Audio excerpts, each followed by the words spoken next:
女人是 F 州金尊玉贵的小公主，男人身负多重身份，气场冷厉是人的大佬。女人娇娇软软，20多岁了，筷子也不会用，只因家里有宠她入伙的大佬，帅气迷人的5个哥哥。新婚夜，男人居高临下薄唇吐出寒冷字句，娶你只是权宜之计，别指望我碰你。我对你这种小菜芽不感兴趣。然而爱上后，男人却轻声诱惑：来，乖宝，老公抱抱。婚房内，一身纯白婚纱的林苏苏忐忑地坐在床边，高贵的如同易碎的瓷器。手机铃声骤然响起，是父亲林月。苏苏，你先住一晚，明天爸爸接你回来。林月的声音心疼的发颤。当初老爷子定的娃娃亲，如今真把他的宝贝女儿抢走。爸爸，我现在就想回家。林苏苏声音清脆如风铃，带着委屈。乖，明早就去，私家不会同意现在放人的。林月安抚着，又对旁边的儿子低吼：明天一定把苏苏接回来。苏苏乖，明早爸爸就到。好。林苏苏挂了电话，肚子咕咕叫。桌上摆满美食，还有她最爱的蛋糕。她舔舔唇瓣，正要起身，房门开了，司明渊走了进来。西装革履，身姿颀长，面容英俊迫人，暗色的眼眸深邃，薄唇性感，胸前那朵俗气的红花与她金贵静谧的气质格格不入。林苏苏吓得像受惊的兔子，缩进角落。我又不会吃了你，出来。司明渊声音微沉。林苏苏眼泪瞬间涌出。哭什么？出来，不说第2遍。我会乖乖的，先把眼泪收一收。司明渊嫌弃的皱眉。爷爷怎么给他娶了个传闻中的哭包花瓶？退货来得及吗？林苏苏委屈的擦泪。老公好凶，娶你回来，别指望我会碰你。司明渊扯开领带，语气冷淡，对豆芽菜没兴趣。今晚你睡地板。林苏苏乖乖抱起被子铺在地上，纱裙脱页，像只被遗弃的小可怜。她瞥见桌上的蛋糕，想吃又不敢。躺下睡，我去洗澡。我肚子饿，想吃蛋糕。声音细若蚊吗？吃吧，省得林家说我虐待。司明渊不耐地进了浴室。他一走，林苏苏立刻开心地吃起蛋糕。虽然没爸爸买的好吃，但能填肚子就好。明天就能回家了。老公凶，还不喜欢他，让他睡地板。越想越委屈。半小时后，司明渊人出来，湿发滴水，黑丝睡衣勾勒出精瘦腰身，领口微长。他瞥见林苏苏蜷缩在地，抱着玩偶，脸上沾着奶油，昂贵婚纱皱巴巴，柔弱的模样激不起他丝毫怜惜，只有嫌弃。他蹲下，嫌弃地弹了下他光洁的额头。林苏苏揉眼翻身。笨蛋，睡觉不脱衣服，脸还这么脏。重度洁癖的他无法忍受，抽纸擦掉他脸上的奶油。林苏苏迷糊地拍开他的手，别碰我。好，不碰，你就睡地上吧，明天进医院别怪我。司明渊躺上床，撑着头。28年单身终结，多了个累赘。累极的林苏苏睡得很沉，手臂裸露，肌肤胜雪，长睫微颤，纯净的不似凡人。司明渊竟看呆了一瞬。女儿若像他，会很漂亮吗？随即被自己荒谬的念头惊到。就他生孩子，孩子没生他，先把自己累死。他摇摇头闭眼，2分钟后又烦躁地睁开，下床将地上的女孩轻轻抱起。这么轻，吃什么长大的？弱不禁风。他将她放到床上，脱掉鞋，盖好被子。林苏苏咂咂嘴，不知梦到什么好吃的。司明渊嫌弃地擦掉她嘴角口水，正要抽身，手腕却被紧紧抓住。不要离开我，洛洛会很乖。他将她的手臂抱在胸前。放开！司明渊命令。不要离开！林苏苏抱得更紧，眼角渗出泪水。司明渊无奈，只能僵硬地坐在床边，任由他抱着手臂，一脸生无可恋。爷爷真是给他娶了个好媳妇。清晨，阳光透过窗缝，林苏苏揉眼坐起，环顾四周。咦，昨晚不是睡地板吗？衣服也完好。老公呢？夫人，九爷备好了衣服，请更衣。佣人带他到巨大的衣帽间，里面挂满了他的衣物，都是林家送来的。林洛洛挑了最爱的粉色裙子换上。客厅里，司明渊一身黑衣，长腿交叠靠坐沙发，手里是本，温厚修养。第一次结婚，没经验，尤其对象这么弱，怎么养？饿死了爷爷要算账。老公，清脆软糯的声音响起。司明渊心口莫名一跳，抬头，粉色衬得他格外娇美，乌眸璀璨，鼻尖挺翘，唇瓣微嘟，总是一副委屈样。他鬼使神差，想捏捏他的脸，手伸到半空又收回。可吃饭，娶都娶了，退货无门，先养着吧。林苏苏艰难地坐上高椅，拿起叉子叉牛肉，还没送到嘴边就掉了。司明渊果然，他还能期待什么？林苏苏再次尝试，终于吃到了。司明渊嫌弃地看着他乌龟般的速度，自己随便吃了2口，大发慈悲给他夹菜。林苏苏眼睛弯成月牙，露出甜甜酒窝，谢谢老公。司明渊盯着他看了整整1分钟。其实当花瓶挺。九爷收眼了。刘助理小声提醒。司明渊尴尬回神，轻咳，多吃点肉。弱不禁风，像被我虐待，又给他加了虾。林苏苏笨拙地抠着虾壳，急得挠头。在家都是爸爸哥哥包好的。真笨，连虾都不会吃。司明渊嫌弃地说着，手却利落地包好虾，放进他碗里。为了不让他饿死，�屈尊降跪一下。林苏苏觉得老公好像没那么坏了，开心的吃掉。还要，她湿漉漉的眼睛望着他。司明渊喉结微动，又包了几个。刘宁看得目瞪口呆，九爷翻云覆雨的手在给笨蛋剥虾。吃完，林苏苏又拿起一瓶牛奶。你多大了还喝牛奶？司明渊皱眉。林苏苏赶紧藏到身后。别藏了，拿出来。他凑近，擦掉他唇边油渍。笨蛋，吃的哪都是。林苏苏羞愧低头，自己真的很笨吗？桌上有水果，我去公司，你在家乖点，晚点带你回老宅。司明渊揉揉他毛茸茸的脑袋，手感不错。林苏苏乖乖点头吃水果，眼睛却不时瞟向窗外。爸爸说今天来接他，怎么还没来？是不是忘了？司明渊整理好西装，迈步出门。爷，夫人真漂亮，昨晚怎么不留宿？刘宁八卦的凑近。难道九爷不行？司明渊冷瞥他一眼，20岁的小姑娘，我没那癖好。听说她在伯克音乐学院上学。对，高材生，钢琴大提琴厉害，琴海杯冠军呢。司明渊低笑，就他一个哭包，还没上场，自己先吓哭了。刘宁，九爷狠起来，连自己媳妇都损。不过夫人再长几年，必是艳压帝都的大美人。娇憨千金被迫联姻禁欲大佬，新婚夜惨遭睡地板。女人红素呼叫老爸，老爸不能忍霸气接走，老公冷脸追妻，却遭全家嫌弃，正当僵局。女人一抬眼，哇，便宜老公帅的犯规。来人一句，你回来我给你剥虾。小娇妻秒递小手手，老公签。苏苏，林苏苏躺在沙发上无聊的看着电视，草莓塞进嘴里，听到熟悉的声音，乌黑的眼睛瞬间亮。她穿着粉色拖鞋飞奔出去。爸爸，林苏苏委屈的扑进林月怀里，我以为你不要我了。林月一身灰色西装，面容英俊，压迫感十足，看起来不过30出头。他身后跟着老四林雨辰和老五，气势汹汹的踏入名园。九爷的老丈人，佣人们无人敢拦。当然不会，爸爸来接你回家。林月心疼坏了，若非老爷子逼迫，他怎舍得让年轻宝贝女儿嫁人？我的东西还没拿。林苏苏扁着嘴，雨辰去拿妹妹的东西。林月吩咐。好，妹妹先去车上。林雨辰应道。洛洛，走。林月牵起女儿的手，这是我们夫人，您不能带走。有人窃窃出声。林月眉头一拧，老子女儿，老子不能带走。告诉司明渊，等我女儿25岁，我亲自送回来。他牵着苏苏，大摇大摆离开名园。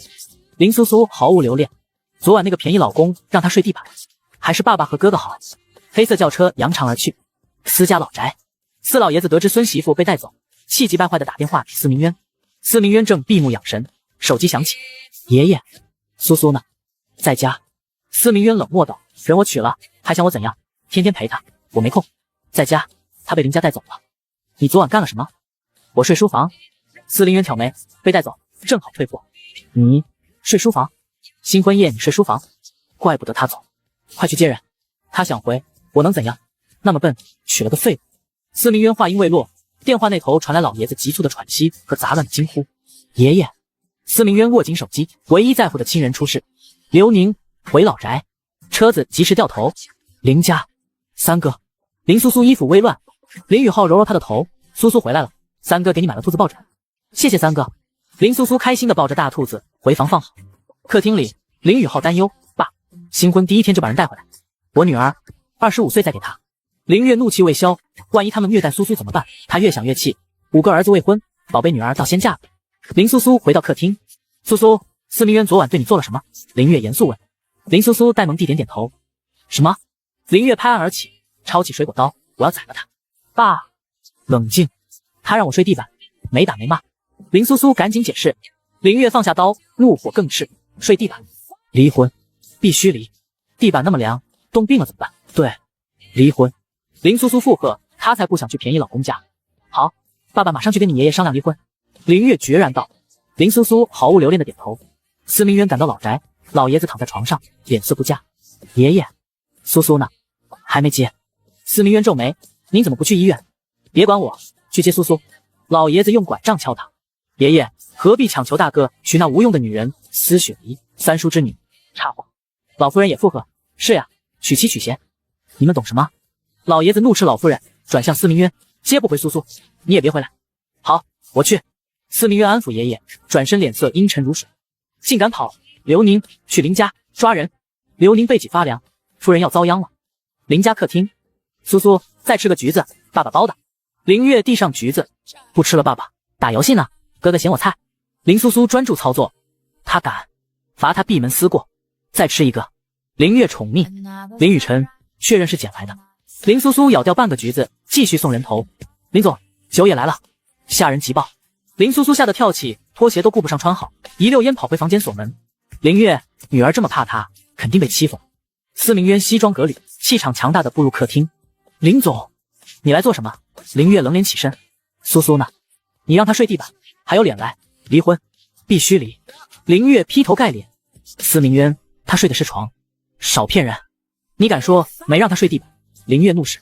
司明渊，好像确实。刘宁赶紧解释，林总误会，九爷把主卧让给夫人，自己去书房睡了。哼，苏苏不会骗我，你走，过几天就办离婚。林月下逐客令。司明渊，堂堂九爷被赶，行吧，离婚正合他意。刘宁急劝，林总三思，离婚对夫人名声不好啊。我不在乎，苏苏留在我身边最好。林月毫不动摇。司林渊转身欲走，老爷子电话又至，爷爷，到哪了？洛洛呢？没接，我亲自去。您躺着，我去接。司明渊妥协。2楼走廊，林苏苏探出半个脑袋。司明渊敏锐察觉，抬头下来，有事问你。他招手。林苏苏慢吞吞下楼，坐到爸爸身边，乌黑的眼睛偷偷打量司明渊。便宜老公，好帅。司明渊目光扫来，他赶紧低头。昨晚我让你睡地板了。他声音低沉磁性。林苏苏用力点头。那你醒来怎么在床上？林苏苏，梦游。你睡着后，我把你抱上床，自己去书房了。司明渊解释。林月松了口气。林苏苏尴尬垂头，对不起，我不知道。没事。司明渊语气平淡。林月理亏，示意上茶。现在跟我回去。司明渊向林苏苏伸出手，骨节分明，修长好看。不行。林月护住女儿，苏苏被我宠坏了，刁蛮任性，你受不了。离了对谁都好，没关系，我受得了。司明渊目光转向林苏苏，苏苏，跟我回家吗？他再次伸手，英俊的脸上似乎有了一丝极淡的笑意。林苏苏看呆了，愣愣起身，怀里的兔子抱枕啪嗒掉地。笨蛋。司明渊捡起抱枕，轻轻点了下她挺翘的鼻尖。这么笨又干净的女孩，倒不讨厌。林苏苏望着她的脸，忘了接抱枕。林月，女儿是颜控。司明渊轻笑，看呆了。林苏苏回神，夺回抱枕，才没有。苏苏，过来坐。林月召唤。苏苏，三哥带你去吃烧烤，五哥带你打游戏，哥哥们也加入。林苏苏却像站在司明渊身边，跟我回家。司明渊思索片刻，给你包下。他生平第一次哄女人。好。林苏苏立刻把手放进他掌心。司明渊第一次握女孩的手，柔软的不可思议，下意识捏了捏。痛。林苏苏皱眉。司明渊立刻松劲，放开苏苏。林月炸毛。司明渊握紧，她是我明媒正娶的夫人，是司家人，马上就离婚了。他姓林，让苏苏自己选。司明渊看向怀中人。林月沉声，苏苏，跟爸爸哥哥还是跟他？林苏苏看看爸爸哥哥，又看看帅得犯规的便宜老公，突然张开双臂，紧紧抱住了司明渊的腰。林月，女儿被美色迷惑了。司明渊，这女人真敢抱。算了，看在爷爷份上。苏苏，你真要跟他走，让你五哥跟着去。林月退而求其次，林雨辰武力值高。好。林苏苏点头，随意。司明渊无所谓，人带回去就行。林月咬牙切齿，司明渊，再敢让苏苏受半点委屈，我踏平明月。不会的，岳父大人放心。司明渊忽然一笑，天地失色。林月被岳父大人镇住2秒。走吧，苏苏，回家。司明渊揉揉她的发底，眼底掠过一丝自己都未察觉的宠溺。林月送到门口，气闷不已。林雨辰拍拍她，老爹放心，我看好妹妹。车内，林苏苏乖巧坐在司明渊身边。老公，声音清脆甜美。再拿开，首先你得有这个，然后苏笨蛋宝宝出来的第一个就是了。林苏苏乖巧地坐在司明渊身边。老公，她声音清脆甜美。司明渊抬起她的下巴，凝视她清澈的眼眸，乖，再叫一声。林苏苏紧张地抓着衣角。司明渊，放开我妹妹。前座传来林苏苏亲哥林雨辰的怒喝。司明渊无奈松手，遗憾没再听一声。他看着林苏苏娇怜的模样，想起新婚夜让她睡地板，他竟真的抱着被子去了。苏苏脸怎么这么红？司明渊捏捏她细腻的脸颊。刘宁，开窗。不热，感冒了。他微凉的手附上她的额头。没照顾过女人的司明渊，索性将她抱起放在腿上，他亲得像羽毛。吃什么长大？蛋糕、薯片、辣条、可乐、糖果。林苏苏认真回答。司明渊轻笑，怪不得弱不禁风。才不会，爸爸和哥哥会拉着我。他们不在呢。林苏苏抓住他的胳膊，眼睛亮晶晶。不是还有你吗？你是我老公呀，老公会保护我的。司明渊心头一震。是啊，这是他明媒正娶的妻子，虽然像个易碎的花瓶。好，保护你。她实在乖巧漂亮。谢谢老公。软糯的声音让司明渊耳根发麻。司机刘宁暗自惊奇，寡言的九爷竟说了这么多话。林苏苏脸红褪去，体温正常。司明渊摸摸他的头，觉得他有些奇怪。放我下去吧。他坐在他腿上，紧张地抓住了他的西装。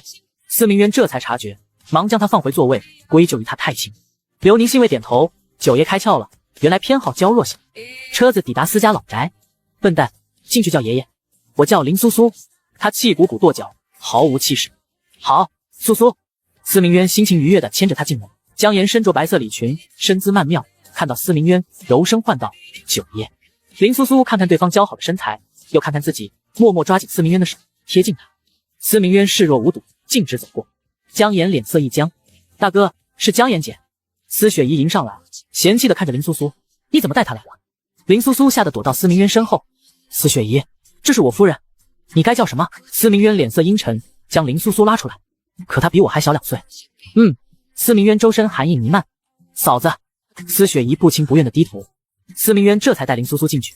江岩僵在原地。江岩姐，大哥是被爷爷逼的，他喜欢的是你。司雪姨安慰道。别胡说。江岩强忍失落，被司雪姨拉进客厅。司老爷子见到林苏苏，精神一振。苏苏，过来，臭小子欺负你没？有的话，爷爷打掉他的头。没有，老公对我可好了，还给我包下。林苏苏眼睛亮晶晶，偷看司明渊。司明渊心里微动，那就好，他敢欺负你，告诉爷爷。老爷子拿出一个奢华盒子，里面是一只通体雪白的珍贵玉镯，这是你奶奶的，现在给你。众人震惊。司明渊挑眉，两位婶婶嫉妒不已。爷爷，这么贵重的东西怎么能给他？司雪姨急道。住口！三婶吴嘉玲赶紧拉回女儿。老爷子不悦道，我想给谁就给谁。谢谢爷爷，我一定保管好。林苏苏双手接过，乖，留下吃饭。不了，爷爷。司明渊扫视众人，不想多待，过2天再来看你。他无视二婶曾曼的挽留，带林苏苏离开。走到门口，又遇江岩。林苏苏立刻抱住司明渊手臂，声音又甜又糯：老公，我饿了，我们回家吃饭吧。这声音甜进司明渊心里，他弯腰抱起她。好，回家。林苏苏乖巧地搂着他脖子。江岩挤出一丝笑，九爷和夫人真恩爱。话音未落，人已走远。他看着他们的背影，指甲掐进掌心，浑身发抖，不断安慰自己，这不过是演戏。林苏苏趴在司明渊肩上低语：老公，放我下来吧，我能走。你太慢。林苏苏气鼓鼓瞪他。司明渊，放开我妹妹。林雨辰怒气冲冲拦在车前，他走得慢而已。司明渊将林苏苏放进车里，最好如此，别碰她。放心，没兴趣。司明渊淡然道，拉着林苏苏上车。林苏苏委屈撇嘴，老公嫌弃她了。他赌气般坐到她曲起的长腿上。司明渊勾起坏笑，捏捏她的脸，这么黏我，手指轻抬她下巴。林雨辰差点拔刀。车子驶回名园，林苏苏在司明渊怀里睡着了。到家，司明渊嫌弃地擦掉她口水，捏捏她的脸，笨蛋，到家了。他迷糊地在她怀里蹭了蹭。司明渊抱着她下车。林雨辰跟下车，脸色铁青。爸爸让我贴身保护妹妹，人我接了，自会保护。司明渊语气客气。林雨辰接到电话，匆匆离开。司明渊，我晚上还回来。司明渊失笑，抱着林苏苏进屋。餐桌上，林苏苏指着大虾，老公，想吃，够不到。司明渊嫌弃地夹给他，不会包，能帮我吗？他亮晶晶的眼睛让人无法拒绝。好。司明渊动手剥虾，刘宁看得目瞪口呆。林苏苏一口吃掉，馋猫，还要，老公我还要。他声音软糯。司明渊喉结滚动，眸色转身，宝贝，还要什么？要吃虾，老公给我吃吗？给，今天喂饱你。他抱起她放腿上，揽着她的腰，惊觉自己竟对这豆芽菜有想法。谢谢老公。就嘴上谢。他捏住她的脸。林苏苏抱着他脖子，在他脸颊亲了一口，温热酥麻的触感传来。司明渊不讨厌，就一个，他又亲了另一遍。佣人们暗自惊讶，九爷竟没推开。司明渊心情颇好，又包了几个虾。老公你也吃。林苏苏插起牛排喂他。有洁癖的司明渊破天荒的吃了。好吃吗？饱了。他递给他一瓶牛奶。谢谢老公。他抱着牛奶喝起来。再叫一声，老公。乖，再叫，老公。林苏苏乖巧应声。司明渊看着他柔弱依赖的模样，保护欲升腾，忍不住又捏捏他的脸。刘宁识趣地带走佣人，关上了门。宝宝们在哪看？首先你得有一个这个，搜，笨蛋抱抱，弹出来第一个就是了。看完了的到我怀里来，亲你乖宝。嘴巴说着不喜欢，身体却很诚实，就算是商业帝王品牌也要低声哄老婆。老公，你把我捏痛了。林苏苏两只手推了推男人的脸，委屈的眼泪都快掉下来了。司明渊眼前逐渐恢复清明，看着女人脸上红红的印记，心里有些愧疚。对不起，我刚才不是故意的。谁让这个笨蛋长得这么漂亮，让人看到就想欺负。林苏苏委屈唧唧地摸了摸自己的脸，还有一些火辣辣的疼痛感，一滴泪水落下，滴在了男人的大手上。司明渊一时间手足无措，这就哭了，他就轻轻地捏了一下而已。别哭了，我刚才不是说了，我不是故意的。你要是觉得亏，就捏回来好了。林苏苏哭得稀里哗啦，把司明渊胸前的衣服都哭湿了。我给你涂点药，涂点药就不痛了，别哭了。司明渊抱着哄了半天，也没有把女人哄好，最后简直心力交瘁。自己为什么会碰到这么一个爱哭的女人？夫人哭得这么惨，看起来里面的战况很激烈，我们还是躲远一点好。九爷实力可是很强大的，说不定明天早上都出不来。我看夫人那么柔弱，真的受得了吗？不知道，说不定明天就昏迷不醒了。我们要不要提前叫医生？这个还要问刘助理。刘宁也有些犹豫，先等等看吧。乖，涂了药就好了，不哭了。林苏苏委屈地吸了吸鼻子，睫毛上还挂着晶莹的泪珠。林苏苏最为娇气，被蚊子咬了都要哭半天。司明渊笨手笨脚地拿着药，毕竟是第一次给人上药，一点经验都没有，差点弄到林苏苏的嘴上。现在还痛不痛了？林苏苏停止了哭泣，脸上凉凉的，好像没有刚才那么痛，整张脸上都写满了委屈，嘴巴微微嘟起，娇气的不行。司明渊简直无奈至极，别人娶的老婆抱抱亲亲举高高，他娶的老婆捏一下就哭得不行。不哭了，明天就好了，再哭就不漂亮。他发誓以后一定不会再碰这个女人。刚才是情不自禁，况且他对这个女人一点都不感兴趣。不漂亮你就不喜欢了？对。司明渊把林苏苏丢在沙发上，自己一个人去了书房，耽误了一天时间，一个会都没开。林苏苏委屈地揉着眼睛，一个人坐在客厅里，可怜又无辜。打开电视看了起来，看的还是他最喜欢的片。林苏苏越看越困，过了许久，从沙发上跳下来，跑到书房。司明渊一脸严肃地开着国际会议，门口突然响起一阵敲门声。谁？冷漠的一个字把林苏苏吓得浑身一抖。老公，是我。清脆软糯的声音传来，司明渊立即站起身。老公，难道是传说中的林小公主？那个什么都不会，连饭都不会吃的女人？九爷不会真的娶了她吧？屏幕里的人面面相觑，他们以为九爷会马上和人离婚，现在竟然还在家里。司明渊打开房门，林苏苏穿着一身白色衣服，乖乖地站在那里，柔柔弱弱，简直能让人保护欲爆棚。老公，我想睡觉。司明渊弯下腰，把地上柔弱的人抱起来。睡这么早？现在天不是还没黑吗？我不想睡地板了，老公，我可以睡床吗？林苏苏委屈巴巴地趴在男人怀里，她不想去睡地板。睡地板？九爷竟然让公主睡地板！众人又听到了不可思议的事，原来九爷和林公主真的是塑料夫妻，还让人家睡地板，也太不地道了吧！可以，今天让你睡床上，不过要等我一起去。司明渊把林苏苏的脸按在自己的胸口，坐在沙发上继续开会。众人终于看到了传说中的林大小姐，虽然只是一个背影，不过看起来确实挺柔弱。继续，刚才说到哪里了？林苏苏听不懂他们说的是什么，被男人抱在怀里，闻着他身上的气息，又往他怀里钻了钻，百无聊赖地玩弄着司明渊胸前的西装扣子，指头抠了抠，一不小心把扣子抠掉，黑色的扣子落在地上，发出一阵微弱的声音，不知道滚落在哪里。林苏苏看了一眼司明渊，他好像并没有察觉到，偷偷伸进去。司明渊微微蹙眉，倒抽一口凉气，大手握住了女人的手腕。这女人知不知道自己在做什么？林苏苏被抓包了，慌乱地垂下眼帘。司明渊简单地结束了会议，把女人抱了起来。不乖。没有，我没有。林苏苏一脸心虚地吼着男人，脸都有点红了。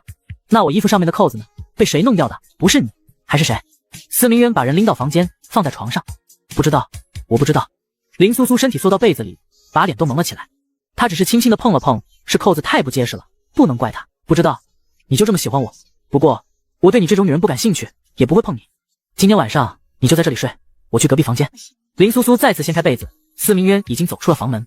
林苏苏越想越委屈，眼泪又哗哗地往下掉。老公一定是不喜欢她，所以才不和她一起睡觉。老公为什么不喜欢她？司明渊出了房间，去了一趟浴室，冲了1个小时的凉水澡。这女人简简单单的把她身上的火全都燎了起来。林苏苏躺在床上，翻来覆去睡不着，脑海里一直出现司明渊的身影，出现他帅气的脸庞。他对着自己笑，好帅好帅，他真的好喜欢他的脸。不知过了多久，大门突然被推开，男人穿着一身松松垮垮的黑色睡衣，湿漉漉的头发往下滴着水珠，滴落在他英俊的眉宇间，缓缓往下滑落在他黑蝶般的睫毛上，一双漆黑的瞳孔像黑曜石一般。林苏苏抱着白色的熊缩成一团，躺在那里睡得很香。被子被他踢到了旁边，半个已经落在地上。司明渊走过去，把被子给林苏苏重新盖好。这女人睡觉也这么不老实。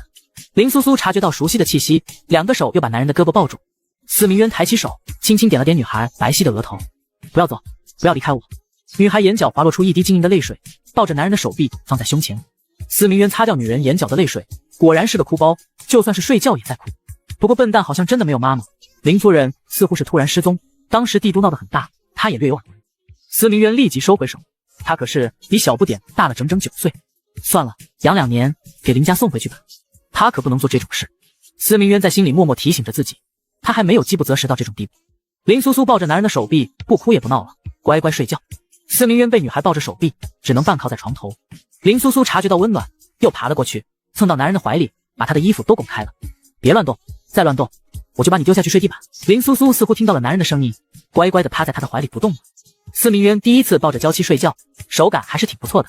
不过他习惯了一个人，突然被塞了一个小娇妻，还是有些不习惯。不过看在这女人这么漂亮可爱的份上，他就勉强抱一下吧。外面的人听着里面没了动静，纷纷趴在门口。刘宁轻轻敲了敲门，没人回应，推开大门，客厅已经没人了。难道酒爷已经结束了？这速度是不是有点太快了？他还以为要等到明天早上。酒爷怎么不太行？阳光透过窗户照进屋里，洒下一地的余晖。林苏苏睁开一双迷糊的眼睛，入眼的就是8块腹肌，坚硬的胸膛，完美的身材。目光上移，是一张俊美的脸庞。男人五官深邃，长相十分英俊。老公，是老公，老公怎么来了？昨天不是让他一个人睡在这里吗？林苏苏贴了上去，偷偷亲老公，他一定不会发现的。结果刚亲，司明渊就睁开了一双深邃的眼眸。大早上就亲我，这么喜欢我？男人的嗓音极其悦耳，3分低沉，7分性感。林苏苏害羞的捂着脸，趴在枕头上。偷亲老公被发现了怎么办？刚才都没有发现老公是醒着的，好尴尬，害羞了。昨天拉着我不让我走，让我留下来陪你睡觉，我一走你就哭。司明渊嘴角勾起一抹浅笑，抬起手挑起女人的下巴，动作带着几分慵懒。林苏苏不记得昨天晚上发生了什么事，如果老公在这里陪着她，她还是很高兴的。司明渊笑得更加放肆，过来亲一下。林苏苏真的爬了过去，乖乖地靠在男人怀里。司明渊轻轻吻上女孩精致的脸，女孩很听话，她说什么她都听。自己的魅力难道这么大吗？把这女人迷得神魂颠倒。司明渊又狠狠地自恋了一把。男人漫不经心地坐起身，腰间的带子滑落，睡衣只披了一半，露出了他完美的身材。林苏苏2只手捂着眼睛，司明渊故意想要逗她，躲什么？林苏苏把手下来，心脏已经快跳出来了。她不知道是什么感觉，但是她看到老公，心跳就会加速。抬起头，林苏苏乖乖抬起头看了一眼，脸色又红了。苏苏宝贝，你怎么又脸红了？看到我你就脸红。司明渊轻轻捏了捏女孩的脸，看着她绯红诱人的唇瓣，忍不住抚上。女孩又娇又弱，真是让她爱不释手。林苏苏委屈的眼泪又开始往下掉，像断了线的珠子。从来没有人这么对待她。不是喜欢我吗？怎么哭了？司明渊把女孩抱在怀里，擦干净了脸上的泪水。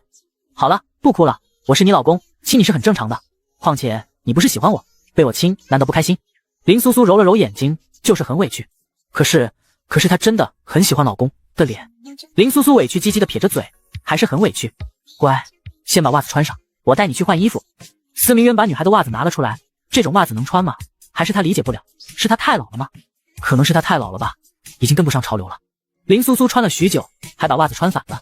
司明渊他不是娶了一个媳妇儿，是娶了个祖宗。某也只好屈尊降贵的半蹲在地上给林苏苏穿袜子。鞋呢？林苏苏果断的摇头。笨蛋，你会什么？除了哭，你还会什么？林苏苏调皮的笑了笑，她也不知道这些事情都是爸爸派人给她做的。司明渊一脸嫌弃，果然是个只会哭什么都不会的笨蛋。过2天就把你丢出去。林苏苏2只胳膊紧紧抱着男人的脖子，不要把我丢了。宝宝们在哪看？首先你得有一个这个，搜笨蛋抱抱，弹出来第一个就是了。看完了的到我怀里来，亲你乖宝。自己娶的老婆哭了怎么办？哄着呗，就在刚刚。别哭了，不把你丢掉。你要是再哭，我就真的把你丢了。林苏苏委屈的揉了揉眼睛，黑蝶般的睫毛上还挂着细碎的泪珠。司明渊嫌弃的替她擦掉眼泪。你为什么这么爱哭？都说女人是水做的，一点错都没有。你是哭包吧？不许哭了，我带你去换衣服。林苏苏委屈瘪着嘴，被司明渊带去了衣帽间。她的衣服都是蓝色、白色的裙子，各种款式的应有尽有。司明渊也是第一次见女人的衣服可以这么多，把衣帽间都占满了。今天想穿哪一个？林苏苏选了半天，挑了一件白色的裙子，一层一层蕾丝边上镶着钻石。好，就穿这个吧，很适合你。这里面的衣服哪个都很适合她。不过自己好像还没有给苏苏买过衣服。作为一个称职的老公，怎么能不给自己的娇妻买衣服？要让林家知道，还以为他虐待他们女儿。听说女人就喜欢衣服首饰，都是一堆无用的东西。吃完饭，我带你去买衣服。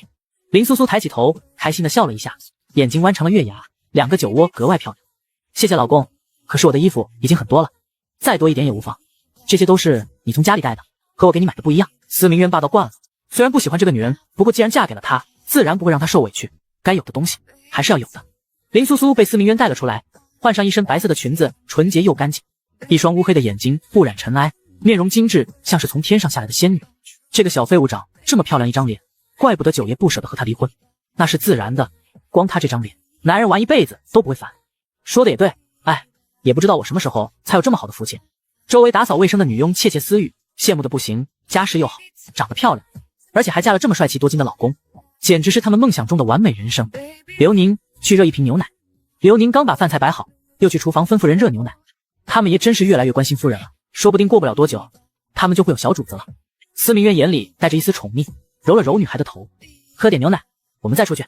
你把我的头发都弄乱了，不许摸我的头，你的头发已经够乱了。你这么笨，连头发都不会梳，不如我帮帮你。好吧，在家的时候都是爸爸和哥哥帮他梳的头，爸爸和哥哥现在都不在他身边，只有老公了。旁边的女佣人拿过来了一个玉梳，通体雪白，泛着温润的光泽，十分漂亮。司明渊拿起梳子看了看，苏苏连梳子都用这么好，他如果没有猜错，应该是上好的羊脂玉。怕是穷一点的人根本就养不起这个祖宗吧。司明渊拿着梳子笨拙的给女孩梳头，毕竟是第一次梳，还把女人的头发揪痛。林苏苏眼泪汪汪的转过头，一脸幽怨，你到底会不会梳？你都把我弄痛了。司明渊有些心虚，难道他用的力气太大了？这已经是他最轻的力气了。乖，坐好，这次我一定轻一点。司明渊放轻手上的力道，轻轻的梳了一下，根本梳不动。林苏苏的头发太多了，而且还很长，下面是卷的。司明渊如临大敌，想他堂堂帝都九爷，抬手翻云覆雨，如今却被一点头发难到了。刘宁在一旁看得无奈，牛奶都热好了，九爷，要不让下人去做吧。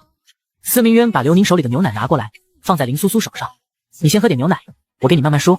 他就不信，他连头发都梳不好。林苏苏抱着牛奶喝，老公，我饿了。好，马上就给你梳好。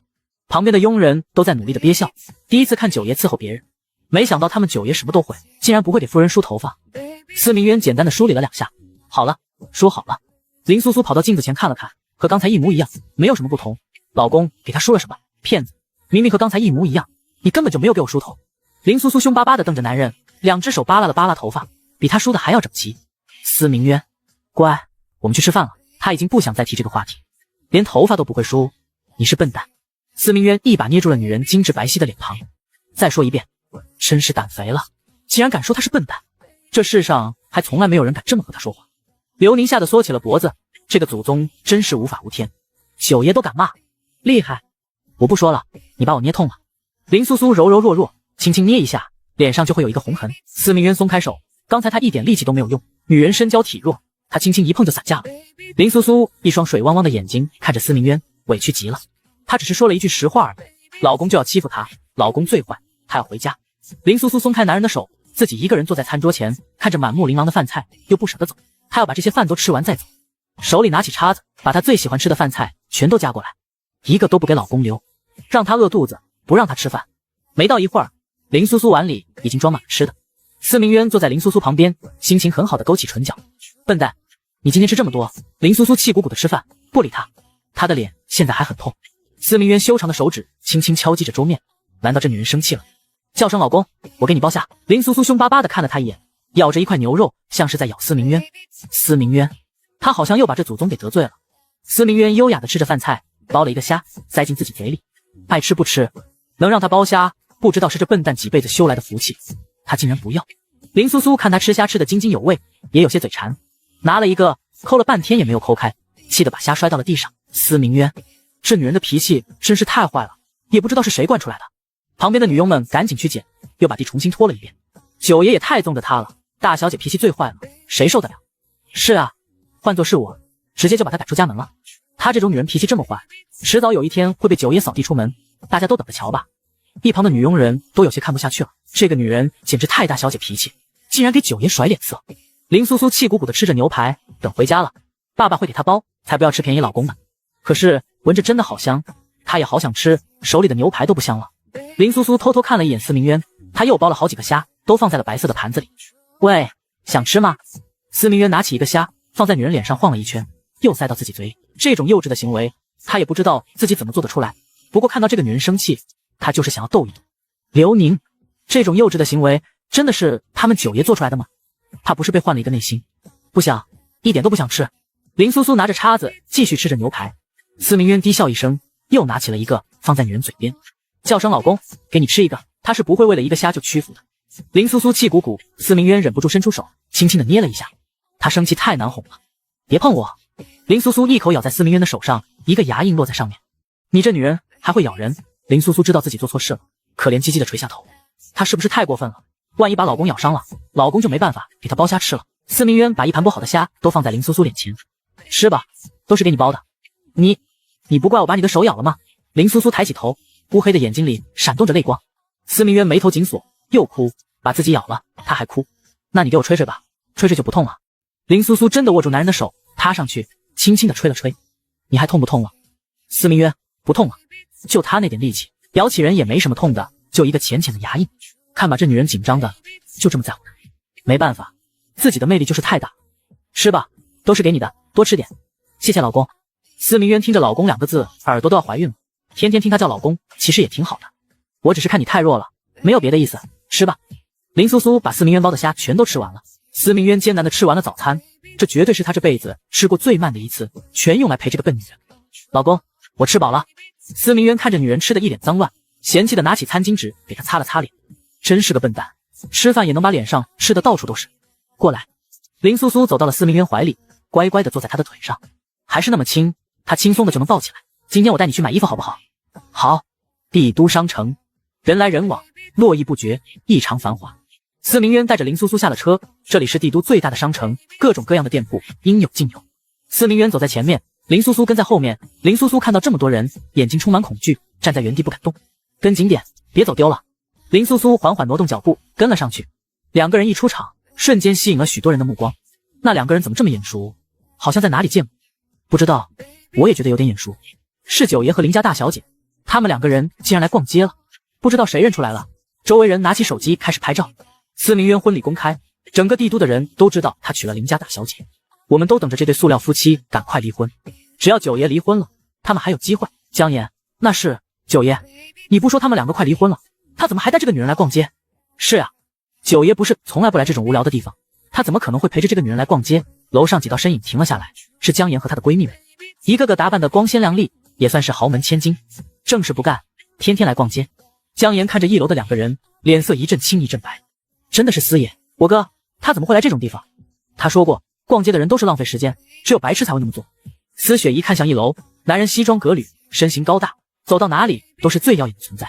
真的是他大哥。后面跟的那个女人是林苏苏。九爷难道喜欢上了这个女人？不会的，九爷就是给他面子罢了。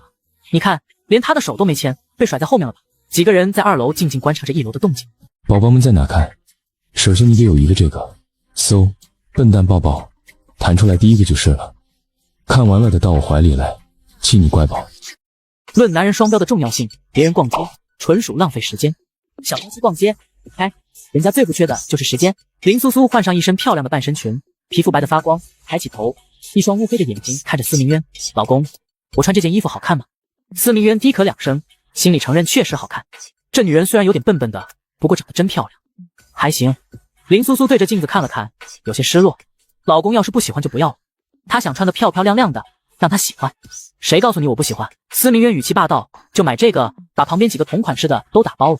可是我还没有试一试，万一不行了怎么办？回去慢慢试，不行了就扔了。司明渊不容置疑，旁边的服务员都羡慕不已。林苏苏又拉着司明渊去了玩具区，这是他最喜欢的地方。他朝着一个巨大的白色毛绒熊扑了上去。老公，我可以买这个吗？司明渊一脸嫌弃，买这个做什么？这么大，你也不能抱着它。我可以抱着它睡觉。司明渊脸色一沉，看着那只熊，抱着它睡觉，有抱着自己舒服吗？最后，他还是让手下刘宁把熊买了下来。刘宁抱着比他还大的熊，苦不堪言。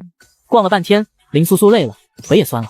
他站在原地，对着司明渊撒娇抱抱，声音又软又甜。司明渊停下脚步，居高临下的看着他，似乎再说撒娇也没用。他又牵着女人走了几步，林苏苏彻底不动了，扑进他怀里，精致的脸蹭了蹭他的胸口。老公，我的腿好累。司明渊弯下腰，一脸嫌弃的把女人抱了起来，走向车子。看在你可怜的份上。林苏苏被放在车上，看着刘宁他们往车里搬今天买的东西，特别是那只大熊，他想着晚上可以抱着它睡觉，就不害怕了。司明渊高大的身影坐在他身边，捏住他的下巴，抬起他的脸。苏苏，今天给你买了这么多东西，你要怎么报答我？我不是已经报答过了吗？今天早上你难道忘了？林苏苏一脸天真。司明渊脑袋在回想画面，林苏苏拿起手机，看到弹出一条消息：九爷带娇妻逛街，全程无交流，塑料夫妻实锤了。下面还有评论：买再多衣服，九爷也不爱她，只是做给别人看的。白月光还是江岩小姐吧？老公，白月光是什么？塑料夫妻又是什么？林苏苏好奇地问。他们都说江岩是你的白月光。司明渊的脸瞬间阴沉，别听他们胡说八道。谁说的？不知道，很多人说的。林苏苏把手机给他看，司明渊大致扫了一眼热搜和评论，怒火中烧。刘宁，网上发的都是什么乱七八糟的东西，把那2个热搜都给我撤了。刘宁连忙应下，老公你还没告诉我什么是塑料夫妻，你这么笨，给你说了你也不知道，吃你的东西。司明渊把他的兔子糖塞给他，再次鄙视道。林苏苏委屈地撇着嘴，一口咬掉兔子糖的一个耳朵。老公不告诉他，他就去问哥哥。五哥，白月光是什么？白月光就是心尖上的人，最喜欢的人，得不到的人。苏苏宝贝问这个做什么？司明渊欺负你了。林苏苏眼里的泪水毫无征兆地落了下来。老公喜欢的不是他。没有，哥哥，我想回家了。他是不是欺负你了？我和爸爸说，今天就把你接回家。林雨辰那边瞬间暴怒，你怎么又哭了？司明渊刚接完电话，转头就看到林苏苏泪如雨下。林苏苏扭过脸不理他，只顾着吸鼻子。司明渊耐着性子擦掉他的眼泪，不哭了，告诉我怎么了。林苏苏越想越委屈，坏蛋司明渊喜欢别的女人还娶她。她气鼓鼓地开始收拾自己最爱吃的小零食，塞满小包包。苏苏，你收拾东西做什么？我要回家，这里就是你的家。司明渊皱眉，不要，我现在就要回家。你一点都不喜欢我，你喜欢的是白月光。林苏苏气急败坏，2只小拳头捶打着他的胸口。司明渊强势地抓住他的手腕，搂住他的腰，不行，你是我的人，不能回家，放开我，你去找你的白月光江岩。白月光江岩，司明渊简直要被气笑了。我什么时候有白月光了？就是今天遇到的那个女人。林苏苏眼中含泪控诉。司明渊看着他又气又委屈的可爱模样，忽然轻笑，手指挑起他的下巴，吃醋了。林苏苏想反驳，却说不出话。我没有白月光。司明渊语气肯定，带着一丝戏谑，别听他们胡说八道，我可是个负责任的好男人，只宠爱自己的老婆。他英俊的脸庞凑近，我这么好，是不是想亲亲我？给你个机会。林苏苏被他逗得满脸通红，耳朵尖都红了，一把推开他，坏蛋，捂着脸就跑回了自己房间，砰地关上门。哼，害羞了。司明渊心情愉悦地走到他门前敲了敲，你的熊不要了。门开了一条缝，大熊被迅速拽了进去，门又关上了。司明渊嘴角噙着笑转身，逗弄这个小笨蛋，看他脸红的样子，感觉还不错。房间里，林苏苏抱着大熊躺在床上抱怨，大熊，司明渊是不是大坏蛋？他最坏了，他不喜欢我，我也一点都不喜欢他，我只喜欢他的脸，他长得好帅。说着说着，他抱着熊睡着了。与此同时，林氏集团总裁办公室，好呀，司明渊这臭小子竟敢这么对我女儿。林月看到网上九爷甩开娇妻，塑料夫妻白月光江岩的热搜截图，气得差点掀桌。买再多衣服有什么用？把人甩在后面。还有白月光，谁都别拦我，我现在就去把苏苏接回来，明天就离婚。他风风火火冲出办公室，连重要会议都抛下了。明媛，司明渊开完会走出书房，轻轻敲了敲林苏苏的房门，没动静。他用备用钥匙打开门，林苏苏抱着熊蜷缩在角落，睡颜恬静，卷翘的睫毛投下阴影，唇瓣娇嫩。司明渊心念微动，俯身在他额上落下一吻。啪！睡梦中的林苏苏以为是蚊子，抬手就打在他脸上。司明渊愣住，捏了捏他的小手，终究没舍得惩罚，目光落到他紧抱的大熊上，醋意横生。他还没被这女人抱过呢。他嫌弃的将熊从他怀里拽出来，狠狠扔到地上。九爷，不好了，林总带着人来了。刘宁慌张的跑来报告，司明渊立刻起身关门，热搜都删干净。删了。刘宁保证。两人刚下楼，林月已带着一身怒火冲了进来。司明渊，把我女儿交出来！你竟敢在外面搞什么白月光小三？我今天必须带苏苏走。离婚。司明渊头疼，岳父大人，您误会了，我没有小三，和江岩也毫无瓜葛。少废话，网上都传遍了，江岩就是你的白月光，当我瞎吗？苏苏呢？林月根本不听解释。刘宁赶紧打圆场，林总息怒，夫人还在休息，您先坐会儿喝口茶。爸爸，一道带着睡意的软糯的声音从楼梯上传来。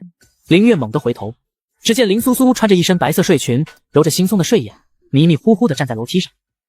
就算是商业帝王，也是想老婆想得睡不着，5日不见，如隔三秋。林苏苏穿着白色睡裙，揉着眼迷糊地站在楼梯上。苏苏，过来！林月心疼地呼唤。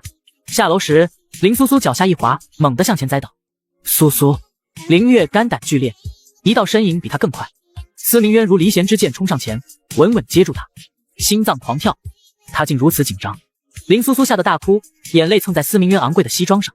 林月也吓得跌坐沙发，下个楼梯都不会。司明渊语气责备，眼神却泄露担忧。他有重度洁癖，此刻只皱着眉，别哭了，没摔着。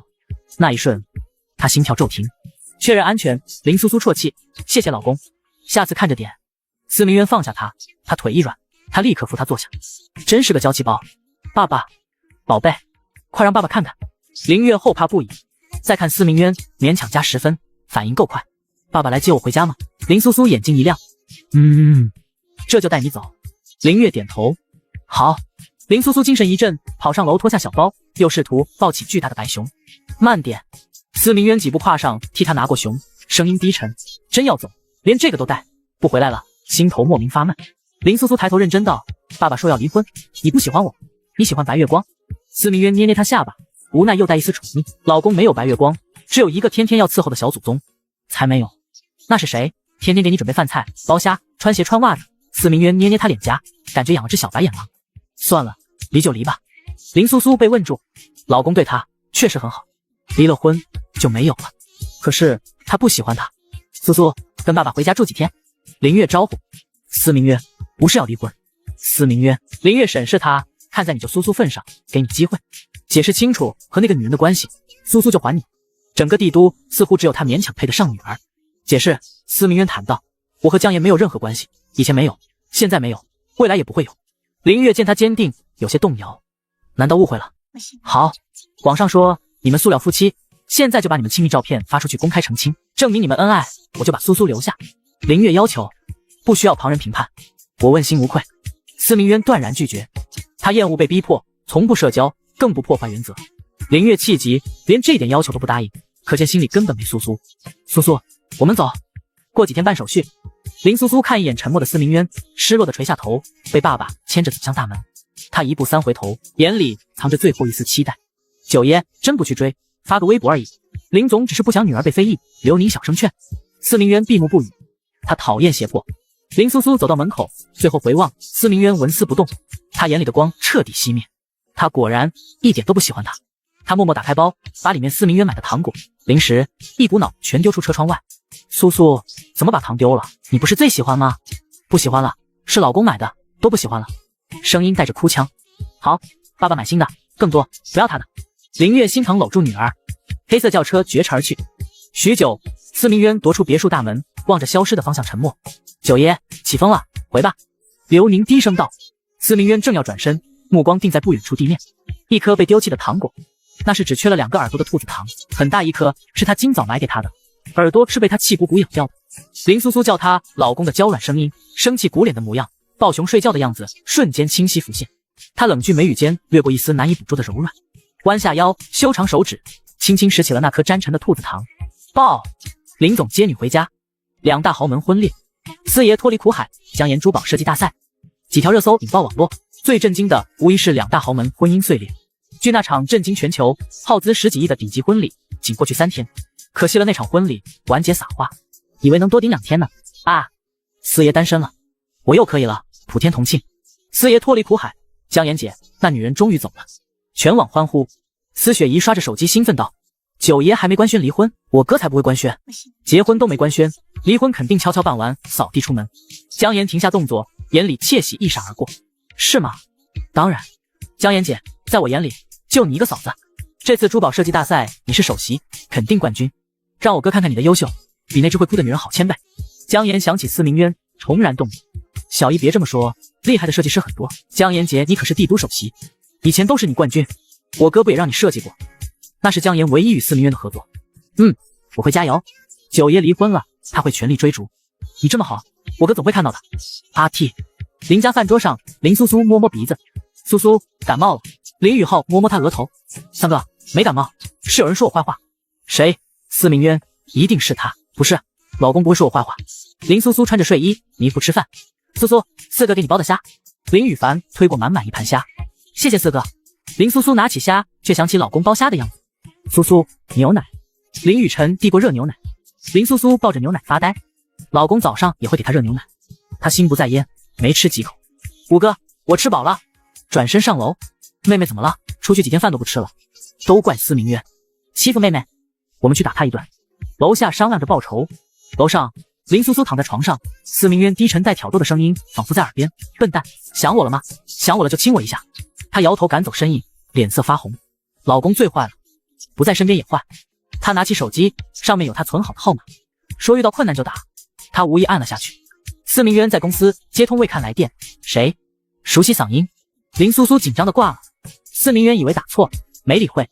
他只用一上午处理完工作，起身套上西装。刘宁，备车，回家。九爷，回去这么早做什么？嘿笨蛋，他那么笨，离开我饿死了怎么办？刘宁一惊，九爷，他昨天就被林总接走了啊。司明渊嘴角笑意消失，心里空了一块，转身回办公室。走了省麻烦，早想退货了。刘宁偷看他认真工作。昨天九爷把夫人丢的糖捡回，宝贝四放床头，说不在哦，他不信。九爷只是太骄傲，低不下头。下午4点，司明渊回到名园，宫殿空荡，没了往日欢笑。他回房，又看到桌上的兔子糖，他连最爱的糖都丢了。走了一天，电话都没有，白眼狼。他拿着糖发呆，想起早上那个电话，查记录，是林苏苏。他打了，又挂断。司明渊嘴角勾起弧度，看着那号码，拨通了电话。就算是商业帝王，也逃不出发朋友圈，戏红小娇妻的宿命。林苏苏正在楼下吃晚饭，手机突然响起，上面还有备注：亲亲老公。是司明渊给他备注的。苏苏，谁给你打的电话？怎么不接？你先吃饭，爸爸给你接。爸爸，不用了，你吃吧，我吃饱了。林苏苏紧张捂着手机，用最快的速度跑到了楼上，看着备注犹豫了一会儿，还是把电话接通了。早上给我打电话，什么都没说，怎么挂了？我才没有给你打电话，我是不小心按错了。女孩软弱的声音在话筒里响起。司明渊冰冷了一天的脸终于有了一丝温度。是吗？确定不是打给我的？是不是想我了？就算是在电话里，老男人依旧那么溜。才没有。林苏苏气的腮帮子都鼓了起来，她就是不小心才打的。别挂电话，我好像有点想你了。林苏苏被男人突如其来的一句话打得措手不及，手上的动作停了下来，她真的准备把电话挂了。明天我去接你，你跟我回来吗？司明渊小心翼翼地问了一句，心里莫名的有些紧张。不知道。林苏苏气呼呼地把电话挂了，她才不会跟着老公回去。司明渊挂了电话，看着床上空荡荡的，眼神有些落寞。一天没有见那个笨女人，他竟然有些想她。司明渊被自己的想法逗笑了，脱了外套，躺在床上。这时突然响起了一阵敲门声。九爷，吃饭了。刘宁耳朵贴在门上，听着里面的动静。林小姐走了，九爷好像丢了魂一样。苏苏，你接了一个电话，怎么接了这么久？快下来吃饭了。林苏苏拿着手机走了下去，随便吃了2口。脑海里一直出现司明渊的身影，他对自己笑的模样，他捏着自己的下巴调戏的模样，他好像也有点想便宜老公了。爸爸哥哥，我吃饱了。林苏苏垂头丧气的上楼。爸，苏苏今天怎么闷闷不乐的，而且奶都不喝，不知道苏苏是不是又生病了。林月立即跟上去。林苏苏从小体弱多病，吹了冷风就会感冒。苏苏宝贝，你今天怎么了？是不是不舒服？林月轻轻敲了敲房门。林苏苏躺在床上，抱着兔子翻来覆去。爸爸，我没事，我只是想睡觉了。好，那你先睡觉吧，爸爸不打扰你了。林苏苏给自己和兔子盖上被子。老公说明天会来接她，老公真的会来吗？是不是骗她的？林苏苏抱着兔子，紧张的睡不着觉。明天会不会见到老公？名媛。司明渊穿着一件黑衬衫走下楼，简单的吃了2口饭。没有林苏苏在他身边，他没有一点胃口。九爷，要不明天去把夫人接回来？老爷子好像知道这件事了。接他干什么？第一天我就想把他送回去了。刘宁撇了撇嘴，他就看着九爷继续演，天天拿着一个糖发呆，魂不守舍的，分明就是在乎夫人，还要装作一副满不在乎的模样。他们九爷就是太骄傲了。是，不过九爷看在老爷子的面上，也要去把夫人接回来。老爷子现在病还没好，九爷您可不能再惹他生气了。司明渊冷哼一声，什么时候心情好了再去。刘宁点点头，话也只能说到这里了，给九爷一个台阶下吧。第二天一大早，太阳刚刚升起来，林苏苏就从床上爬了起来。今天老公要来。林苏苏穿着睡衣，揉了揉迷糊的眼睛，拖着拖鞋走到了衣帽间。苏苏，今天你怎么起来的这么早？是呀，苏苏，你今天有些异常，是不是感冒了？让哥哥摸摸头。林雨晨摸了摸女人的头，又摸了摸自己的头，温度一样，没有发烧。我睡不着了，昨天睡得太早了。林苏苏双手紧张的揪着衣摆。林苏苏有一个习惯，一说谎话就紧张的不行。林雨晨已经看出来了，苏苏一定有什么事瞒着他。她的妹妹长大了，现在也有心事了。林苏苏找了一件白色带着蕾丝花边的裙子，去衣帽间艰难的换上。哥哥，我穿这件衣服好看吗？女孩皮肤白的发光，娇娇弱弱，穿上这件白色的裙子，像是一个掉落凡尘的仙女。林雨浩、林雨辰异口同声，妹妹穿什么都是最好看的，他们的宝贝妹妹就是世上最漂亮、最可爱的小仙女。林苏苏嘟起嘴巴，3哥5哥，你们每次都会这么说。林雨辰、林雨浩一脸真诚，妹妹，我们说的都是真的。林苏苏得到了夸奖，心里很高兴，老公会不会喜欢她穿这件衣服？网上都已经闹翻天了，苏苏，今天就去离婚，司明渊这男人太不靠谱了，没有一句解释，我女儿才不受这个委屈。林月月刷手机越来气，啪的一声把手机摔到了桌子上。林苏苏打开手机看了一眼，上面都是关于她和司明渊的消息。坐等官宣离婚，倒计时1个小时，等会儿拍到的照片可能就是2人在离婚登记处的照片，哈哈哈。死也摆脱了这个女人，是不是要迎娶她的白月光了？吃瓜吃瓜。林苏苏拿着手机的手一紧，真的要和老公离婚吗？可是她又不想，爸，没有司明渊在现场怎么离婚？那就把他抓过去。不过听说他黑白2道通吃，应该不太好抓。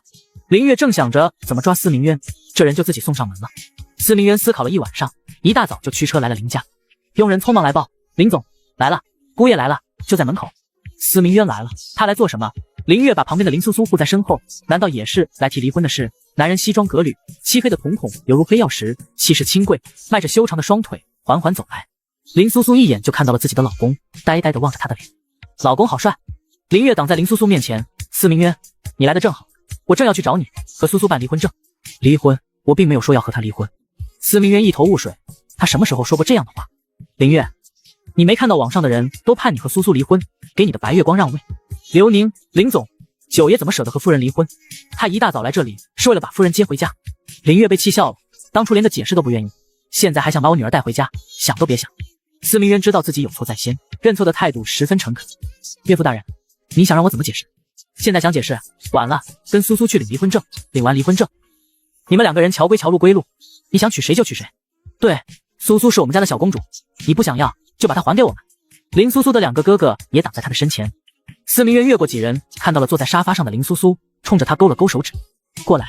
林苏苏乖乖地站起身，跑到自己老公身边，娇娇弱弱的一阵风都能吹倒，直到司明渊胸口上方，脸蛋漂亮的不像话。司明渊轻轻捏了捏女人白嫩的脸庞，轻声问道：你要跟我回去吗？林苏苏犹豫了片刻，摇了摇头。你不喜欢我，你喜欢的是别人，我不要跟你回去。没有别人，都是他们胡说八道的。司明渊捏了捏女人的手，突然间不舍得放开。怎么办？他好像有点在乎这个女人了，虽然他很不想承认，不过这是事实。一天没见他，心里空荡荡的。司明渊，你少哄骗我女儿，这么多质疑声，你连一句话都不说，看看网上都把你们2个说成什么样了。林老爹只是想让司明渊表个态而已，承认自己喜欢林苏苏，是不是真心还是假意没关系，只要承认，这些人不敢再说什么乱七八糟的言论。岳父大人，想要我怎么办？林月一愣，司明渊这是同意了，只要你发一个和苏苏亲密的照片，这些言论不攻自破。老爹，您刚才不是让他们2个人离婚吗？林雨辰暗地里拉了拉他老爹的衣角，爸爸怎么突然就改变主意了，变脸变得这么快？林月抬起头，看在司明渊这么有诚意的份上，我再给他一个机会。其实在整个帝都，林月最满意的女婿就是司明渊，不然也不会同意他的宝贝女儿嫁过去。林雨辰，司明渊双腿交叠坐在沙发上，冲着女孩招了招手，过来和老公一起拍个照片。林苏苏被男人抱在怀里，大脸蹭在他精致无瑕的脸上。司明渊拿起手机拍了一张，又凑到女人的脸上轻轻地吻了一下，又拍了一张。司明渊，你做什么？林老爹瞬间急眼了，当着他的面占宝贝女儿的便宜。岳父大人不是让我多拍几张亲密的照片吗？这也太亲密了，不许亲苏苏。林月脸色阴沉如水，司明渊当着自己岳父大人的面也不敢放肆，只能规规矩矩的又拍了几张。他的岳父大人好像有点难伺候。宝贝，抱着我的脖子。林苏苏乖乖的，让他做什么他就做什么，2只胳膊抱着男人的脖子，像一只奶猫一样靠在他怀里。林月，不许抱，岳父大人不是要我拍亲密的照片。林月，他忍，为了他的宝贝女儿，他忍，继续忍。司明渊又拍了几张，第一次自拍还是和自己的小娇妻，女人乖乖巧巧的，格外惹人，连林洛洛耳朵间都红了起来，紧张的抓着男人的西装领口。宝贝，一会儿跟我回家好不好？林苏苏想都没想就点了点头。司明渊把照片全都发了出去，一连发了9张。介绍一下，我的夫人林苏苏，世界上最可爱的天使。林苏苏的名字就叫世界上最可爱的小天使，是林老爹替她取的。正在网上坐等官宣离婚的人看到这条消息直接裂开了。卧槽，什么情况？没等来官宣离婚，怎么等来官宣秀恩爱了？是不是我眼瞎了？这是九爷发的吗？还是他的号被盗了？我宁愿相信他的号被盗了，不可能，假的，绝对是假的。塑料夫妻秀恩爱，不像是假的呀。这可是九爷的号，我去。什么情况？我哥竟然发微博了！司雪怡猛地从沙发上弹坐起来，像是看到了什么不可思议的事。九爷发微博了，让我去看看。姜妍刚画好一个设计方案，放下手里的笔，拿起手机，他一定要做九爷第一个评论的人。看清楚司明渊发的什么，脸色都白了。雪姨，你不是说你大堂哥不喜欢他吗？我也不太清楚，不过看着不像是在我们家拍的，也不像是在明渊拍的，说不定大堂哥是被威胁了。姜妍苦笑一声，有谁可以威胁到九爷？姜妍姐，你可不能被这几个简单的照片骗了。那个女人做不了司太，您就放心吧，她就是一个被宠坏的公主，等到受了我哥的冷落，就自己回家了。司雪怡毫不在意的摆摆手，林苏苏在她心里造不成任何的威胁。姜妍连画方案的心情都没有，看着手机上两人亲密的照片，恨不得扑上去把那个女人的脸划花。林月看着手机上的照片，满意的点点头，但就是要让所有人都知道，苏苏就是司太太，司家少夫人，整个帝都身份最尊贵的女人。苏苏单纯善良，不过有她在，谁都别想欺负她的宝贝女儿。她会把苏苏的后路一步步全部算好，这样她就能安心的离开。就算是商业帝王，也喜欢小娇妻的偷亲。司景前拿着手机跑到闭目养神的老爷子身边，爷爷，大堂哥又在秀恩爱，快看照片。老爷子瞬间来了兴趣，戴上老花镜仔细看，苏苏，看苏苏长得多俊，和他奶奶真像。这下放心了吧，大堂哥和小嫂子可恩爱了。那是自然，以后多发点。老爷子笑得合不拢嘴，立刻给大孙子司明渊打电话，小伙子，照片拍得不错，苏苏在你身边吧？爷爷看到了，放心了，现在就等着苏苏给我生个大层孙子。电话那头的林苏苏正坐在司明渊怀里，闻言害羞的拱了拱。旁边的林月，苏苏父亲，眼睛瞪得溜圆，他同意了吗？苏苏25岁之前不许怀孕，不许生宝宝。林月厉声道。司明渊收起手机，一脸淡然，放心，只是哄爷爷，我对小豆芽不感兴趣，等爷爷病好了，我会把人完好无损送回来。林苏苏委屈巴巴的挤出眼泪，老公果然嫌弃她。林月眉头紧锁，意识到司明渊的真实意图，不行，必须让司明渊喜欢上苏苏。我勉强让你带苏苏走几天，再敢让我女儿受委屈，我就把她带回来，你永远别想见。林月妥协道，多谢岳父大人，保证不让苏苏受委屈。司明渊立刻牵起林苏苏的手，宝贝，跟老公回家。林苏苏不舍得看向父亲和哥哥们，司明渊一把抱起她就往外冲，生怕被拦下。林家兄弟急了，爸，就这么让他带走妹妹，不是说离婚吗？林月摆摆手，我自有打算，你们俩今天继续跟我去公司实习。他看着剩下的2个儿子，深感责任重大。车上，司明渊抱着林苏苏，没想到如此顺利，他把一颗大白兔奶糖塞给她，给你的糖怎么丢了？林苏苏接过那只少了2只耳朵的糖，有些委屈，那天晚上你没追我，我以为你不要我了，你是我明媒正娶的老婆，当然要跟着我，这辈子都是我的人，逃不掉了。司明渊勾起唇角，邪气一笑，抬起他的下巴，轻轻吻在他嘴角。林苏苏却推开他，奶凶道，不许亲我。司明渊强势的将他箍在怀里，我是你老公，亲你很正常，你要尽快适应，说不定老公还会做别的。他凑近他耳边，嗓音低沉性感。林苏苏心跳加速，脸红透了。你不是说对我这种女人不感兴趣吗？为什么亲我？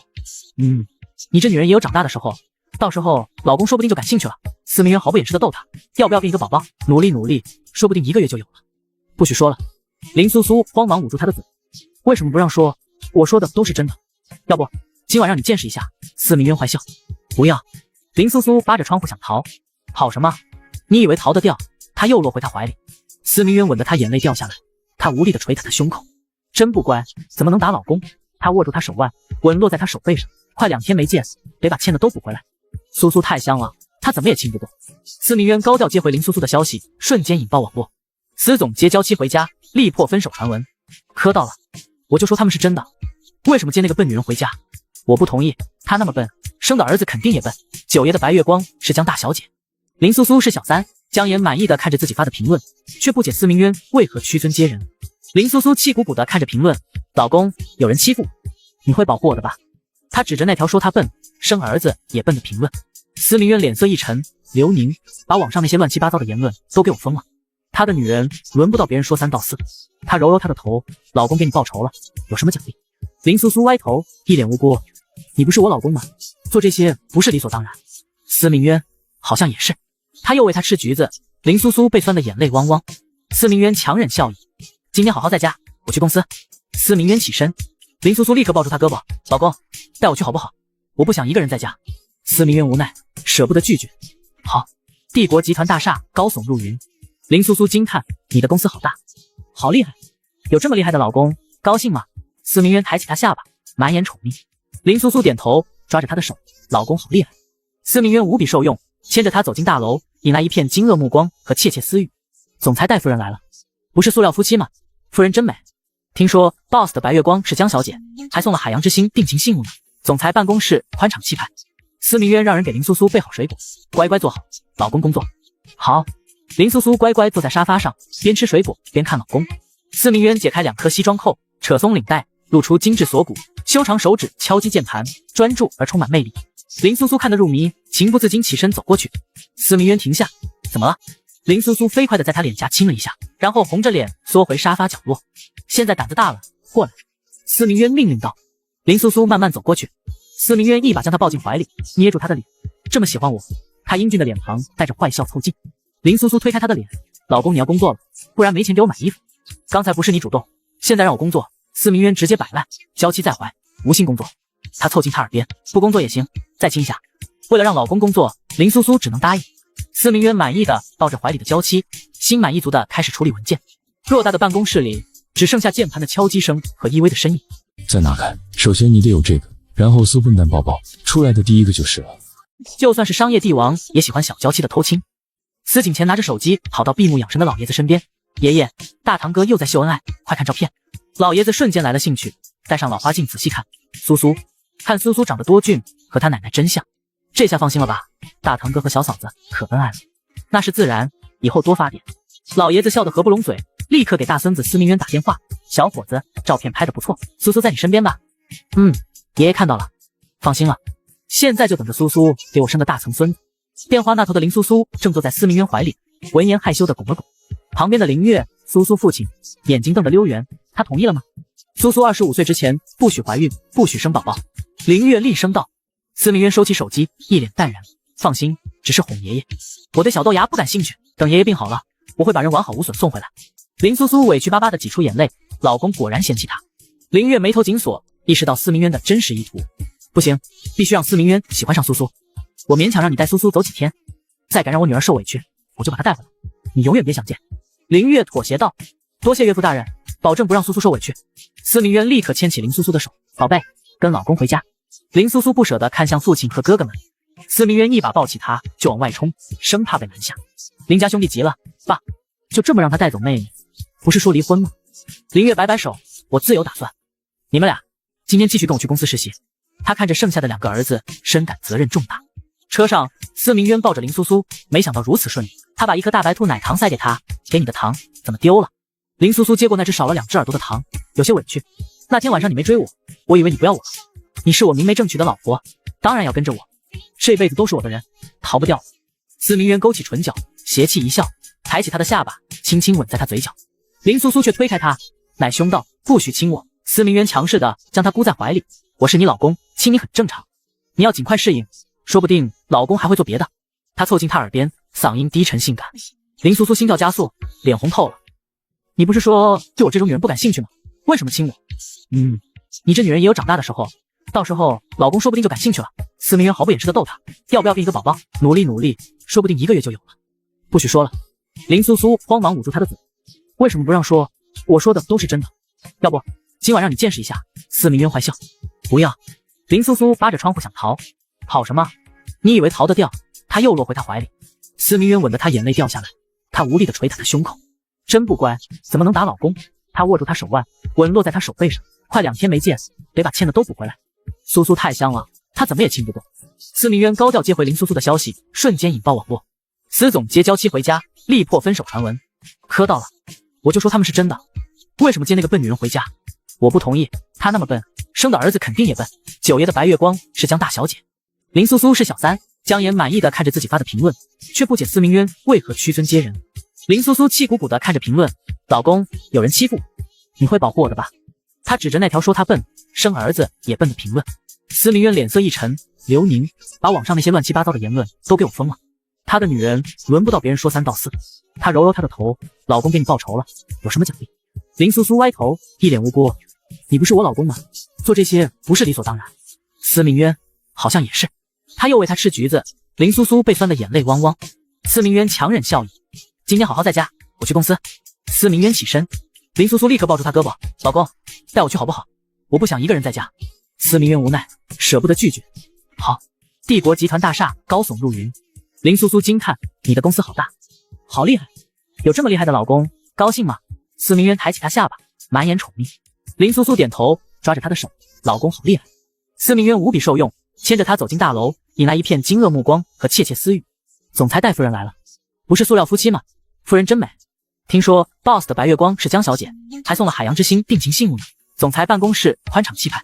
司明渊让人给林苏苏备好水果，乖乖坐好，老公工作。好。林苏苏乖乖坐在沙发上，边吃水果边看老公。司明渊解开2颗西装扣，扯松领带，露出精致锁骨，修长手指敲击键盘，专注而充满魅力。林苏苏看得入迷，情不自禁起身走过去。司明渊停下，怎么了？林苏苏飞快地在他脸颊亲了一下，然后红着脸缩回沙发角落。现在胆子大了，过来。司明渊命令道。林苏苏慢慢走过去，司明渊一把将她抱进怀里，捏住她的脸，这么喜欢我？他英俊的脸庞带着坏笑凑近。林苏苏推开他的脸，老公你要工作了，不然没钱给我买衣服。刚才不是你主动，现在让我工作。司明渊直接摆烂，娇妻在怀，无心工作。他凑近他耳边，不工作也行，再亲一下。为了让老公工作，林苏苏只能答应。司明渊满意的抱着怀里的娇妻，心满意足的开始处理文件。偌大的办公室里只剩下键盘的敲击声和依偎的身影。在哪看？首先你得有这个，然后苏笨蛋抱抱出来的第一个就是了。就算是商业帝王也喜欢抱着小娇妻开会。司明渊手指敲击键盘，专注工作。林苏苏在他怀里无聊地打了个哈欠，跳了下来。他好奇地发现他旁边有一瓶包装精致、印满图案的红色液体，趁他不注意，他偷偷拿过来，轻轻摇晃，里面是漂亮的红色。林苏苏找来工具，费劲地打开盖子，给自己倒了一杯。看着司明渊专注的背影，他转过身，偷偷尝了一口，酸酸甜甜，真好喝。居然藏这么好喝的饮料不给他。他喝完一杯又倒一杯，一连喝了3杯。这饮料太好喝了，可脑袋怎么晕乎乎的？他试着站起来，却腿一软，直接坐倒在地，怎么爬都爬不起来。司明渊听到动静回头，发现他摔倒，立刻放下工作冲过来，紧张地把他抱进怀里检查，摔哪儿了？痛不痛？不痛。老公你怎么有好几个？林苏苏眼神迷离，伸手去抓，却扑了个空。好几个？司明渊皱眉，怀疑是摔的。不对，空气里有酒味。他目光扫向桌子，那瓶打开的红酒。你偷喝酒了？我喝的是果汁。他理直气壮。司明渊被他逗笑了，那是红酒。林苏苏却已困得往他怀里蹭，要睡觉。睡吧，睡醒就好了。他轻拍他的背，还好是低度果酒，量也不多。这时刘宁敲门，总裁，会议时间到了。司明渊刚想放下他，林苏苏却委屈的掉眼泪，小手紧紧抓住他衣领不放。乖，老公去开会，你在这里睡。林苏苏哭得更凶，赖在他怀里。司明渊无奈，只能抱着他起身。刘宁惊愕，九爷，您带夫人去开会？走吧。会议室众人正襟危坐，等待总裁。只见司明渊西装笔挺的抱着一个熟睡的女人走进来，在主位坐下。开会尽量小声，他低声吩咐众人 ：“Boss， 这是高调秀恩爱。”林苏苏在梦中动了动嘴，无意识的蹭着他老公。众人胆战心惊的压低声音汇报。会议结束，司明渊难得肯定，做得很好，抱着林苏苏离开。第一次被夸奖的众人瞬间充满干劲。林苏苏揉着惺忪睡眼醒来，头还有点晕。醒了，把牛奶喝了，下次再偷喝酒，小心舌头。司明渊递过牛奶，林苏苏委屈巴巴的喝了一口，立刻吐出来，苦的。牛奶里加了点解酒药，不是苦的，再喝。司明渊哄着，不要。他坚决拒绝，牛奶弄脏了衣服。有重度洁癖的司明渊顿时嫌弃的不行，脏死了，但还是拿起纸巾帮他擦拭，又带他去洗手间洗脸。他一边嫌弃一边想，真是上辈子欠他的祖宗，对不起老公。林苏苏像只犯错的小动物，可怜兮兮。司明渊把他拎进休息室，脏死了，然后递给他一个礼盒，换上干净衣服。谢谢。林苏苏关上门换衣服，却怎么也拉不上背后的拉链。换好了吗？司明渊在外面等得不耐烦。没。林苏苏穿着白色蓬蓬裙走出来，微卷长发衬得她高贵漂亮。司明渊目光微凝，他的小妻子确实很美，就是有点笨。老公，能帮我拉上拉链吗？他请求道。当然。司明渊伸手替他拉好拉链，指尖不经意触到他细嫩的肌肤，他触电般收回手。没碰过女人的他竟有些耳热。谢谢老公。还有，我不叫笨蛋，我叫苏苏。他认真纠正。好，苏苏。他低沉磁性的嗓音念出他的名字，格外好听。林苏苏耳朵泛红，苏宝，这样叫对吗？他故意逗他，抬起他下巴，看着他水汪汪的眼睛，心痒难耐。宝贝，说好不好听？不说就吻你了。好听，他小声回答。没听见。好听。敲门声打断暧昧。林苏苏像受惊的兔子，猛地推开他。紧张什么？没我命令进不来。司明渊恢复冷峻。进。一位身着职业套装、身材姣好的女人拿着文件夹进来，看到林苏苏时明显一愣。总裁，最新珠宝系列的设计师只有江岩小姐能胜任，她是您朋友，如果您邀请。江岩。司明渊瞥了眼林苏苏，果然见她气鼓鼓地嘟起了嘴。是，江小姐是国内顶尖设计师，也有意参加法兰主办的国际珠宝大赛。知道了，我会考虑。司明渊冷淡回应。女人离开前，忍不住偷看了他一眼。林苏苏蹲在角落默默画圈圈，眼泪在眼眶里打转。又是那个老公的白月光江岩。过来，我又没说要合作，你气什么？司明渊把他抱起来，轻敲他额头。网上传的都是假的，我不喜欢他。小醋包，他解释。那你喜欢谁？他含着泪问。没有谁，不过他看着他，你是我娶回来的，我可以考虑喜欢你。喜欢我？林苏苏瞬间止住眼泪，眼睛亮晶晶。不过你好像没什么值得我喜欢的。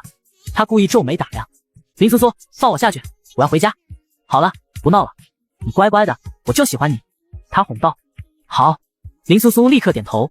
她好喜欢老公的脸，老公是她的，这么想让我喜欢，给老公生个宝宝，说不定就喜欢你了。他逗她。好。他看着她俊美的脸，毫不犹豫。司明渊，他这么爱她，连生宝宝都答应。不过还是算了，小9岁的小豆芽，痘痘重重可以，别的过几年再说。苏苏，生宝宝很痛的，可我想要一个长得像老公的宝宝。他趴在他怀里，呆呆望着他。乖，过段时间再说。他实在无法想象弱不禁风的他承受生育之痛。好吧。林苏苏突然想起什么，跳下他怀抱，跑到桌前拿起笔。宝贝，做什么？画草图。我也可以帮老公。他一脸认真。宝宝，别为难自己了。司明渊宠溺的捏捏他的脸。林苏苏推开他的手，继续画。老公不相信他一定要证明。爸爸给他请过很厉害的老师，设计过著名的海洋之星，他也行。司明渊不忍打击他的热情。好，你玩吧，不许乱跑，我出去开个会，很快回来。老公你去吧，我会乖乖的。他扬起笑脸，露出甜甜的酒窝。就算是商业帝王，也逃不掉对老婆傻笑的命运。林苏苏画了半天，费了好多张纸，也没有画出一个让自己满意的。办公室的地上全都是纸团。老公，主题是什么？你快告诉我。司明渊正在开会，桌子上的手机突然震动了一下，众人面面相觑。不是说过开会的时候要开静音吗？司明渊拿起手机发出去了一条信息。笨蛋，还没有放弃，主题是一见倾心，你不许叫那个女人来，你也不许和她合作，不然我就再也不理你了。好，不和她合作。宝宝又吃醋了。女人发过来一个气鼓鼓的表情。司明渊轻笑一声，已经想象到她这时候的模样。我们 boss 是在对着手机笑吗？好像是的。众人一副见了鬼的模样。以前总以为他们总裁是面瘫，原来还会笑。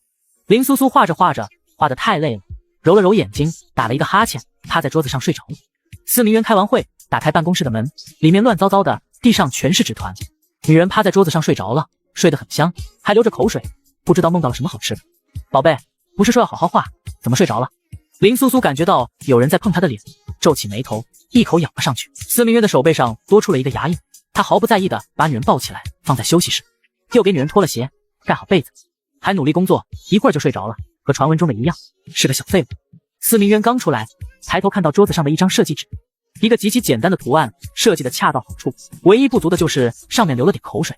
这是小废物画的。司明渊看了看周围，并没有别人进来，应该是笨蛋画的。他什么时候会画这种东西？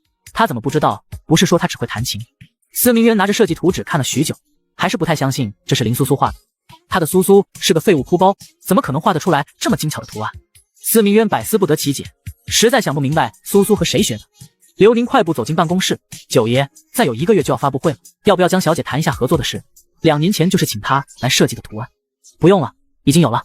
司明渊抬起手上皱巴巴的纸张，有了？难道九爷私底下已经和江小姐联系了？苏苏画的。刘宁一脸淡然，九爷打算用夫人画的，他们那笨蛋夫人能画出来什么？刘宁对此不抱任何期待，只是有点可惜这次的珠宝。有何不可？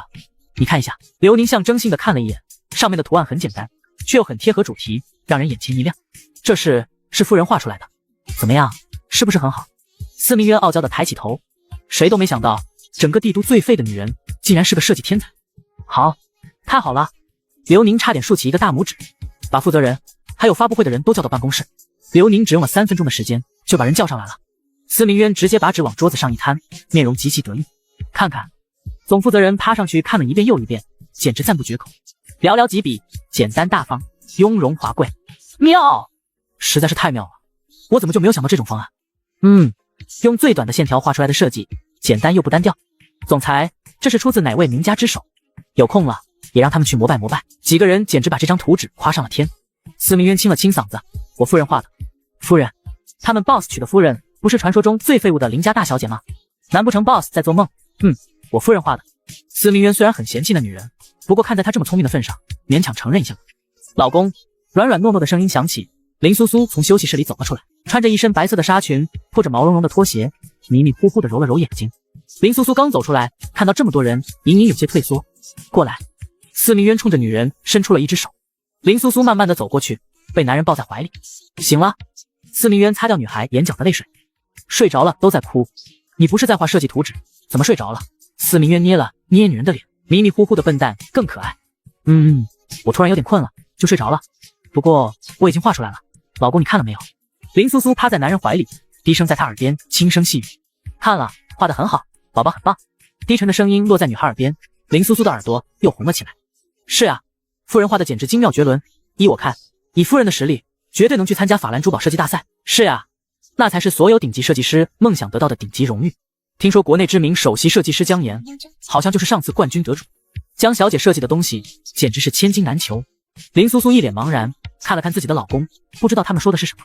可是她听到了一个名字，姜妍，不开心的嘟起了嘴巴。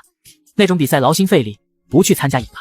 司明渊摸摸小姑娘的头，她的宝贝这么笨，去参加比赛输了会哭鼻子。是，夫人想必也不屑于去参加那种比赛。夫人已经有了全球最帅气多金的老公，还有顶级家世，简直就是妥妥的人生赢家。好了，你们拿着图纸出去吧，这次的设计就按图纸上的，发布会定在1个月以后。是总裁。胡建安带着自己的团队离开办公室。老公，我也想去参加。我也想去参加设计大赛。林苏苏抬起头，一脸祈求。不行，你不能去，决赛的时候在法兰，法兰可不是他的地盘。不要嘛，我就想去，老公，你就答应我，好不好？林苏苏坐在男人腿上，轻轻地摇晃着，抱着他的胳膊撒娇。不许撒娇，你都已经这么大了，怎么还撒娇？林苏苏被凶了，委屈的眼泪都出来了，一颗一颗的往下掉，哭得稀里哗啦，把司明渊胸口的衣服都哭湿了。司明渊一脸的生无可恋，为什么他会摊上这么一个女人？不许哭，让你去，大不了他多派点人跟着。更何况笨蛋这么笨，说不定没到决赛就被刷下了。林苏苏顿时止住了泪水，吸了吸鼻子。你说的是真的吗？你真的让我去吗？司明渊替他擦干净泪水。不骗你，不哭了，多带点事就哭。你怎么这么爱哭？林苏苏揉了揉眼睛，水汪汪的眼睛里带着雾气。好了，不许哭了，不然我就不给你报名了。林苏苏乖乖的，真的不哭了。宝贝，刚才你画的那个图案是跟着谁学的？司明渊抬起女孩的下巴，他现在还不相信哭包竟然会画出那样的设计图。是跟着我师傅学的，我师傅说我最聪明。你师傅是谁？叫什么名字？师傅就是师傅，他就叫师傅。林苏苏挠了挠头，师傅不是就叫师傅吗？司明渊差点被林苏苏的绕口令绕晕了。宝贝，我是说你师傅叫什么名字？林苏苏果断地摇了摇头，他一直就叫师傅，不知道师傅的名字。司明渊还真是个笨蛋。那你仔细想想他长什么样子？林苏苏认真努力仔细地想了想，想了半天，2个眼睛，一个鼻子，一个嘴巴。噗，门口的刘宁直接笑得喷了出来。这个世上为什么会有这么笨的女人？司明渊抽了抽嘴角，他就不该问苏苏这么难的问题，只是想确认一下是不是。老公，我真的没有说错。林苏苏不知道刘宁在笑什么，垂着头默默地对手指。老公知道你没有说错。好了，一会儿就下班了，我让人把这里的垃圾清理一下。林苏苏来了一趟，把司明渊干净的办公室弄得凌乱不堪，到处都是垃圾。对不起老公，我不是故意的。林苏苏更加惭愧了，她只是想帮帮老公。没怪你，我把鞋给你穿上，我们就回家了。好，我哥的人怎么还没来？难道我猜错了？司雪怡知道 CNY 珠宝发布会在即，她大堂哥一定会找人设计出一套压轴珠宝。2年前就是请了姜妍姐，今年怎么没有动静了？可能九爷找了别人吧。没关系，我正好全心准备2个月后的比赛。可能是我哥还没有联系你，这2天他一定会联系你。国内除了姜妍姐你，没有人能担此重任。司雪怡一脸崇拜地看着姜妍，等到去比赛的时候，自己也陪着他。可能吧。姜妍心里还是很有把握的，不出3天，九爷一定会联系他。只有他设计出来的珠宝，才能让 CNY 更加亮眼。九爷一定不会错过这次机会的。林苏苏睡得正香，突然被人丢到水里，两个胳膊开始扑腾，她落水了！救命！老公，救我！司明渊忍不住笑出了声，真是个胆小鬼，那么浅的水，你站起来应该只到你的胸口。林苏苏瞬间清醒，站起来，谁只到达她的胸口处。好好洗洗，今天吐得脏死了。司明渊转过身，出了房门，顺便把门关上。林苏苏洗了整整1个小时，把自己洗得干干净净。她洗得很香很香，老公一定不会嫌弃她。洗完之后，又换上了一身睡衣，戴着帽子，2只大耳朵垂到了肩膀上。打开房门，出去找老公。司明渊双腿交叠，坐在沙发上，手里依旧拿着一本婚后修养。英俊的面容在灯光的照射下更加深邃，每一个动作都散发着魅力。林苏苏慢慢地走过去，抱着他的一个胳膊，洗干净了。不脏了，过来，让我看看。粘人精。林苏苏被抱了起来，男人的脸凑到她身上闻了闻，奶香奶香，果然不脏了，洗得挺干净，不错。我洗了1个小时，把手都洗脱皮了。林苏苏娇嫩的手上脱了一层皮，看起来有点可怜。你洗那么久做什么？我只是想洗干净。林苏苏像只泄了气的皮球，她不想让老公嫌弃她。今天最干净。老公，我今天可以不睡地板吗？当然可以了，你就睡在我的房间，我去隔壁睡。司明渊觉得新婚之夜那天让苏苏睡地板，他好像睡出阴郁。不过那天他的心情确实很差。按照司老爷子的意愿，娶了一个听说连饭都不会吃的女人，你的心情能好？不过看在她长得这么漂亮的份上，就勉强忍一下吧。而且这女人也挺乖的，很招人心疼。林苏苏吸了吸鼻子，有点委屈。为什么2个人不能睡在一起？老公，你是不是嫌弃我？她身材虽然不好，不过她还会再长，一定会比上次见到的那个女人还要好。不是，粘人精，这么想和老公睡在一起，等1个月后吧。你要是还喜欢我，我就和你睡一起。这女人知不知道男女授受不亲，他们只是有名无实的夫妻而已。万一她忍不住，嗨，她才不会那么禽兽，对一个20岁的女人下手。好，真乖，先送你去睡觉，我去洗个澡。司明渊抱着女孩站起身，上了楼，长着一张天真的脸，还没想到竟然是个狐狸精。还好九爷没有被他迷惑，根本就不和这女人睡在一起，就是有那么迫不及待，好歹也是个大家小姐。旁边打扫卫生的女佣人都听到了方才的话，林小姐竟然主动投怀送抱，而且还被九爷拒绝了，简直不要太尴尬。宝宝们在哪看？首先你得有一个这个，搜笨蛋抱抱，弹出来第一个就是了。看完了的到我怀里来，亲你乖宝。就算是商业帝王，也是无时无刻的想黏着老婆。老公，我的熊呢？我的大熊去哪里了？上次我抱着它睡觉的，醒来的时候它就没了。林苏苏找了半天，也没有找到大熊在哪里。司明渊看看天看看地，摸摸鼻尖，有些心虚。可能是佣人打扫卫生，见它太占地方，就把它扔出去了吧。那是老公前2天才给我买的。林苏苏揉着眼睛，马上就要哭出来了。在家里，她一直都是抱着兔子睡觉，在这里抱着大熊睡觉，大熊丢了，她要怎么睡？你别哭，你去问问谁拿了，马上给你带过来。司明渊立即去隔壁的房间，把地上的大熊捡起来拍了拍。林苏苏失落地坐在床上，她把老公给她买的大熊弄丢了，老公会不会怪她？宝宝，老公把你的熊找到了。林苏苏看到熟悉的大熊，冲着她扑了上去，把比自己还大的熊抱到怀里。老公真好，老公把他的大熊找到了，今天就能抱着大熊睡觉了，把大熊当成老公。司明渊要是知道林苏苏把自己当成大熊，真的会谢。宝宝，你在哪里找到的？上次我抱着他睡觉，他突然不见了，他是不是跑了？不想让我抱着？可能是你睡觉的时候太皮，把他从床上踢了下来。没有，我没有踢，睡觉吧，已经很晚了。司明渊只想赶快结束这个话题，他能这么说自己因为吃醋把大熊藏了起来，不给他抱着，怎么可能？这是他会做的事吗？他只是觉得大熊太大了。林苏苏抱着熊上去，把大熊放在外面，自己睡在里面。老公晚安，你去洗澡吧，我睡觉了。好，晚安。司明渊拿着睡衣转身去了浴室，冲了20分钟的凉水澡，逐渐平静下来。不知道为什么这几天心里总有些躁动，还是因为身边多了一个女人。司明渊抬手披上一件睡衣，带子松松垮垮的系着，露出坚硬的胸膛，快步走出了浴室。林苏苏已经睡着了，缩在大熊身边，把他衬得更加娇弱。司明渊轻手轻脚地走过去，抑制住想要把这只傻熊扔下去的冲动，轻轻握住女人的一只手，放在嘴上。宝宝，晚安。瑞天公司，江岩旗下的一个设计公司，虽然不是帝都数1数2的大公司，却也小有名气。帝都最大的公司帝国集团，下面就是林家型号集团、苏氏上庆集团。苏氏一直想与林家联姻，让苏氏大少爷苏景行迎娶林苏苏。不知道什么原因，最后林苏苏还是嫁给了司明渊。江岩在公司里一连等了几天，也没有等到帝国集团找他合作的消息，终于坐不住了。这可是他攀上帝国集团最好的时候，不能再等了。江岩拿起手机打了一通电话。雪姨，你能和我一起去一趟帝国集团吗？我想看看九爷是不是遇到了什么难题。好呀，江妍姐，我马上就去你公司。好。司雪姨正在和她的朋友们蹦迪，接了一个电话，直接开车去了江岩公司。遇到江岩的事比她自己的还要重要。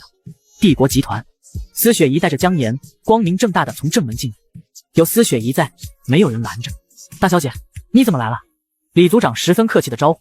江岩抢先一步问道：九爷呢？我是来找他商量一些事情。江小姐也来了，九爷今天没来公司，说是陪着小夫人去了游乐场。自从九爷结了婚，来公司的次数越来越少，是不是结了婚的男人都会变成昏君？江岩脸色一僵，九爷真是好雅兴。司雪姨气的头顶冒青烟。大堂哥不但没和那个女人离婚，还宠得不行，他也听到了一些言论，不知道那狐狸精用了什么手段，把大堂哥迷惑了。江岩沉声问道：这次的珠宝发布会，你们准备的怎么样了？已经在准备了，不到1个月就能完成。珠宝设计呢？我大堂哥怎么没有请江妍姐？大小姐，这个我就不太清楚了，毕竟我没有参与。难道整个帝都还有比江妍姐更好的设计师？司雪姨声音很大，公司里的很多人都抬起头。那个就是江大小姐吧？传闻总裁的白月光长得确实漂亮，身材一级棒呀。传闻而已，说不定是假的。总裁和她从来没有同时露过脸，更何况总裁现在已经结婚了，好像还很宠爱小夫人的样子。总裁真的很宠爱小夫人，开会的要抱着。依我看，白月光根本就是假的。对啊，这消息也不知道是谁传出来的，说不定就是假的，自己给自己脸上贴金。本来就是啊，论家庭背景，林大小姐甩他几条街，仗着白月光的称号才上来的。众人你一言我一语，说着风凉话。江岩无地自容，拉着司雪姨离开了公司。司雪姨，江妍姐，你拦着我做什么？我要问清楚，到底是谁抢了你的位置？帝都还有哪个设计师能设计出来比你还好的东西？大堂哥错过了你，简直是损失。好了，雪姨，九爷说不定另有打算，我们怎么能干涉他的决定？还是等到发布会那天再看看吧。江岩虽然嘴上这么说，但是心里比谁都不服气。他倒是要看看发布会那天摆设出来的压轴之物到底是什么东西。他设计的一定没你好，江妍姐，我敢肯定，到时候我大堂哥一定会后悔的。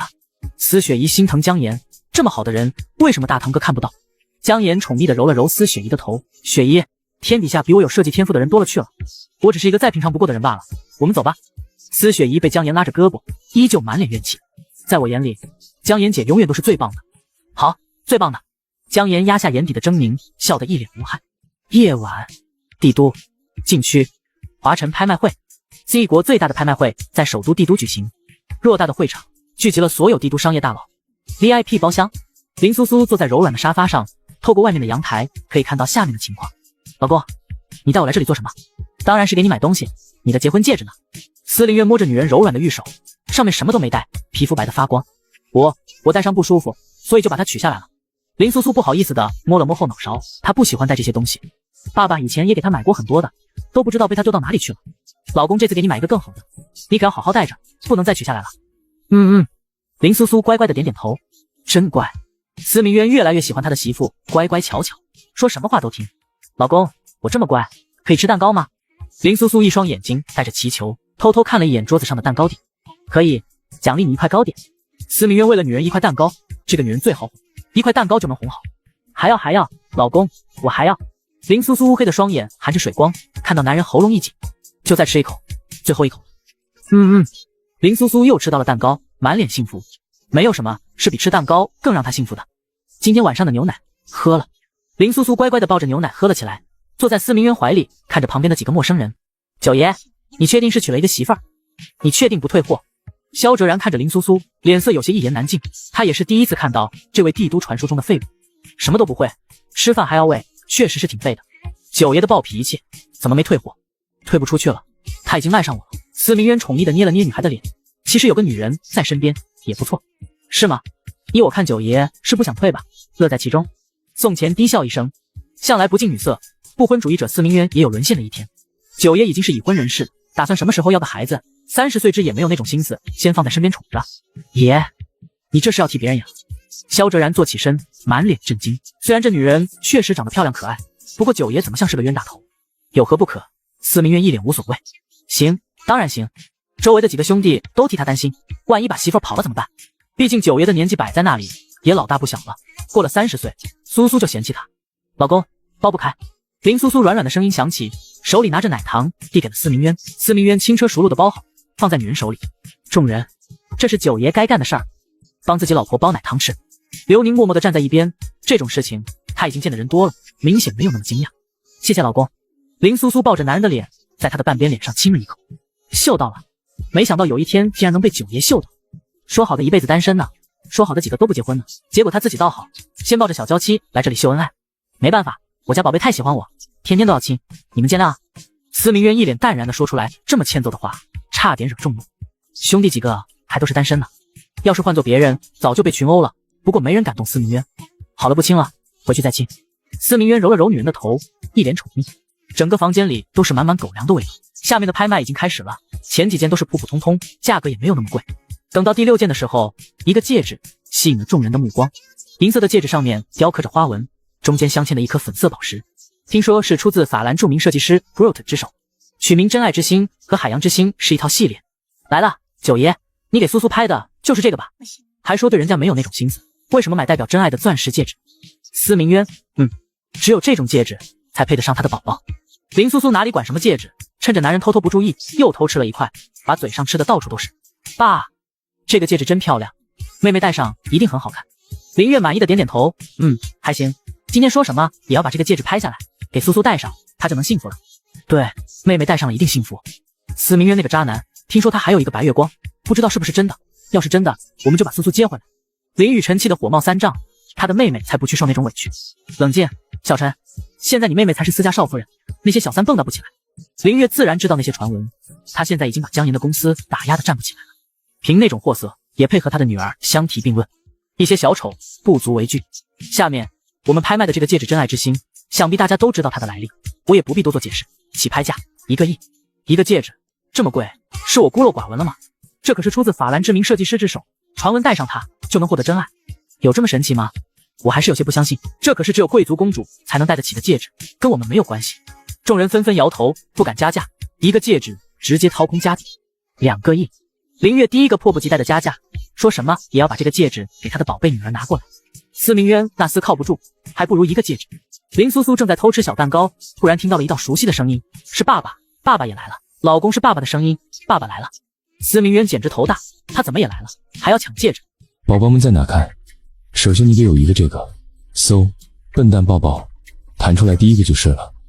看完了的到我怀里来，亲你乖宝。就算是商业帝王也喜欢秀恩爱，好甜。林苏苏兴奋地站起身，正要循着声音去找自己爸爸，被男人拉住了手腕。宝贝，不能在这里面乱跑，你要是想见爸爸，一会出去了，我带你去见他。好，2个亿，3个亿。司明渊语气慵懒的加价，他老丈人拍这个戒指做什么？反正没他拍了有用。萧哲然对司明渊投来敬佩的目光，厉害啊，九爷就是厉害，连自己的亲岳父都敢对，不愧是九爷。林老爹气得拍案而起，司明渊是那个臭小子，他今天也来了。林雨辰，老爹，他拍这个戒指说不定是给妹妹拍的，要不我们不加价了？不行，万一是给他那小情人拍的怎么办？对，司明渊长着一张招蜂引蝶的脸，情人肯定很多。林月气愤地继续叫价，3亿1千万。是爸爸。司明渊抱着怀里兴奋的女孩，抓着她的胳膊。3亿2千万，3亿4千万，3亿5千万。林月气的一拳捶在了玻璃桌子上，桌子像蜘蛛网一样碎裂。老爹，别生气，你别生气，伤到自己就不好了。司明渊故意和我作对，他绝对是拍这个戒指送给别的女人，他身边说不定还有别的女人。林月气得咬牙切齿，恨不得现在就去隔壁房间把人揪出来。打起来了，打起来了！林家和司家打起来的。九爷拍这个戒指，难道不是送给林家大小姐？谁知道呢？说不定是送给他的白月光江小姐，不然林总也不会和他争的。对啊，想都不用想，肯定是送给江小姐的。林总可能是看不下去了，替他的女儿打抱不平，所以才加价。众人看得不亦乐乎，这2家可真是塑料关系。3亿8千万，林月再次加价。他今天说什么也不能让司明渊那臭小子给他的小情人拍到手。老公，爸爸为什么要加价？爸爸也想要这个戒指吗？给爸爸好不好？我不要它。林苏苏抱着司明渊的胳膊说道。司明渊轻轻捏了捏女人精致又挺翘的鼻尖。不行，这个必须要老公拍了送给你，谁都不能给，就算是他的岳父也不行。拍完之后他自然会去道歉。林苏苏似懂非懂，她只是想要老公和爸爸好好相处。4个亿，4个亿5千万，5个亿。司明渊直接出价5个亿，一个戒指被拍出了天价，5个亿了，还有人出价更高吗？本来以为4个亿都已经是高价了，结果直接超出预期。林月5个亿5千万，司明渊挑了挑眉头，竟然还加6个亿。林月正准备开口，被他2个儿子拦了下来。爸，不能再加了，已经超出了它本身的价格，最高就只能卖5个亿。爸，你要是真想要，一会儿直接去隔壁。司明渊要是给他的小情人拍的，正好抓住他的把柄，借机把戒指要回来。林月沉默了2秒，觉得他2个儿子说的对，一会儿他就去抓人。司明渊身边要是有别的女人，正好把他狠狠教训一顿，然后再把戒指拿走。对，就这样做。这个戒指一定是他宝贝女儿的。林月在心里默默打着如意算盘。6个亿，已经6个亿了，还有没有人再加？九爷，林总是不是生气了？怎么说也是你岳父大人，怎么不给点面子？就是。林苏苏一脸茫然的也在一旁随声附和。笨蛋，你知道什么？他要这个戒指没用，岳父大人可能就是单纯的想和他过不去。司明渊以为没人加价，片刻后又传来一阵声音：6亿5千万。林苏苏动了动耳朵，怎么觉得这个声音有点熟悉？司明渊面色一凛，又来一个，是景哥哥，景哥哥也来了。林苏苏想了半天，终于想起了是谁，开心的从男人身上跳了下去。司明渊脸色阴云密布，苏苏，他是谁？叫的倒是挺亲密，苏苏好像还没有叫过他哥哥。景哥哥，苏景行，小时候和我一起玩的哥哥，他会给我买很多好吃的，还会给我买。林苏苏丝毫没有意识的威胁，话音未落就被男人捏住了下巴。哥哥是苏苏青梅竹马的哥哥吗？林苏苏乖乖的点点头。司明渊周身阴暗的气息瞬间喷涌而出，周围的温度急速下降。刘宁后退几步，突然感觉有些冷。他们也好像生气了。你喜欢他吗？林苏苏眼泪汪汪，摇了摇头。他只把景哥哥当哥哥的。司明渊似乎对这个回答很满意，松开了手。怎么哭了？就问你了2句话，怎么就哭了？林苏苏一脸委屈，你刚才把我的脸捏痛了。司明渊把林苏苏占有欲十足抱在怀里，手指抹掉她脸上的泪水。苏景行，苏家大少爷，听说苏氏想和林家结亲，差点就成了。苏大少爷应该和夫人是青梅竹马，从小一起长大的吧？萧哲然看热闹不嫌事大，每说一句话，司明渊的脸色就阴沉一分。刘宁在一旁快哭了，能不能别说了？他们九爷马上就要发飙了，这绿帽子也太绿了。不过当时确实有传闻，林家大小姐要嫁给苏少，6个亿5千万，还有没有人出更高的价格？司明渊脸上狂风呼啸，2只手紧紧抱着怀里的人。9个亿，苏景行，敢抢他的东西，敢抢他的人，青梅竹马又如何？苏苏现在还不是嫁给他？司明渊心里的醋意已经足以湮灭一切。九爷千金一掷为红颜，直接来了9个亿，九爷太爱江小姐了吧？为了他什么都能做。渣男，自己已经有了老婆，还要给小情人买东西。就是虽然他很帅，但是他真的很渣。也有一些女人纷纷表示气愤，替林大小姐感到不平。少爷，还要不要继续加价了？九爷把价直接抬高了这么多，看来他是势在必得。男人斜靠在沙发上，面容英俊，手中拿着一杯红酒，一身白色西装，衬得他更像是从希腊神话中走出来的王子。只是不知道他拍给谁的。少爷，管他拍给谁的，他是给他的情人拍的，还是给苏苏拍的？听说他有个白月光，苏苏嫁给他真是委屈了。男人抬起手里的酒杯，一饮而尽。少爷，林小姐已经嫁给他了，你也应该放下了。帝都名媛大小姐那么多，总有一个是你喜欢的。苏景行眸色一阵暗沉，别的女人再好，和我有什么关系？除却巫山不是云，他也只喜欢那个。苏景行又独自倒了一杯酒，笑着饮下。杨静看着他们少爷失魂落魄，心里也好不到哪里去。明明好好的一对，怎么就没办法在一起呢？少爷你别喝了，夫人知道了会伤心的。苏景行靠在沙发上，如同失去了灵魂。苏苏，他的苏苏，他护了18年的苏，只是这辈子终究是没有缘分。司明渊以9个亿的高价拍到了真爱之心。九爷千金一掷为红颜，豪气拍下9个亿戒指。九爷到底送给谁？是送给现在的现任妻子林大小姐，还是他心头白月光江大小姐？废话，想都不用想，当然是江大小姐了。没看到刚才林总和九爷闹得难舍难分？是啊，林总都出手了，肯定是拍给别人的，不是拍给林小姐的。林总现在肯定要气死了，林小姐现在不知道躲到哪里哭呢。哈哈哈哈，就他那种小废物，九爷没把他赶出来，已经是给他面子了。在家里乖乖当个花瓶不好吗？下面还搞出来了一个投票，林苏苏的票数明显比江岩少了很多。众人纷纷来吃瓜，都想看看这场豪门闹剧有多狗血。此刻的林苏苏正拿着9亿的戒指把玩。老公，这个钻石为什么是粉色的？好漂亮，喜欢不喜欢？给你拍的，要怎么报答我？林苏苏认真的想了想，自己好像没有什么能报答他，抱着他的脸亲了上去。司明渊美滋滋的又得到了一个吻。喜欢，我给你戴上，戴上就不能取下来了。好。司明渊握着女孩的手，把戒指戴上去。女人的手白皙修长，戴上戒指，衬托的整个人更加高贵。9个亿的戒指，九爷您可真舍得，这怕是史上最贵的戒指。苏苏，你可要戴好，不要丢了。众人都投来羡慕的目光。不会的，不会丢的。林苏苏看着手上的戒指，爱不释手，比上次的好看多了。上次老公给她的订婚戒指一点都不好看。司明渊结婚之前没有见过林苏苏，所以极其敷衍，随便挑了一个最丑的戒指。早知道他的宝宝这么惹人怜爱，他当时就应该好好挑选一个。司明渊出于愧疚，就想给林苏苏买一个最好的戒指。终于打听到了今天拍卖会上有，所以就把人带来了。听说戴上这个戒指的人会永远幸福，他希望他的宝宝永远幸福。老公给我的东西我会好好保管，不会弄丢的。司明渊低笑一声，宝贝，我上次给你买的钻石手链，你放到哪里去了？林苏苏挠了挠头，好像想不起来了。不是说会好好保管，把我送给你的手链都弄丢了？没有丢，老公，我保证一定不会把这个戒指带丢，你要相信我。笨，司明渊，你给我滚出来，带着别的女人来这里，给你的小情人买戒指。好呀，真是很好，你今天我就把你抓了现行。一阵叫骂声响起，紧接着大门被蛮力推开。林总，这是九爷的房间，您不能进来。后面的服务员吓得瑟瑟发抖，他们是真的拦不住。别人害怕司明渊，他林月不怕。司明渊，我告诉你，今天你不把戒指交出来，我就告到司老爷子那里。林月气得不轻，脸色阴沉如水。林苏苏看到自己的爸爸，兴冲冲地走过去。爸爸，谁在叫他爸爸？声音怎么这么熟悉？林月睁大眼睛，一个身影扑了过来，他的宝贝女儿。哎呀，他的宝贝女儿漂亮可爱了。林月好想抱一抱，不过他的宝贝女儿已经长大了，不能再抱。抬手摸了摸林苏苏毛茸茸的头，宝贝，你怎么会在这里？是老公带我来的，老公还给我买了戒指，爸爸你看是不是很好看？女孩手上戴着一个戒指，中间镶着一颗大粉钻，在灯光的照射下更加璀璨。好看，苏苏戴上最好看。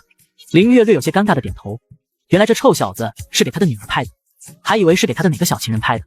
林雨辰赶紧后退2步，刚才气势已经没了，尴尬住了，这次真的尴尬住了。司明渊身边的小情人是苏苏，给白月光拍的戒指也是苏苏的。司明渊淡然的站起身，岳父大人来了，快请坐。什么事这么生气？万一伤到身体就不好了。岳父大人，刚才生那么大的气做什么？是因为我做错了什么？司明渊越客气，林月就越尴尬，旁边还有这么多人都看着呢，整得他像是一个无理取闹的岳父。我有点事儿就不做了，苏苏就交给你照顾了。林月说完这句话，带着林雨辰快速离开了房间。爸，这次你确实有点冲动，应该先问清楚再冲进去。你呢？你还说你比谁都冲动，跑得比谁都快，门还是你踢开的。我是担心妹妹，万一司明渊真的带着小情人，妹妹会伤心的。两个人走了一路，互相怪罪了一路，就算是商业帝王也怕小娇妻跟别人跑了。老公，爸爸怎么又走了？可能是觉得对我有些愧疚吧。什么？没什么，笨蛋，和你说了你也不懂。司明渊大手一挥，把林苏苏重新抱进怀里。林月一定是想着他带着别的女人来这里，给小情人拍的戒指，所以才气冲冲的冲进来，结果看到是自己的女儿。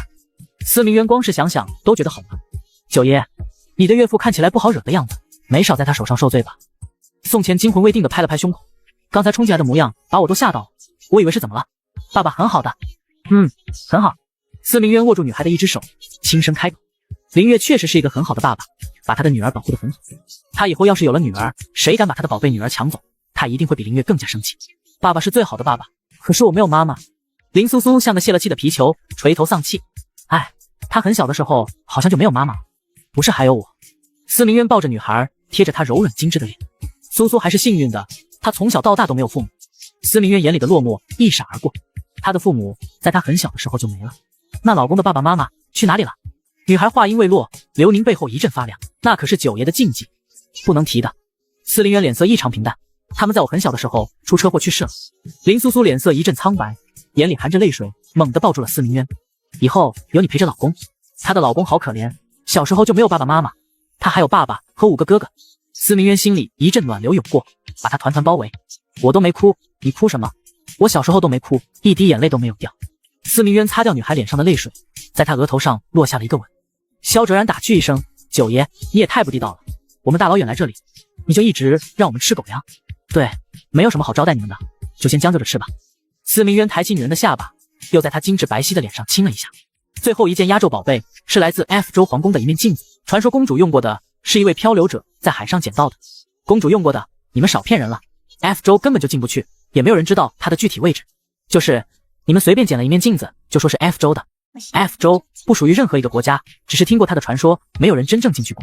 从地图版权上可以看到，它大概位于 Z 国右下方的一个海岛，传说里面有无穷的宝藏，但很多寻宝人都有去无回，迷失在海上。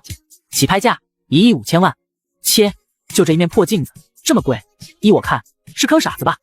大家别胡说八道，这可是 Z 国最具有权威性的拍卖会，绝对不会拿假东西糊弄大家。九爷，你看那个镜子值不值这个价钱？司明渊，传闻 F 州有无穷无尽的宝贝，谁不想这样的机会？那九爷你不想要吗？我的钱已经够多了，还要那些做什么？林苏苏正在开心玩着司明渊的手指，听到 F 州突然停了下来，他怎么好像在哪里听说过呢？没人出价，最后一件压轴的竟然没人出价，这就尴尬了。就连台上的主持人都尴尬的脚趾头抠地板，不知道他们经理怎么想的，这种云里雾里的东西怎么会有人拍？周围还是一片寂静，一根针掉下来的声音都能听到。2个亿。林月面容透露着从未有过的认真。爸，不知道这次是不是真的？是不是真的也要试一试？万一真的是呢？10年了，整整10年了。他找阿武找了10年，人生有多少个10年？只要有一点希望，一点风吹草动，他就会出手。F 州他也一定会找到。林月直接出了2个亿，东西顺利的被他拍下。林总不会是拍下这个镜子给他女儿梳妆用的吧？那还用想？当然了，他给他女儿用的都是最贵的，上次拍了一个玉梳子，好像都要上千万。果然，富人的世界我们不懂。司明渊微微扬起眉头，林月拍这个镜子真的是给苏苏梳妆用的？他怎么觉得不是？这次拍卖会圆满结束，欢迎大家下次光临。宝贝，我们回家了。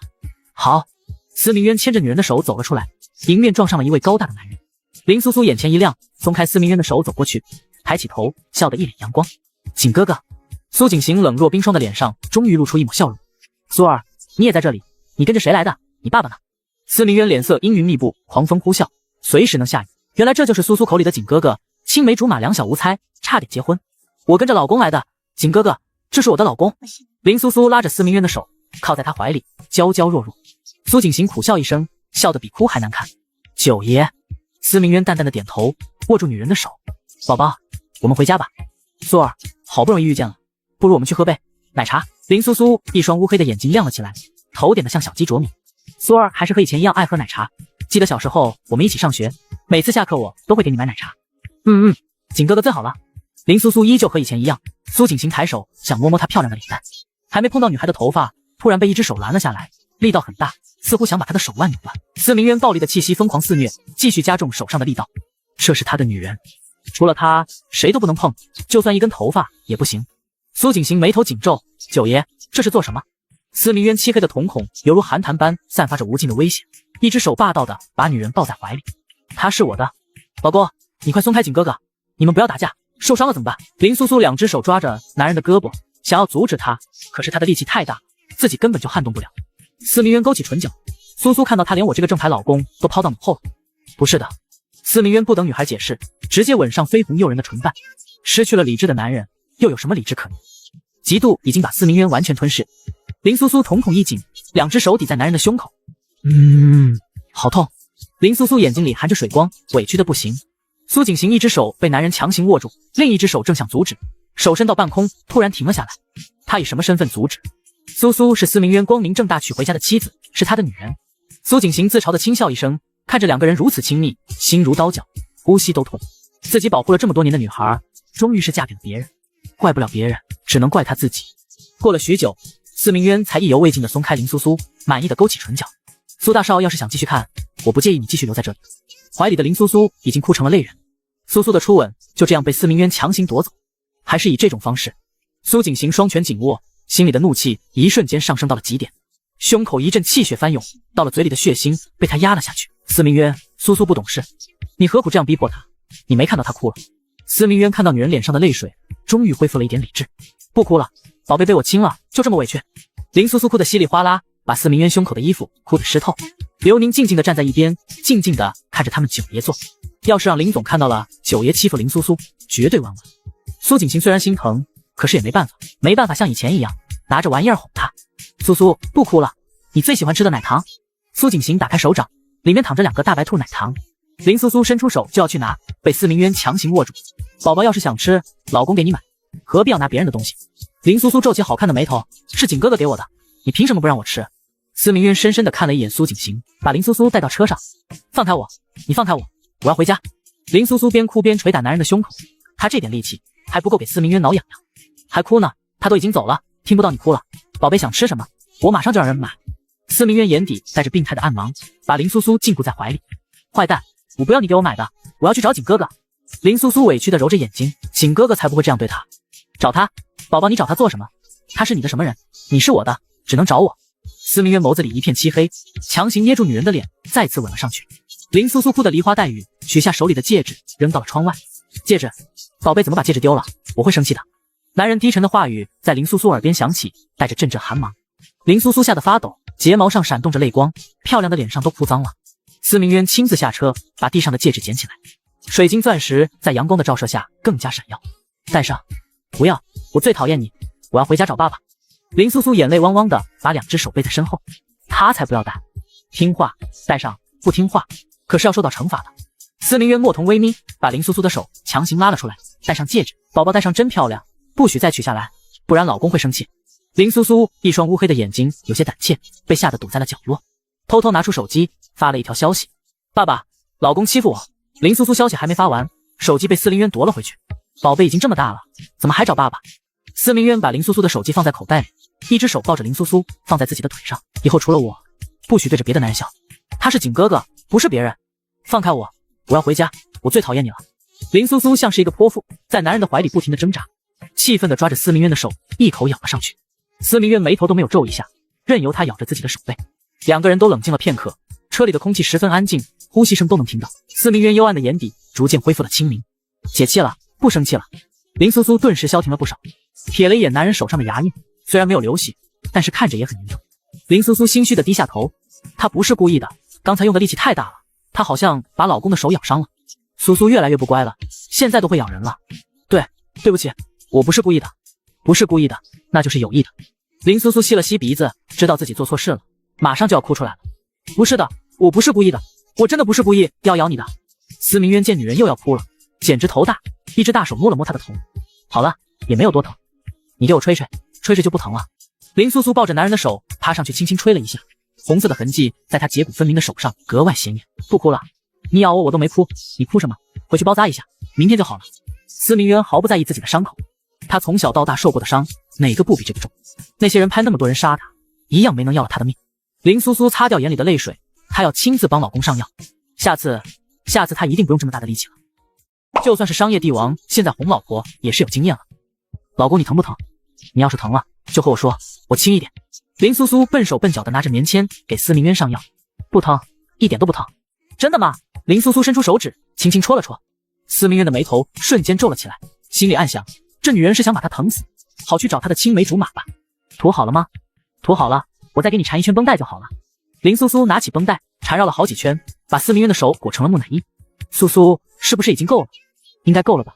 林苏苏剪断绷带，老公，我给你系一个蝴蝶结，我会系蝴蝶结。好。司明渊纵容道。林苏苏在他手腕上系了个粉嫩的蝴蝶结，一旁的助理刘宁看得一言难尽。冷冰冰的九爷配上这蝴蝶结，实在违和。老公，我系的是不是很好看？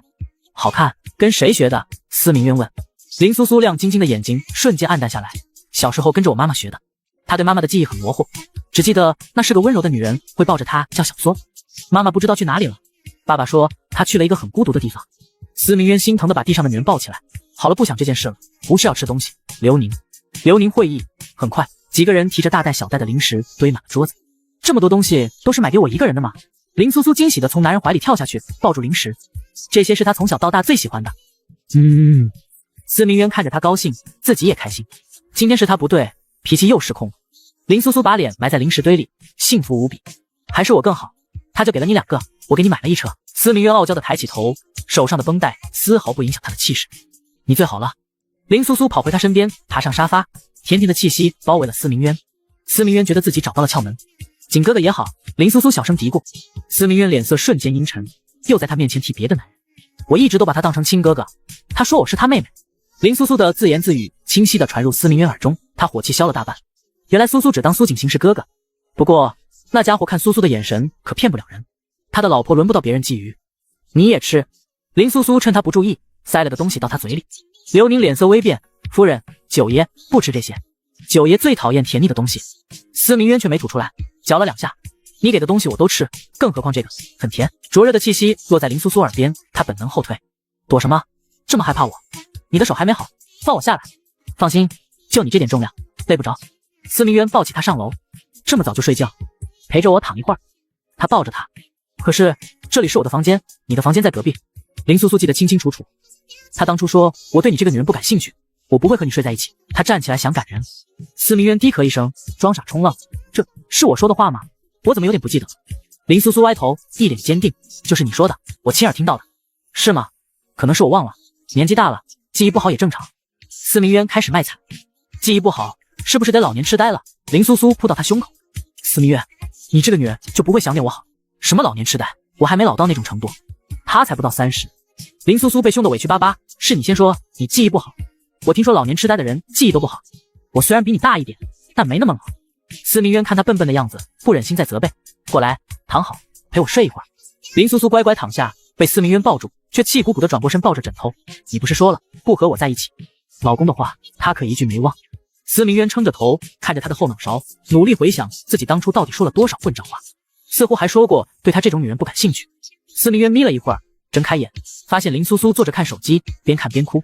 苏苏怎么又哭了？做噩梦了？他们说你不喜欢我，说你买的戒指是给白月光买的，不是给我。林苏苏哭得更凶了，戒指明明戴在她手上，是老公买给她的。好了，不哭了，多带点事儿，把手伸出来，我给你拍张照片。司明渊听不得她哭。林苏苏揉着眼睛，他们还投票了，我的票只有几百。下次老公让人给你投。司明渊拍下两人十指相扣的照片，女孩手上的粉色钻石耀眼夺目。他发微博，给老婆拍的钻石戒指，他好像很喜欢。世界上最可爱的小天使，照片发出去了，他们很快知道戒指主人是谁。司明渊抹掉他眼角的泪，这是给林小姐买的，司总真的给林小姐买了，还亲自发博。天，难道我们猜错了？江大小姐呢？不是说给她的吗？假的吧？各大 V 都说戒指是答谢江小姐设计压轴珠宝的，会再发布会送她，说不定这女人戴的是假的，真的已送江小姐了。酒也可能是看在林家面子上才给她的。另一边，江岩看着屏幕，面目狰狞。那么珍贵的戒指给了林苏苏，真是浪费。他还抱着最后一丝幻想。林苏苏也发博，谢谢老公给我买的戒指，最爱你了，立方。司明渊撒狗粮了，塑料夫妻变真甜。我就说九爷是好男人，戒指肯定是假的，真的早送江岩了。那些宣称戒指是给江岩的博主脸被打肿了。林家父子三人第一时间点赞转发评论，林雨晨和林宇浩更是联手把评论区骂林苏苏的人对得狗血淋头。这次记住老公是哪个了？司明渊问。林苏苏认真看着他头像，记住，世界上最可爱的天使是爸爸给我取的，他说我是上天赐给他的小天使。怎么了？不好听吗？好听，配上你刚刚好。司明渊唇角微扬，这名字确实像林月的风格，笨，取名字太累，不适合我。老公，我给你想一个吧。林苏苏来了兴致，我叫世界上最可爱的小天使，你就叫世界上最帅气的小天使。司明渊，不好听，你不喜欢？林苏苏像泄了气的皮球。好听。司明渊揉揉她的头，第一次昧着良心说话，不过能不能换一个？那棉花糖好听，但不太适合我，再换。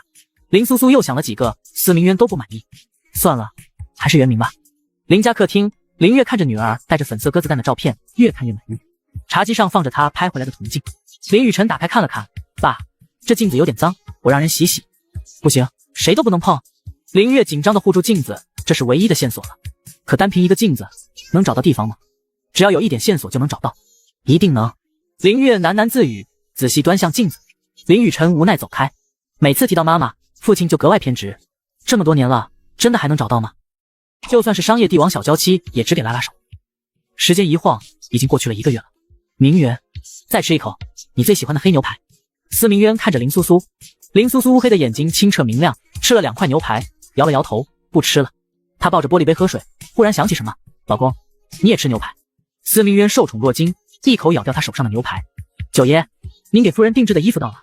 刘宁捧着奢华礼盒，老公给我买的新衣服。林苏苏兴奋拆盒，里面是一件璀璨夺目的白色一字肩礼裙，好喜欢。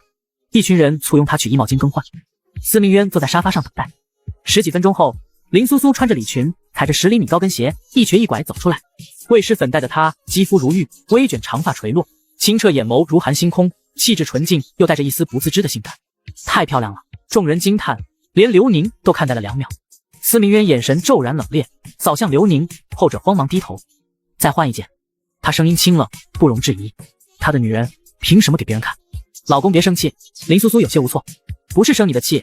司明渊将她抱进怀里，脱下她的高跟鞋，裙子不好看，鞋太高容易摔，以后不许穿。换我上次给你买的那件。林苏苏换上她指定的复古礼服，领口保守，剪裁完美，又换上了平底鞋。她在镜前欣赏自己，眉眼弯弯，酒窝浅浅。呀，这是谁家的小仙女？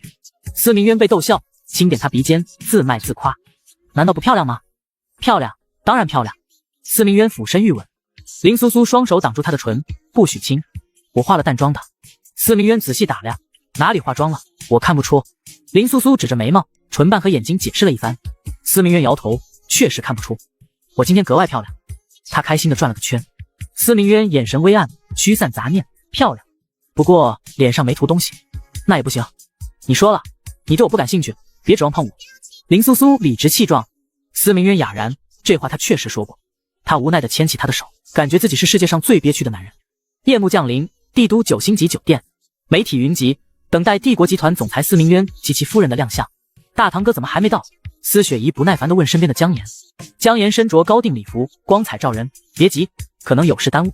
花花公子秦傲天端着酒杯上前，姜大小姐，久仰大名，赏脸喝一杯。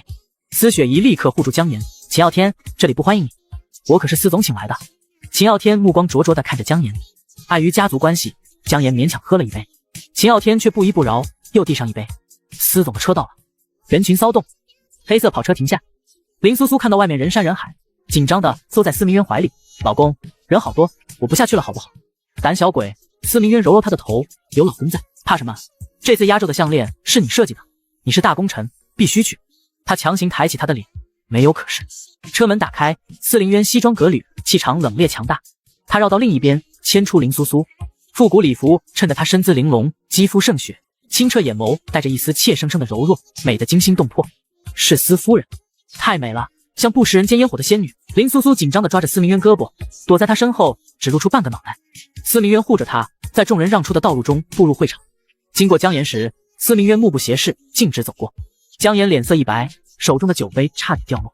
司明渊知道他胆小，先带他去了休息室。苏苏，没人了。林苏苏这才松口气坐下。老公，爸爸怎么没来？我还是好紧张，一会儿要说什么？他晚点来。你什么都不用说，站我旁边就好。司明渊递给他一块粉色蛋糕，吃点东西。林苏苏看到蛋糕眼睛一亮，像只小仓鼠般吃起来。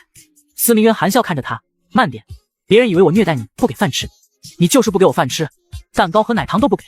司明渊捏捏他软乎乎的脸，没良心，吃多了长蛀牙，拔牙很痛的，怕不怕？林苏苏吓得捂住嘴，不吃了，我不吃了。他一头扎进他怀里，司明渊满意的搂住他的腰，胆小鬼。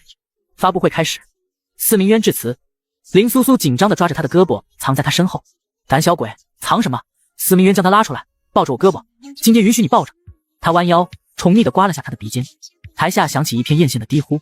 角落处，穆青青注意到了姜岩，故意提高音量。林小姐手上戴的是上次司总拍下的戒指吧？网上疯传是给姜小姐的，现在打脸了吧？众人目光投向姜岩，姜岩脸色骤变，指尖发白。司雪怡立刻反驳：穆青青你胡说，网上乱猜的，关姜岩姐什么事？穆青青冷笑：姜大小姐当时难道没期待过？可惜啊，司总娶的是苏苏，你不够格。你，司雪怡气得想动手，被姜岩死死拉住。我记得当时闹得挺大，本来就是给夫人的，理所应当，给别人才不正常嘛。议论声让姜岩如坐针毡。林苏苏在台上看到了穆青青，想过去，老公，我想去找青青。司明渊按住他，人多不许乱跑，结束了再去。他把蛋糕推到他面前，先吃。林苏苏看着蛋糕，又看看闺蜜，决定先吃蛋糕。穆青青还在战斗，浑然不知自己已被蛋糕打败。司明渊托腮看着吃得香甜的妻子，冷峻眉眼染上温柔。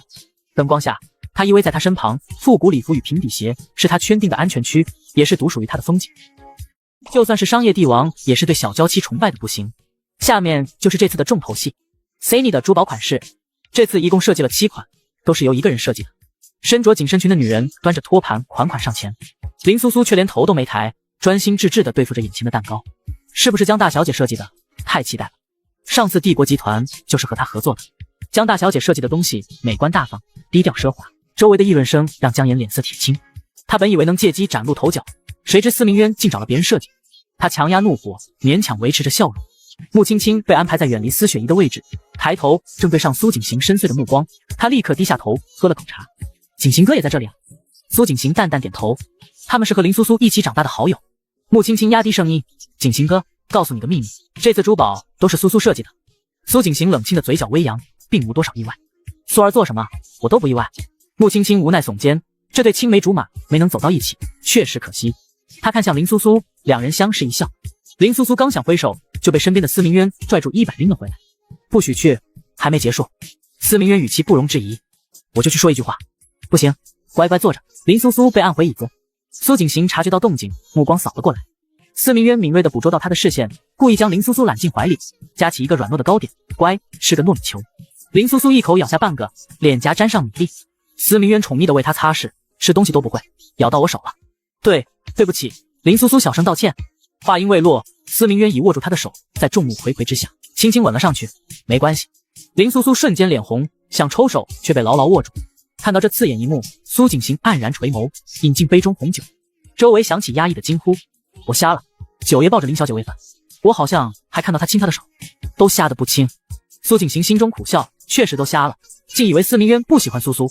7个托盘的珠宝在灯光下璀璨夺目，尤其最后一套惊艳全场，太漂亮了，不愧是江大小姐，比2年前的更亮眼。我要最后那套。赞叹声此起彼伏，江岩双手微微颤抖，这些人是在说他不如别人。江大小姐，您设计的太好了，我们腾飞集团诚邀您做特邀设计师。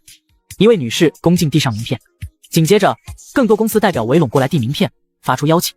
江岩得意地扬起眉，就算不是他设计的，他的名气也够大。林苏苏气鼓鼓地嘟起嘴，司明渊捏捏他的脸，怎么了？不开心？是因为不让他去找苏景行？别碰我脸。林苏苏指向江岩，他怎么也来了？是不是你请的？怎么会？可能是司雪姨带来的。司明渊否认。林苏苏立刻伸手捂住他的眼睛，不许看他。司明渊低笑出声，老公不看他，只看你一个人。低沉的声音带着蛊惑，让林苏苏耳根发烫。骗子，怎么骗你了？大骗子。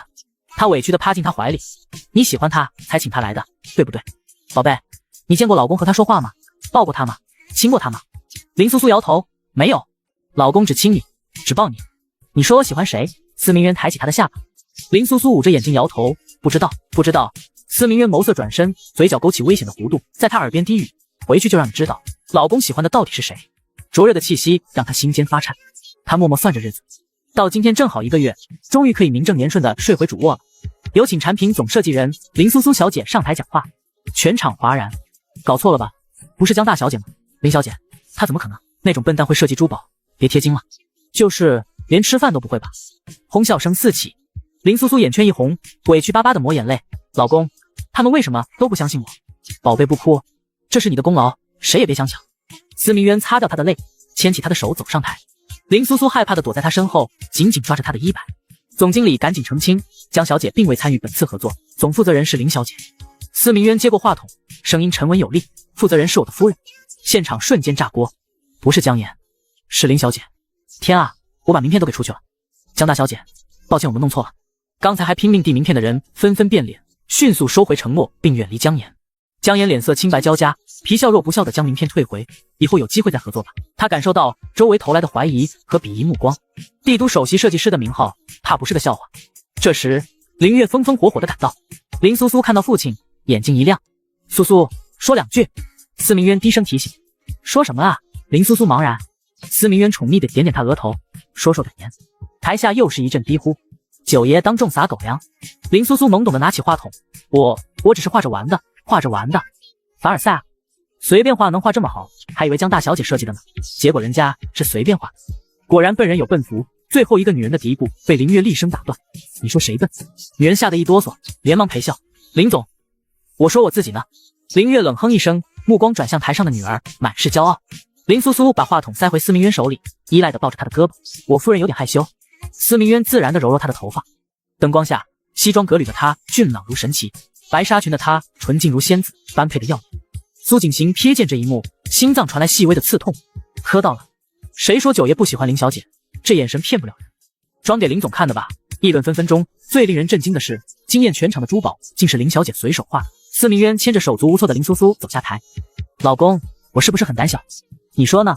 司明渊看着他低垂的脑袋，不过没关系，我不嫌弃。嫌弃的话，早退货了。爸爸。林苏苏看到林月，立刻甩开司明渊扑过去。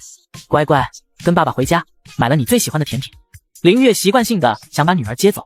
好。林苏苏点头。不行。司明渊断然拒绝。他好不容易等到满月的这一天，终于可以光明正大的和苏苏同房了，怎么能让岳父大人截胡？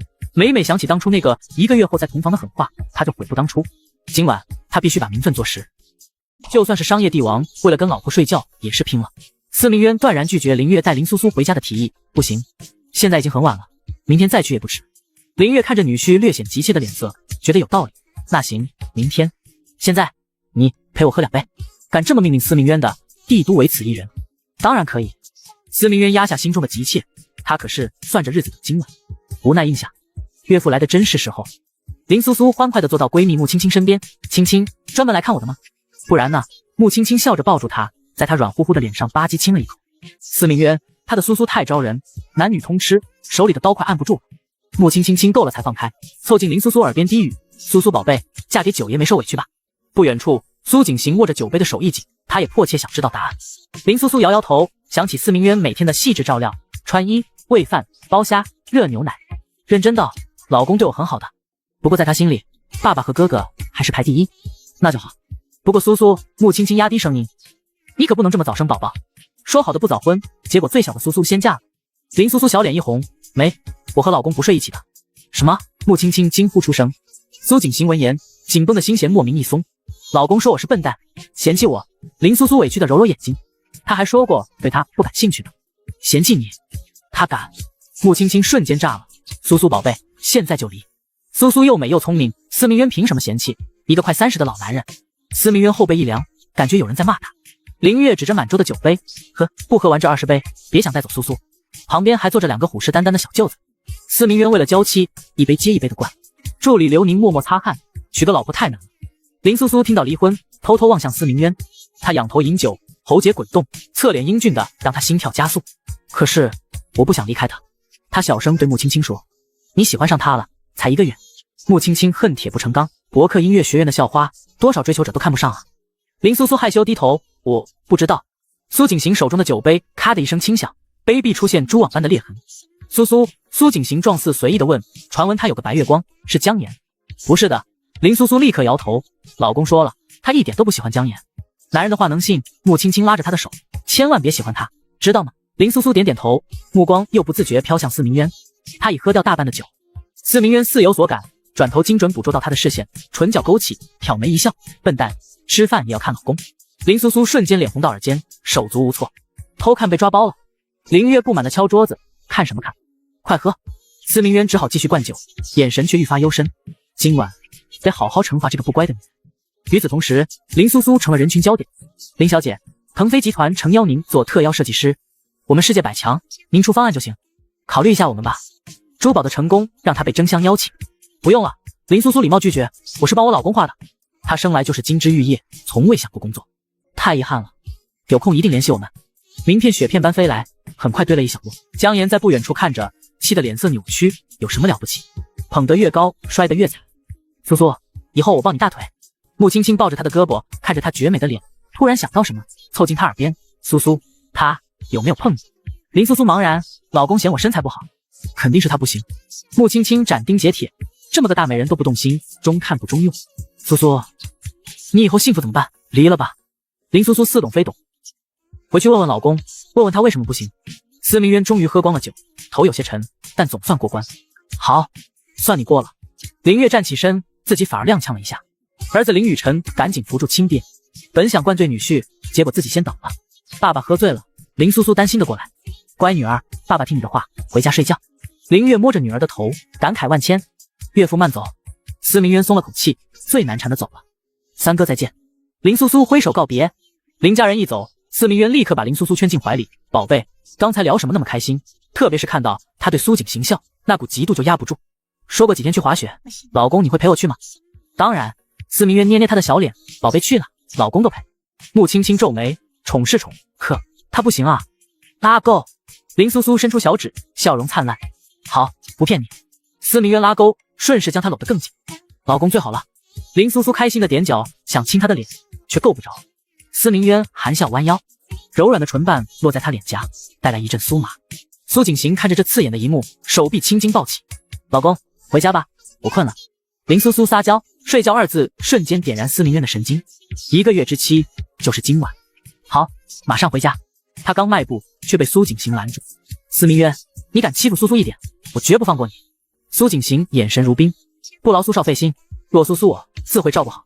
司明渊语气强硬。两人目光相撞，空气瞬间凝滞，要打起来了。苏少喜欢林小姐吧？听说差点就在一起了。司明渊脸色铁青，直接打横抱起林苏苏，大步离开酒店。差点在一起又如何？现在他在自己怀里。苏景行望着他们离去的背影，高大的身躯晃了晃，直直向后倒去。苏苏，你一定要幸福。就算是商业帝王，也喜欢小娇妻投喂。司明渊双腿交叠，面容阴冷地坐在车里，漆黑的瞳孔看着外面的风景。林苏苏坐在司明渊怀里，正在打瞌睡，突然被他捏住了脸。宝贝，你今天和他们说的什么？说的那么开心。林苏苏抬起头，对上男人一双幽暗的眼眸，没有，什么都没有说。没有说，明明刚才和他们有说有笑，小骗子。刚才还和苏景行有说有笑，他有那么好吗？司明渊微微俯身，高大的阴影把林苏苏的笼罩起来。景哥哥，他对我最好了，以前每天都会给我买吃的。林苏苏乌黑的眼睛亮晶晶，在他心里，苏景行就和他的亲哥哥一样。是吗？比我对你还要好。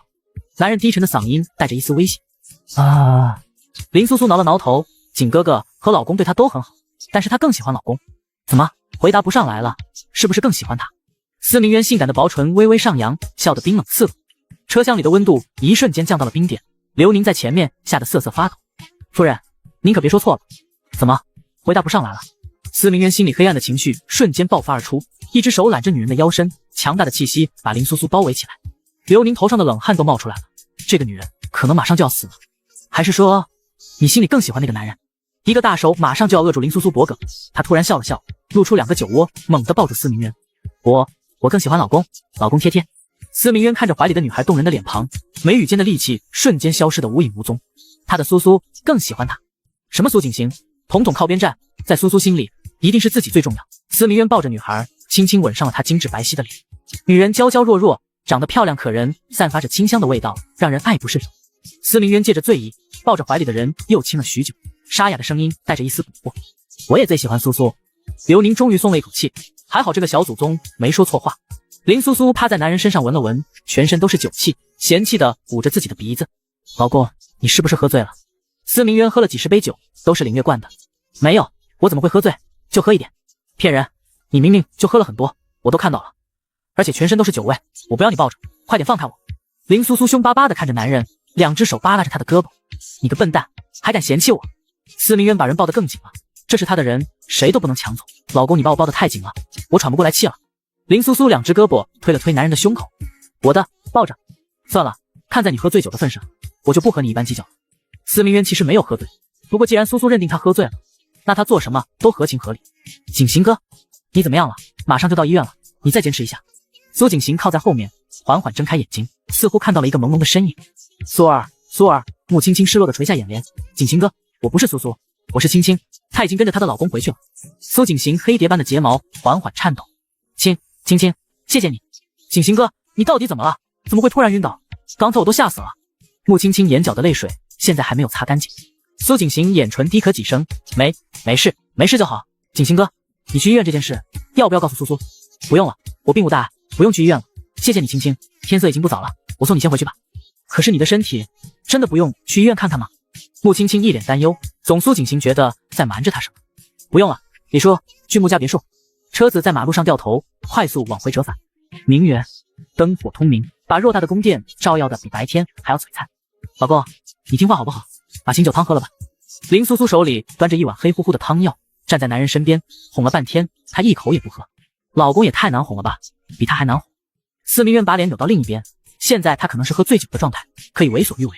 老公，喝一口就喝一口，喝一口你就能恢复了。林苏苏又跑到男人面前，拿个勺子舀了一勺，放在他的嘴边。不苦的，一点都不苦，你就先尝一口。女人一双乌黑的眼睛里充满祈求。听佣人姐姐说，老公要是不喝醒酒汤，明天起来会难受的。刘宁一脸疑惑，他记得他们九爷不是千杯不到吗？从来没有喝醉酒，这才喝了几十杯而已，怎么就醉了？司明渊，要我喝也可以，你要亲口喂我喝。刘宁，确定了，他们也一定是装的。可是我不，怎么不愿意了？你不是说我是你最爱的老公吗？我不会亲口喂你喝药。林苏苏小脸通红，凶巴巴地吼着男人。司明渊也有些心虚，抬头看着天花板，这有什么难的？你自己喝一口，喂给我不就好了？可是没有什么可是的，你不愿意就算了。林苏苏抬头看了一眼司明渊，她的老公真的喝醉了吗？为了不让自己的老公难受，林苏苏还是听了他的办法，猛地灌了一口药，苦的还在原地转了几圈，看着桌子上的糖就想吃。喂我！司明渊抱着女人刚准备去接，咕咚一声，林苏苏把药直接咽到了自己的肚子里。司明渊大血一个猛住了。林苏苏，老公对不起，我把你的药喝了，不过我不是故意的，太苦了，我含不住。林苏苏被苦的眼泪汪汪，司明渊可心疼坏了，拿起桌子上的一个糖果塞进她的嘴里。宝宝们在哪看？首先你得有一个这个，搜笨蛋抱抱，弹出来第一个就是了。看完了的到我怀里来，亲你乖宝。就算是商业帝王，也是执着于养媳妇。喂我！司明渊抱着女人刚准备去接，咕咚一声，林苏苏把药直接咽到了自己的肚子里。司明渊大血一个猛住了。林苏苏，老公对不起，我把你的药喝了，不过我不是故意的，太苦了，我含不住。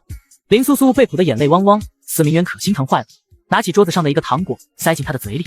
吃个糖就不苦了。司明渊给林苏苏的嘴里塞了一颗糖果，她的眼泪像断了线的珠子一样往下掉。我是不是很没用，连给你喂药都不会？林苏苏委屈的揉了揉眼睛，眼眶红红的，惹人怜爱。宝贝最聪明，一点都不笨，我自己喝药。司明渊端起药碗，连勺子都没用，直接仰起头一饮而尽。早知道就不逗他了，现在把他都逗哭了，真是个爱哭鬼。司明渊擦掉女人脸上的泪水，宠溺的刮了一下她的鼻尖。宝宝，不哭了，我已经把药都喝了。林苏苏委屈的吸了吸鼻子，老公现在还难受吗？是不是已经好了？当然好了，喝完药就好了。你看我现在是不是和以前一样？司明渊抵着林苏苏白皙的额头，两人的距离很近，呼吸近在咫尺，还是和以前一样笨。刚喝完药，怎么可能见效那么快？林苏苏累得瘫倒在司明渊怀里，喝醉酒的老公太不好哄，他哄了那么久，一口都没有喝。老公，你把我放下去吧，我要去洗澡睡觉了，你也早点睡，今天要跟我一起睡。司明渊大脸贴着女孩白皙精致的脸，可是，你不是说不想和我一起睡觉，要分开睡的吗？宝贝难道忘记了？我当时说的是1个月，看在你这么喜欢我的份上，我就勉为其难的和你睡一个房间吧。林苏苏白皙的脸一瞬间红了起来，害羞的捂着眼睛。好。林苏苏进了浴室，花了整整1个小时才把自己洗得干干净净，穿了一身白色软绵绵的睡衣，一双眼睛乌黑又明亮，脸上还氤氲着一丝淡粉色。司明渊居高临下的看着门口的女人，微微弯下腰，一只手撑在她的身侧。洗完澡这么漂亮，不仅漂亮，而且全身都散发着香气，逼得老男人差点不做人了。你想做什么？你还没有洗澡，快去洗澡吧，洗完澡还要睡觉。林苏苏从男人胳膊下面拱出去，逃命一般的跑进房间里，顺便把门关上，缩成一团，把自己蒙在被子里，在床上滚来滚去。怎么办？她的心跳好快，刚才老公说了什么？好像说是喜欢她，老公喜欢她。林苏苏在床上翻来翻去，时不时的看一眼房门。今天要和老公一起，好紧张，好紧张。司明渊急匆匆的冲了一个凉水澡，刚准备进来抱着她的小娇妻睡觉，房门又打不开了。宝贝，给我开开门，我要睡觉了。林苏苏拿被子把自己的脸裹了起来。乖，今天已经1个月了，怎么陪你睡觉？你自己一个人睡觉是不是害怕？司明渊又轻轻敲了2下房门，突然门口被打开了一条缝隙，林苏苏探出半个脑袋。男人刚洗完澡，只穿着一件松松垮垮的睡衣，带子都没有系好，露出了坚硬的胸膛，发丝一直往下淌着水珠，滴落在他的胸膛，缓缓向下流淌。老公的身材真好。林苏苏的脸又红了起来，捂着脸用最快的速度钻进了被子里。司明渊轻笑一声，迈着修长的双腿走进来，把门关上。睡着了？我已经睡着了。林苏苏把脸埋在枕头里，2只手紧张地抓着被子。怎么办？她好像生病了，看到老公就脸红心跳。睡着了怎么还会说话？林苏苏拿手捂住自己的嘴巴。司明渊走过去，一把掀开女人身上的被褥。林苏苏像乌龟一样趴在床上，把脸埋在枕头里，2只脚因为紧张，脚趾头蜷缩起来。旁边还躺着一只大熊，比林苏苏还要大。司明渊的心都要跳出来了，他的宝宝怎么能这么漂亮？随后冷冽的目光落在大熊的身上，真是碍事的东西。伸出手，毫不留情地把大熊从床上拉了下来。这个大笨熊竟然陪着他的宝宝睡了1个月。林苏苏正在想着怎么和他说话，被一只大手抱住了腰身。男人成熟的气息铺天盖地地把他包围，后背贴上了男人温热的胸膛。林苏苏的心脏跳得更快，像是要跳出来。真的睡着了吗？是不是在骗咱们？司明渊低声在女人的耳边，林苏苏耳朵尖都红了起来，再不睁开眼睛，可就是别的地方。林苏苏耳边痒痒的，不小心抓住了男人的脸。你这是要谋杀亲夫吗？别装睡了，快起来！林苏苏不情愿地睁开一双眼睛，被男人翻了一个身。老公，我真的困了，要睡觉了。好，我抱着睡觉。司明渊强势地把女人揽进怀里，让她的脑袋枕着自己的胳膊，一只大手放在她纤细柔弱的腰上。第一次和一个女人如此近距离的接触，司明渊一点都不抗拒，反而有点喜欢。他的女孩看起来很娇弱，又需要人保护，他以后也一定会好好保护他的宝贝。林苏苏也是第一次这么亲密的和一个男人接触，眼睛都不敢睁开。趴在男人怀里，两只手紧张地抓着他胸前的衣服。司明渊身上带着一阵淡淡的清香，味道很淡，很好闻。睡吧。司明渊大手轻轻拍着女人的后背，本来想做点什么，他的宝贝好像有点紧张，算了吧，过几天再说。林苏苏抱着男人的脖子，把男人当成了大熊。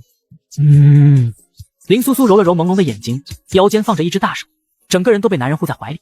林苏苏抬起头，男人闭着眼睛还在睡觉，黑点般的睫毛在阳光的照射下打下了一排阴影。好帅，她的老公为什么会这么帅？林苏苏实在是忍不住，偷偷地趴在他的脸上亲了一口。老公还在睡觉，一定不知道。刚亲完，司明渊突然睁开了眼睛，发丝凌乱，全身透着慵懒的气息。乖宝，大早上起来就偷亲老公。林苏苏被抓包了，整个人缩进被子里，想亲就光明正大的亲，只给你一个人亲，出来。林苏苏害羞地爬起来，被司明渊抱在怀里。继续。林苏苏，你在说什么继续？司明渊一脸傲娇，当然是继续亲我了，今天允许你亲，你想亲多久就亲多久。林苏苏猛地摇了摇头，全身都在挣扎，一不小心又吓得她动都不敢动。今天我代表学院去参加比赛，我不能亲你了，我要起来了。司明渊眸色一瞬间暗了下来，手臂一个用力，翻身而上，一只手撑在女孩的身侧，居高临下看着女人，又娇弱又可怜。你要做什么？林苏苏似乎察觉到了危险，忘了告诉你，早上不能乱动。男人哑着嗓子，似乎在压制着什么。林苏苏一脸无辜，睁着一双乌黑的眼睛。为什么不能乱动？老公看起来好可怕，像是要把他吃掉。下次要是再不听话，后果可是很严重的。我会听话。林苏苏抱着男人的脖子，在他脸上亲了一口。轰的一声，司明渊脑海中所有的理智尽数崩裂，他一拳捶在了柔软的床上，大床微微晃动。男人急匆匆地站起身，穿好睡衣，用最快的速度打开房门。刘宁正要叫两人吃饭，看着司明渊匆忙地走进了浴室。九爷为什么一大清早的就要去洗澡？昨天晚上到底发生了什么？林苏苏更是一脸懵，以为老公不喜欢她了，豆大的泪珠哗啦啦地往下掉。夫人，饭菜已经准备好了。林苏苏躺在床上，默默地流着眼泪，饭都不吃了。司明渊待在浴室冲了半个小时的凉水澡，才平静下来。出来的时候依旧是西装革履，头发梳理的一丝不苟，漆黑的瞳孔永远让人看不透，面容英俊。禁欲，金贵。苏苏呢？夫人，她还在睡觉，不肯出来。女佣人低着头，不敢直视司明渊，说话的时候都带着一丝颤音。虽然司明渊完美又强大，可是很多人都很害怕他。还在睡觉。司明渊迈着修长的双腿走进房间，女孩把自己缩在被子里，偌大的床上鼓起了一个包。宝贝，怎么不去吃饭？林苏苏听到男人的声音，哭得更惨了。司明渊隐隐听到女人的哭泣，察觉到有些不对，抬手把被子掀开。林苏苏躺在床上，哭漂亮的眼睛都肿了起来，看起来可怜极了。司明渊心疼地把人抱起来，他就出去了一会儿，怎么又哭成这样？宝宝不哭了，告诉我怎么了？是不是有人欺负你？你不喜欢我？刚才我亲了你，你就跑了出去，你是不是不喜欢我？讨厌我吗？林苏苏揉了揉眼睛，委屈的不行。不是，怎么会讨厌你？宝贝长得这么漂亮可爱，谁见到都会喜欢。司明渊抹掉女人眼角的泪水，他还以为是什么，原来是刚才的事。那你刚才为什么出去了？司明渊悄悄在女孩耳边，刚才出去是因为……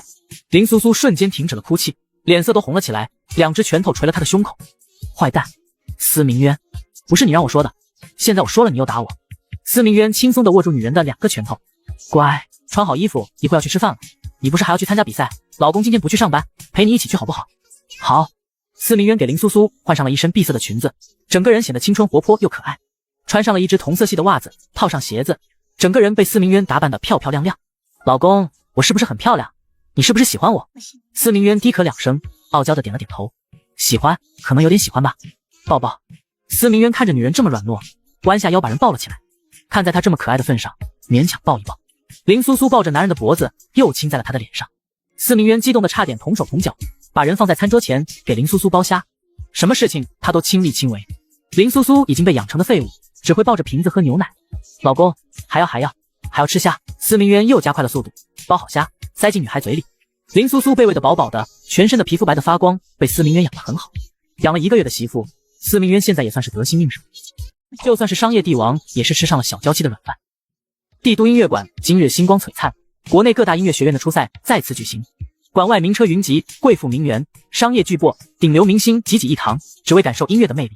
参赛者林苏苏身份特殊，特意为丈夫司明渊预留了 VIP 专属座位，第一排正中央。司明渊这次算是吃软饭，全靠老婆才坐上这最佳位置。不过他吃的心安理得，甘之如饴，谁让他老婆这么厉害呢？不远处，司雪怡找到第3排的座位坐下，对身边的江妍感叹：江妍姐，你太厉害了，这种位置都能搞到。姜妍微微一笑，虚荣心得到极大满足。他虽非顶级名媛，但眼界必须高，位置必须好。总有一天，他要凭实力站上巅峰。他目光扫过前排，忽然看到一个熟悉的背影。大堂哥，司雪怡也认出来了，十分惊讶。他怎么会来？他以前说这种地方无聊透顶，浪费时间。姜妍心中窃喜，那个女人没在他身边，九爷或许是工作累了，来放松一下。不可能，他脑子抽筋了才会。司雪怡赶紧捂住嘴，不敢再说。他转移话题，拿出一个精致的盒子，里面躺着一个精巧的钢琴吊坠。对了，姜妍姐，这不是你以前最喜欢的吗？我记得是你舅。姜妍果断摇头，带着一丝不屑。雪怡，你弄错了吧？我从不弹钢琴，也不带这种无聊的小玩意儿。司雪怡猛地收回盒子，脸色瞬间苍白，喃喃道：“不是你，怎么可能？”她仿佛用尽了全身力气，陷入巨大的困惑中。姜妍不明所以，只觉得那吊坠确实不入流。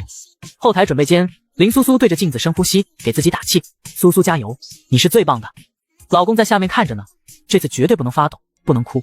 哟，这不是伯克音乐学院的小哭包林苏苏吗？上次哭着弹完全场，这次还敢来。皇家音乐学院的代表倪朵带着2个跟班，堵住了林苏苏的去路，将她逼到角落。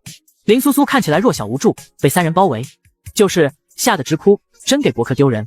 倪朵姐，这次看她能弹成什么样，别又半途哭鼻子了。跟班甲讥讽道。倪朵看着林苏苏瑟缩的样子，更加得意。林苏苏，识相点自己退赛，我还能放你一马，不然就别怪我们好好照顾你了。他眼神阴狠，反正这里没别人。跟班以恶毒的提议，倪朵姐，干脆把他手指打断，看他怎么弹。冠军肯定是你的，坏人，老公快来救我！林苏苏缩在角落，突然抬头大喊。3人先是一愣，随即爆发大笑，哈哈哈！林苏苏，你还有老公？瞎了眼才会娶你这种废物胆小鬼吧？跟班甲狞笑着抬手要打向林苏苏的头，突然一只大手铁钳般抓住了他的手腕。门口的男人逆光而立，身形高大，气势迫人，只能看到冷峻的轮廓。啊！放手！你是谁？这里外人不能进。倪朵感觉手腕剧痛，骨头都要碎了。老公，杜，林苏苏像受惊的小鸟，猛地扑进男人怀里。司明渊稳稳接住他，看着妻子红红的眼眶和脸上的泪痕，心疼不已，指腹温柔地擦去她的泪水。乖，不哭了。林苏苏趴在丈夫肩头抽泣告状：老公，他们欺负我，不让我比赛，还想打我，要打断我的手指头。司明渊的脸色瞬间阴沉如暴风雨，冰冷的目光如刀锋般扫过3人。他自己都舍不得说重话的宝贝，竟被如此欺辱。倪朵被那眼神吓得瘫软在地。林苏苏怎么可能有如此可怕的老公？2个跟班更是直接跪了下来。司明渊的助理刘宁松开手，司明渊居高临下，如同审判蝼蚁，欺负我的女人，想怎么赔？我们只是想和苏苏交个朋友。倪朵语无伦次。林苏苏立刻抬头反驳：才不是，他们怕我抢冠军，骂我是只会哭的笨蛋，还想打我。司明渊周身寒意更甚，刘宁，好好招待一番，再放他们出来。刘宁为难：爷，我不打女人。司明渊冷笑：那就让他们直接宣布退赛，不用比了。凭什么？倪朵挣扎着爬起来，嘶声力竭：这是国际大赛，你凭什么决定我们的命运？我要投诉！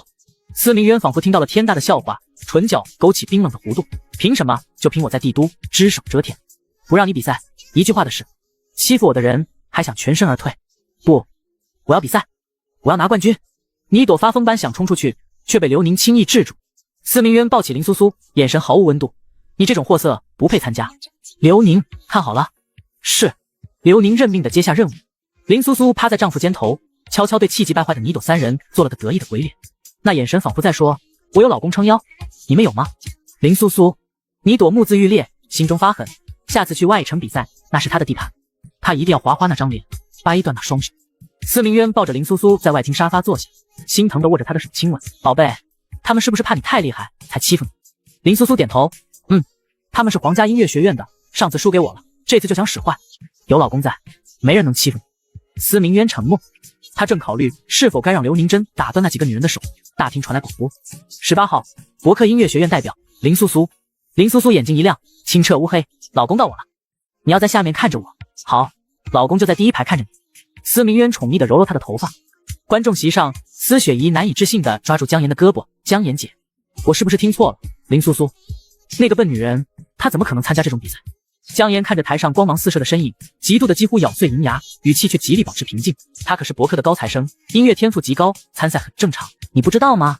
司雪怡紧握着那个小钢琴吊坠，瞪大眼睛看着聚光灯下优雅登台的林苏苏，心中翻江倒海，竟然真是她。那个被戏称为帝都最笨的女人，小时候他们似乎还有过交集，手中的吊坠仿佛烙铁般滚烫。就算是商业帝王，也有被小娇妻的魅力吸引得脸红的时候。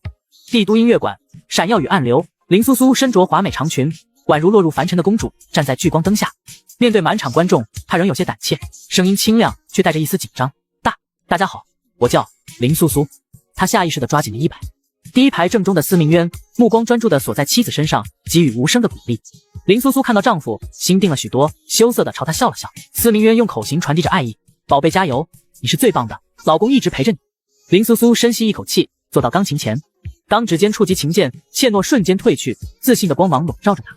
优美的旋律流淌而出，她白皙的侧脸在灯光下宛如精灵，专注而迷人。司明渊的心跳漏了半拍，他的苏苏在琴键上绽放的光芒，美得让他想独占。角落里，一位白衣男子静静凝视着台上的身影，眼神复杂难辨。观众沉醉在清澈悦耳的琴音中，仿佛所有烦恼都被洗涤一空。原来大堂哥破天荒来听音乐，是为了这个女人。第三排的司雪姨恍然大悟，语气带着不屑：真是个狐狸精，才结婚1个月就把大堂哥迷成这样。姜妍强压着嫉妒，皮笑肉不笑，九爷很宠爱她呢。司雪姨轻哼一声，目光扫过林苏苏，忽然定在她纤细的手腕上，那里带着一条精致的手链，挂着一个镶钻的小钢琴吊坠，璀璨夺目。司雪姨猛地揉眼，难以置信。她迅速从包里掏出自己的小盒子，打开天鹅绒衬垫，里面躺着一个几乎一模一样的钢琴吊坠，只是没有钻石。不可能！司雪姨脸色煞白，失魂落魄的喃喃：救我的明明是姜妍姐，怎么会是那个笨蛋？她用力合上盒子，仿佛要将这荒谬的发现摁回去。姜妍不明所以，只觉她状态奇怪。一曲终了，掌声雷动，赞誉纷至沓来。谁说林小姐是废物？这琴技国内顶尖，太美妙了，听完都不伤心了。国际友人也为之折服。林苏苏捧着冠军奖杯，皇家音乐学院代表意外弃赛，双眼亮晶晶地扑向丈夫：老公，我又拿了冠军，宝贝最棒，是天底下最聪明的宝贝。司明渊捧起她的脸，深深吻了下去，又意犹未尽地轻啄她的嘴角。林苏苏羞得把脸埋进他怀里：不许亲了，还有别人呢。助理刘宁默默望天，觉得自己多余。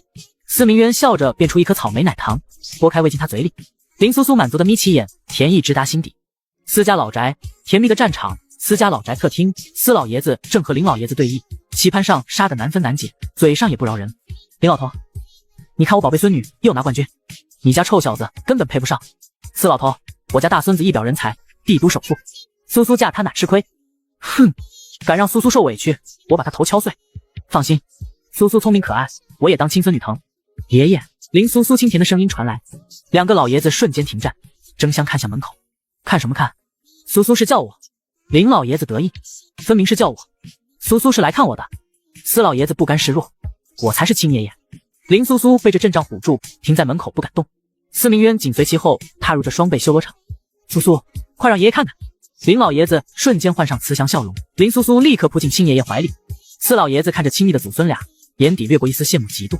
司明渊恭敬问候：爷爷，林爷爷。林老爷子笑容微敛，指指棋盘：坐，你爷爷刚输一把，来陪我下一局。司老爷子立刻让座，扬眉吐气：林老头，别小看我大孙子，他棋艺厉害着呢，小心输得没面子。有多厉害，试试便知。林老爷子摆开架势，司明渊落座，目光却不由自主飘向黏在林老爷子身边的林苏苏。小没良心的，阵营倒是选得快，看来只能回家算账了。棋局开始，司明渊思路清晰，落子沉稳，很快占据上风。林老爷子眉头紧锁：爷爷加油。林苏苏软糯糯的给亲爷爷打气，心里却偷偷为老公喝彩：好帅。眼看黑子司明渊要将白子林老爷子逼入绝境，司老爷子正得意：林老头要输了吧？林老爷子却突然起身：老林，输不起要走。司老爷子揶揄。林老爷子没理他，拍拍身边的空位：苏苏过来坐这儿。林苏苏茫然：爷爷，我不会下棋啊。没关系，坐这儿，爷爷教你。林老爷子不由分说把他按在司明渊对面。司老爷子傻眼，司明渊也愣住了。林苏苏捏着一颗白子，不知所措：爷爷放这里吗？问你老公。林老爷子老神在在。林苏苏抬起水汪汪的大眼睛，求助地看向司明渊：老公，我该下哪里啊？这一声老公叫的司明渊心都化了，他自然而然地握住他的手，将白子下在了自己黑气阵型的缺口上。局势瞬间逆转，司老爷子这才明白林老爷子的险恶用心，气得吹胡子瞪眼：老狐狸竟然利用苏苏。接下来的棋局，司明渊的心思全在对面娇妻身上。林苏苏每次迷茫地抬头问：老公下哪里？他就心甘情愿地握着她的手，一步步拆解自己的优势，将胜利拱手相让。老公，你好像快输了。林苏苏看着越来越顺眼的棋盘，大眼睛弯成了月牙。司明渊凝视她的笑靥，满眼宠溺。老公输了。他握着她的手，落下最后一子，黑子彻底被白子淹没。苏苏真棒，这么快就赢了。林老爷子抚掌大笑。林苏苏捧着小脸，一脸懵懂看着棋盘。我赢了吗？她好像只是被老公带着下了几步棋而已。就算是商业帝王，也有被催生的时候。老公，你是不是让着我了？我好像什么都没做，就赢了。林苏苏走到司明渊身边，钻到他的怀里。女人很乖，而且很讨人喜欢，让人爱不释手。司明渊指腹轻轻摩挲着女人娇嫩的肌肤。没有，是因为宝贝太厉害了，他输得心甘情愿。是吗？不是老公拿着我的手下的吗？是老公很厉害。林苏苏两只手捧着男人的脸，在他英俊的脸上亲了一口。咳。林老爷子低咳一声，没看到这里还有人。苏苏也太不矜持了。林苏苏看了一眼旁边的爷爷，害羞地把自己的眼睛捂了起来。他忘记了爷爷和司爷爷还在这儿。老练，你落伍了吧？现在这种事可是很正常的，更何况苏苏已经嫁给了小渊，亲一下怎么了？司老爷子还想让苏苏给他添一个小曾孙呢。林老爷子移开目光，抑制住想把人抢过来的冲动。我又没说什么，不过这次的棋局还是你输了。司老头认赌服输。是我输了。明天我去还不行？苏苏，明天你苏家爷爷生日，你跟着爷爷一起去。林苏苏乖乖的点点头。好。林苏苏小时候苏家老爷子对她可好了，但是现在不常见面。林苏苏依稀记得那也是一个很慈祥的老爷爷，苏家苏景行的爷爷。司明渊微微蹙眉，苏苏要是去了，岂不是又要见到苏景行？能被司明渊记住的男人，怕是也只有苏景行。青梅竹马两小无猜，他才和苏苏相处了1个多月，他害怕自己比不过苏景行。能不能不要去？司明渊抱着女孩，低声在她耳边咬耳朵。老公，苏爷爷对我可好了，他生日我不能不去，你要陪我一起去吗？林苏苏捧着男人的脸，笑得一脸无害。司明渊虽然从来不去这种无聊的生日宴会，不过为了看好他的宝宝，他愿意破例。想起来苏苏对着苏景行有说有笑，他嫉妒的都要发黄了。林苏苏只要和别的男人说话，他就控制不住的想要生气，一直在控制，不能吓到他的宝宝。他的宝贝那么胆小，知道了他心里的想法，一定会吓得逃跑。老公最好，最爱老公。林苏苏抱着男人的脖子，漂亮的脸蹭着他英俊的脸庞，真是个粘人精。司明渊宠溺的捏了捏女人的鼻子。爷爷。司雪姨听说大堂哥带着小嫂子回来了，马不停蹄的赶回来。他一定要确定一件事情。司老爷子脸上的笑容瞬间消失得无影无踪。你怎么回来了？不是一直在外面演吗？叫都叫不回来。他有2个孙子2个孙女，其中最让他最无奈的就是这一个。爷爷，我这不是想你了吗？你怎么都不欢迎我回家？你好好的，我能不欢迎你回来？快去把脸洗一下，换身衣服。司雪姨看了一眼林苏苏，好，爷爷我去换衣服了。林苏苏躲在司明渊怀里，他知道司雪姨不喜欢他，他也不知道什么原因。小时候他来过这里，司雪姨还会把他推倒，然后就被他爷爷狠狠地教训一顿，下次还不敢。胆小鬼，为什么害怕他？林苏苏委屈唧唧，他小时候把我推倒。你以前来过这里？司老爷子当然来过，而且还不止一次，不过每次你都没在家。司明渊后悔的要死，他也好想看看苏苏小时候到底长得有多软萌可爱，他到底都错过了些什么。我也没有见过老公，老公为什么不在家？好想看看老公小的时候长得帅不帅，是不是和现在一样帅？以前有些忙，很少在家里。那老公都在忙些什么？当然是好好上学，天天向上。林苏苏3、4岁还在地上趴着玩泥巴的时候，司明渊已经上中学。等到林苏苏终于上中学了，司明渊已经大学毕业了。2个人小时候似乎没有交集，不过真的没有吗？我换好了，小嫂子，我给你买了你最喜欢吃的软糖。司雪姨换了一身比较随便的衣服，从楼上下来，手里拿着几个糖果。林苏苏躲在男人怀里，不要他的软糖。你又想做什么？你吓到了苏苏了。司雪姨被凶的低下头，再一次看到了林苏苏手腕上的吊坠，真的和她的一模一样，连上面镶嵌的钻石都一样。大堂哥，我只是想问小嫂子一件事，当初在后花园里玩的时候，是不是你把我从荷花塘里捞了出来？林苏苏没有说话，2只手紧张地抓着男人的衣服。问完了。谢谢大堂哥。司雪姨垂头丧气地离开。她认识林苏苏比她哥认识的还要早，大概是4、5岁的时候。不过她嫌弃那个女人太胆小了，每次都不和她玩。林苏苏就自己跪在地上玩泥巴，玩得不亦乐乎，脸上身上全是泥巴。苏苏，你怎么又把自己弄得这么脏？女人摇了摇头，抱起地上的女孩，那是一个很温柔的女人。苏苏，刚才她说那句话是什么意思？不知道。林苏苏无辜地摇了摇头，忽然闻到了一股香味，是好吃的。司老爷子已经招呼佣人把饭菜都端了上来，客厅的大桌子上摆满了各种各样的吃食。苏苏，吃饭了。爷爷今天让人准备的都是你最喜欢吃的，谢谢爷爷。司明渊又让人去热了一瓶牛奶，喝完牛奶才能吃饭。林苏苏喝了2口就不想喝了，她要吃肉。老公，我要吃那个。司明渊给女人加了一块水晶虾片，吃吧，馋猫。林苏苏张开大嘴，一口咬了下去。林老爷子满意极了，这个孙女婿印象挺好的。林苏苏身体一怔，吓得手里的吃的都掉到了地上。司明渊轻轻拍了拍女孩的手，爷爷，这件事要苏苏同意，而且我也不着急要宝宝，那也要先胖一点，多吃点。司老爷子只是想让他的大孙子有个孩子，男女都行，已经快30岁了，别人家的孩子都会打酱油了。好，谢谢爷爷，我会多吃点的。林苏苏又往嘴里塞了一块肉。苏苏不着急，现在你还年轻，不急着要宝宝，你说对不对啊，明渊？林老爷子试探的目光落在司明渊身上。再等几年也不迟。司明渊给女孩剥了虾，放在她嘴里。现在首要的任务是把苏苏养胖，孩子什么的以后再说，更何况他一点都不喜欢小孩，小孩什么的最讨厌了。几年？司老爷子皱着眉头放下手里的筷子，他这破身子还不知道能不能撑个几年。林苏苏吓得一抖，手里的叉子差点落在地上。爷爷，我会努力。司爷爷好像很喜欢宝宝。司明渊拿筷子手一顿，表情有些不自然。他和苏苏到现在什么都没做，哪来的宝宝？苏苏，爷爷没有生气，你什么时候想生了再生，爷爷不会逼迫你，放心。好了，不提了。苏苏这次比赛得了冠军，爷爷特意给你定制了一个蛋糕。女佣人推了一个小推车，上面放了一个7层大蛋糕，因为铺满了各种各样的水果。林苏苏看到这么大的蛋糕，好想上去咬一口，软软的，一定很好吃。可是刚才老公给她剥了好多虾，她已经快吃饱了，爷爷怎么不早点把蛋糕拿出来？司老爷子特意把最顶端的那一个最大的一块给林苏苏，谢谢爷爷。林苏苏拿到了最大的一份，吃了起来。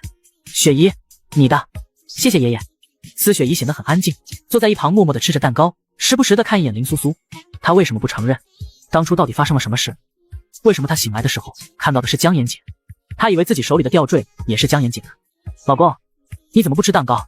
司明渊宠溺地揉了揉女人的头，乖，你吃吧。老公也吃，刚才你都没有吃饭，你快尝尝，可好吃了。苏苏，你不用管他那个臭小子，他从小不爱吃甜食。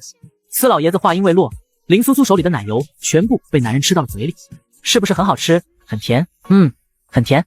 司明渊看着他的一张精致白皙的脸，已经不知道自己吃到嘴里的是什么，光是看着他就觉得很甜。林苏苏一颗心脏砰砰砰的跳个不停，偷偷看了一眼男人英俊的脸庞，立即低下头。老公好帅，对他也很好，他好喜欢，又喂他吃了。司老爷子，他不要面子的吗？两个老头坐在这里面面相觑，还以为这两个人婚后会不和闹别扭，没想到这么恩爱。对了，这叫什么？应该就叫撒狗粮吧。他在网上看过这个词语。咳。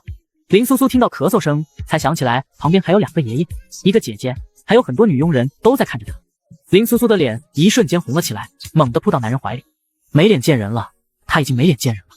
刚才一时被老公迷惑，忘记旁边还有这么多人，都怪老公非要长得这么帅，看到他就想。司明渊轻轻拍了拍女人的后背，苏苏好像害羞了，手指触过侧脸的地方，嘴角的笑意更加浓烈。害羞了？司老头，苏苏，爷爷什么都没看到，爷爷刚才吃饭没看到你在做什么。林苏苏偷偷探出一只眼睛，真的吗？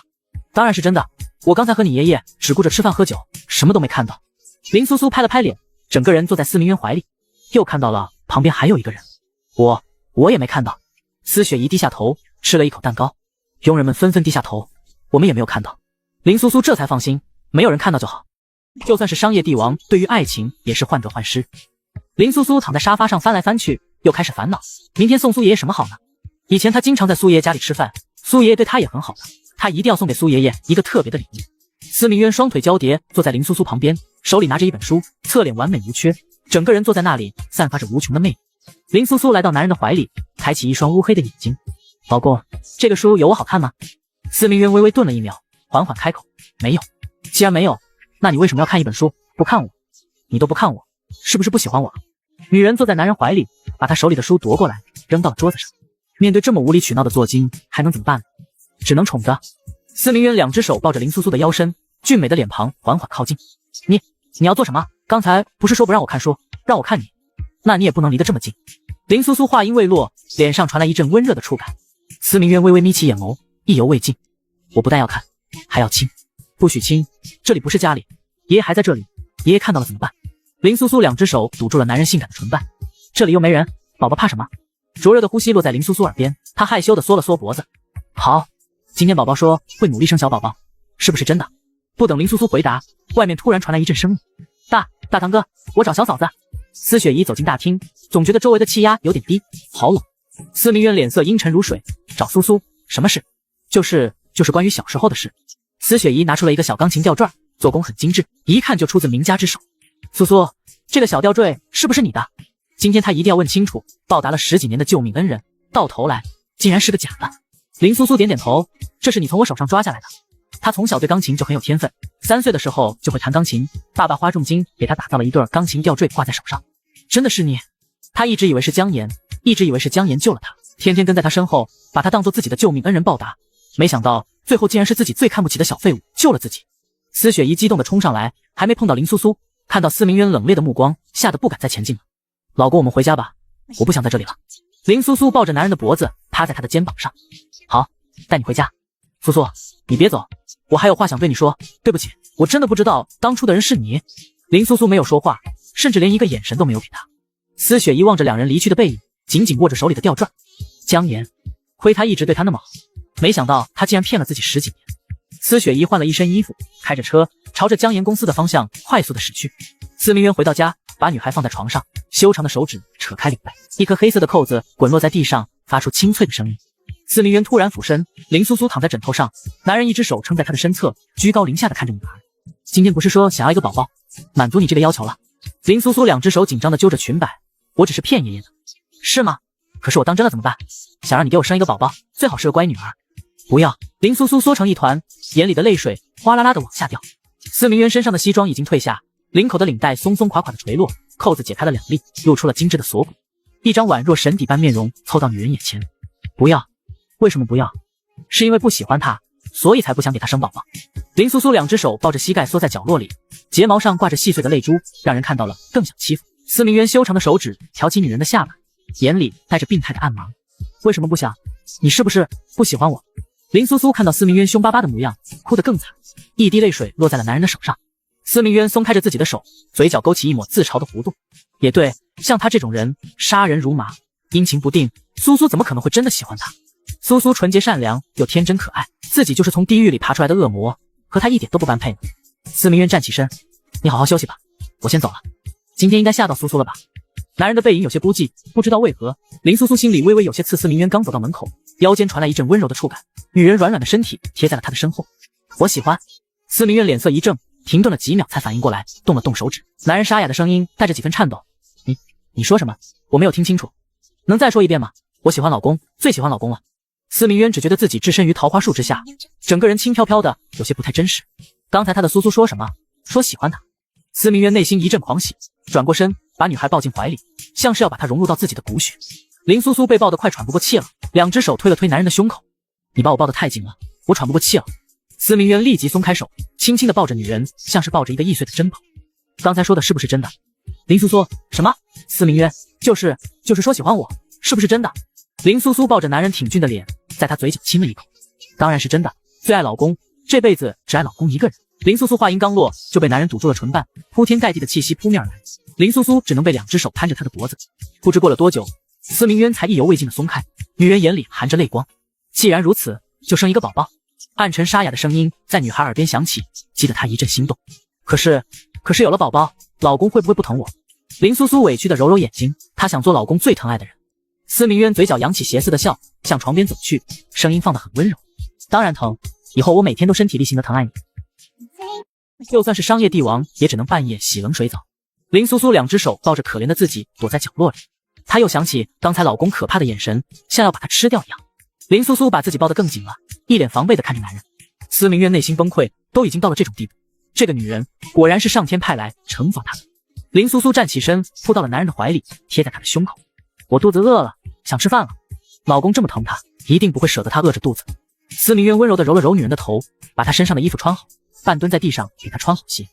不急，不能心急，苏苏早晚有一天是她的，她要慢慢来，循序渐进。苏苏最胆小，万一她真的把人吓到了。司明渊在心里默默地警告着自己。好，带你去吃饭。司明渊抱着女人下了楼，桌子上已经准备好了晚饭。林苏苏闻到了饭菜的香气，想直接扑上去吃一条大肥鱼，真是个馋猫。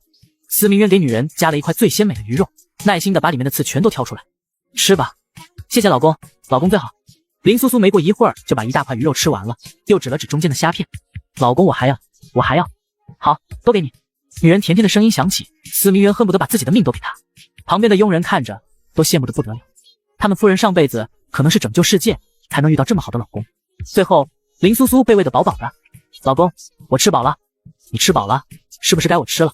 林苏苏乖乖的点点头。老公，快吃吧。司明渊，我想吃的不是这个。林苏苏又给司明渊换了一道菜。吃这个，这个也好吃。司明渊摇摇头，我想吃的也不是这个。那你想吃什么？林苏苏顿时犯了难，无辜的挠了挠头，乌黑的眼睛里带着疑惑。我想吃的东西只有一样。司明渊微微俯身，低头在女孩的耳边，就是，老公，你吃牛排，你不是最喜欢吃的牛排了？林苏苏被吓得不轻，往男人嘴里塞了一块牛排。江岩，司雪怡直接闯进了江岩的公司。司雪怡经常来这里，倒也没有一个人拦住她。而且经过上次的发布会，江岩的公司越发冷清。司雪怡猛地推开办公室的大门，面无表情地站在那里。江岩正坐在电脑前处理公务，看到司雪怡，笑着站起身。雪怡，你来了，晚上我们一起去吃饭吧，还是我今天说的那个餐厅，听说很好吃。司雪怡怒火中烧地质问道。江岩，你为什么要骗我？江岩一时被司雪怡一句话问住了。雪怡，你在说什么？我怎么听不懂？我怎么骗你了？他第一次看到司雪怡生这么大的气。司雪怡拿起手里的吊坠，这个不是你的，那你当初为什么说是你救了我？江岩脸色一僵，当初就是我救了你。雪怡，你难道忘了是我把你从池塘里面救出来的？不是你，根本就不是你。司雪怡握紧手里的吊坠，冲了出去。雪怡，江岩为什么到这种时候还不承认？为什么到现在还在骗他？是林苏苏，是那个笨蛋把他救了。当时他太紧张了，抓着林苏苏的手腕，可能是不小心把他手腕上的吊坠拽下来了一个。但是他睁开眼睛，第一眼看到的是江岩，他以为是江岩救了自己，这些年都跟在他身后，处处为难林苏苏。到头来，林苏苏那个笨蛋才是他的救命恩人。他的力气那么小，那么弱，怎么可能会把他救上来？司雪怡坐在车上思虑了很久，最后漫无目的行驶在马路上。司明渊一手抱着女人，看着天花板发呆。他可能是这个世界上最苦命的男人了。林苏苏趴在司明渊怀里，抬起头，无辜明亮的眼睛望着男人。我要睡觉了。林苏苏的两只胳膊抱着男人的腰身，两个挨得很近。苏苏，男人哑着的嗓子叫着女人。老公怎么了？你看起来好难受，是不是感冒了？林苏苏白皙的额头抵在男人的额头上，温度确实比他的有点高，一定是发烧了。发烧了怎么办？要先吃感冒药，再用凉水物理降温。林苏苏从床上跳下去。你去哪里？回来，我去给你拿感冒药。你感冒了？司明渊，我没有感冒，快过来。林苏苏走到门口，停下脚步。那你为什么会那么热，还出汗？那是因为想你了，过来我抱抱。司明渊的声音更加暗沉，冲着女人伸出一只手。好吧。林苏苏乖乖回去，爬到床上。司明渊再次把女人抱进怀里，这次抱得更紧。可是你为什么还在出汗？越出越多，你一定是感冒了，是不是不想吃药？不是说了我不想吃，那你想吃什么？我现在就去给你拿。林苏苏似乎察觉到了危险的气息，猛地把头埋在男人的胸口。困了，要睡觉了。司明渊抱着女人的腰身，终究是不舍得做些什么，轻轻地拍了拍她的后背。睡吧，我陪着。再等等，再等几天，等到苏苏适应他了。女人睡觉极其不老实，两条腿放在他的腿上，整个人都躺在他的身上，嘴里不知道在念叨些什么。妈妈。司明渊把调皮的女人重新抱在怀里，把她的两只手禁锢起来。林苏苏委屈地撇了撇嘴，眼泪都快掉下来了。就算是睡觉也这么委屈。司明渊一下一下轻轻拍着她的后背，终于老实了。司明渊被蹭的一身火，披着松松垮垮的睡衣走进了浴室。就算是商业帝王也抵抗不了小娇妻的可爱暴击。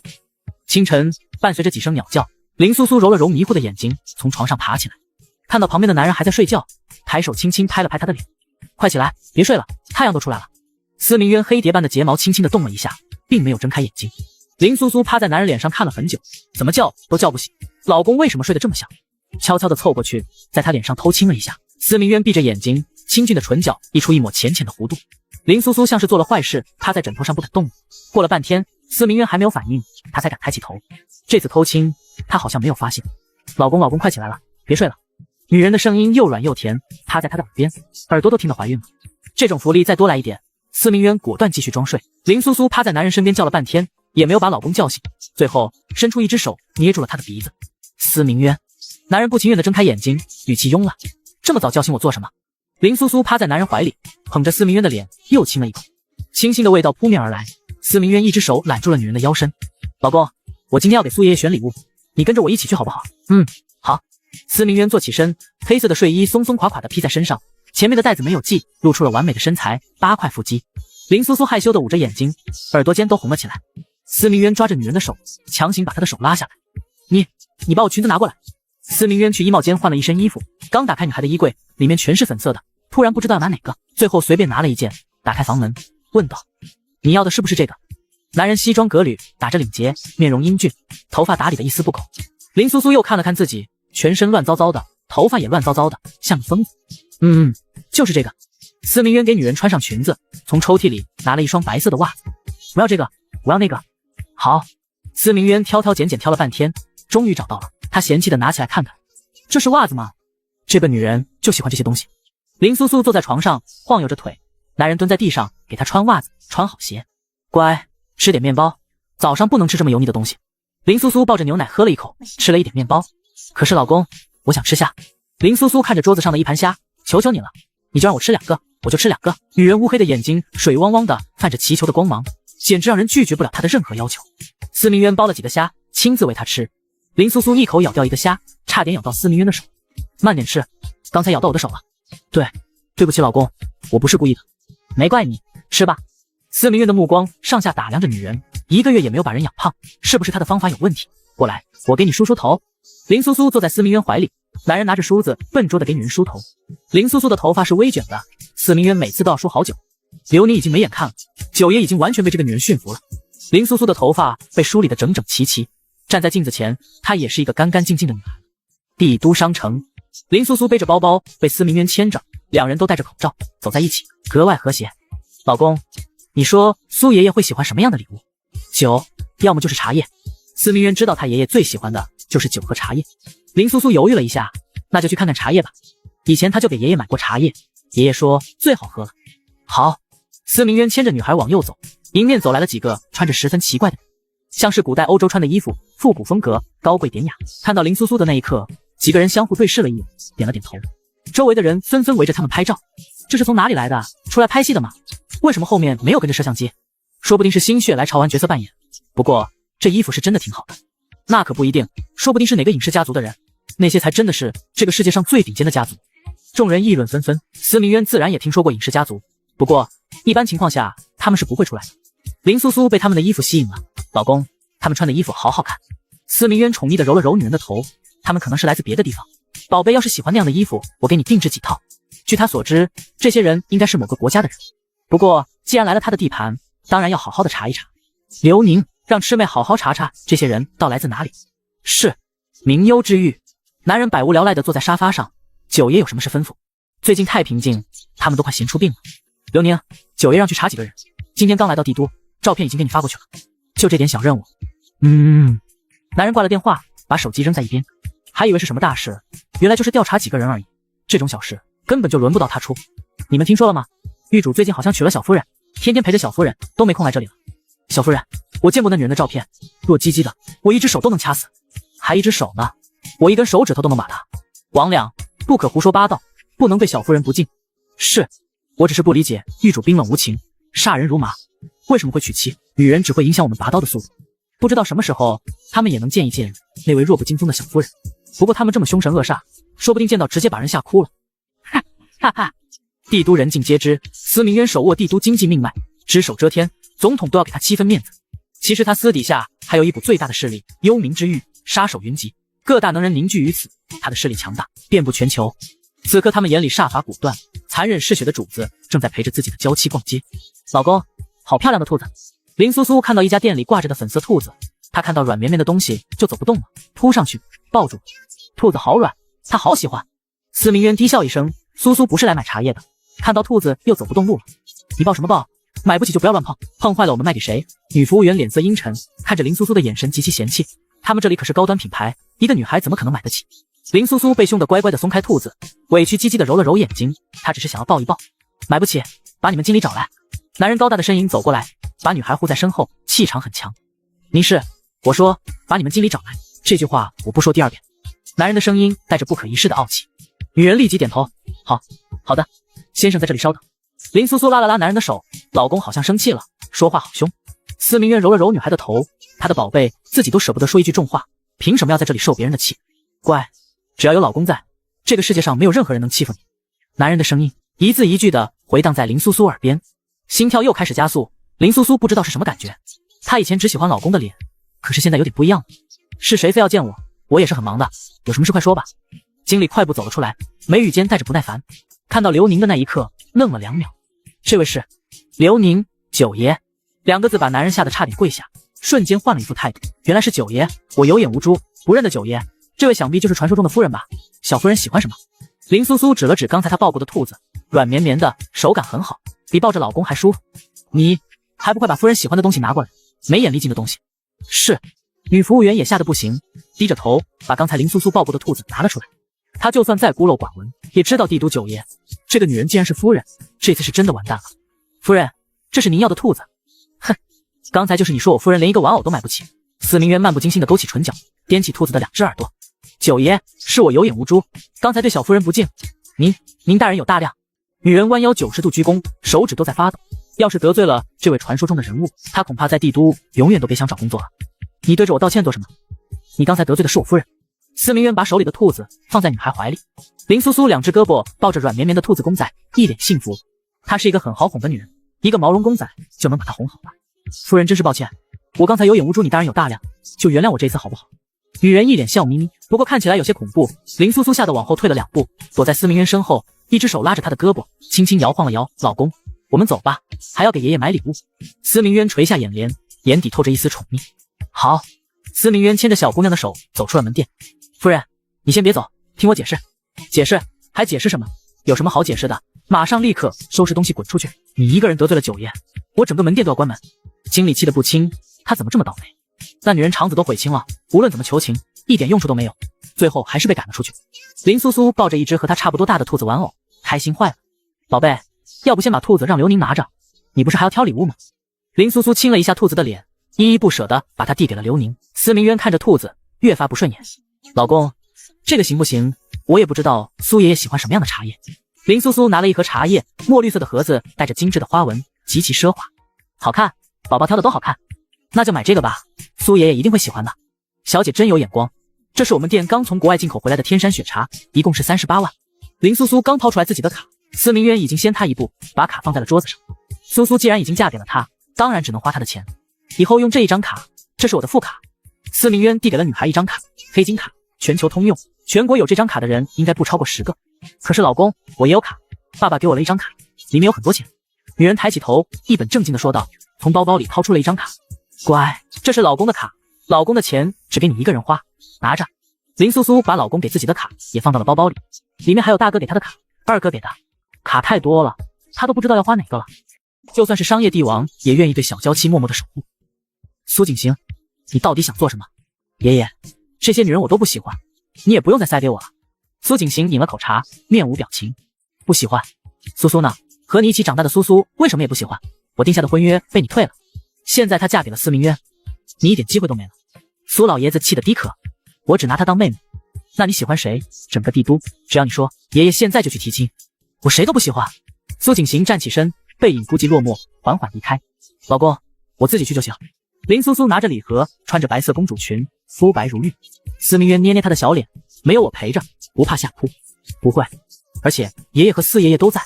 林苏苏鼓起勇气。司明渊笑着点头。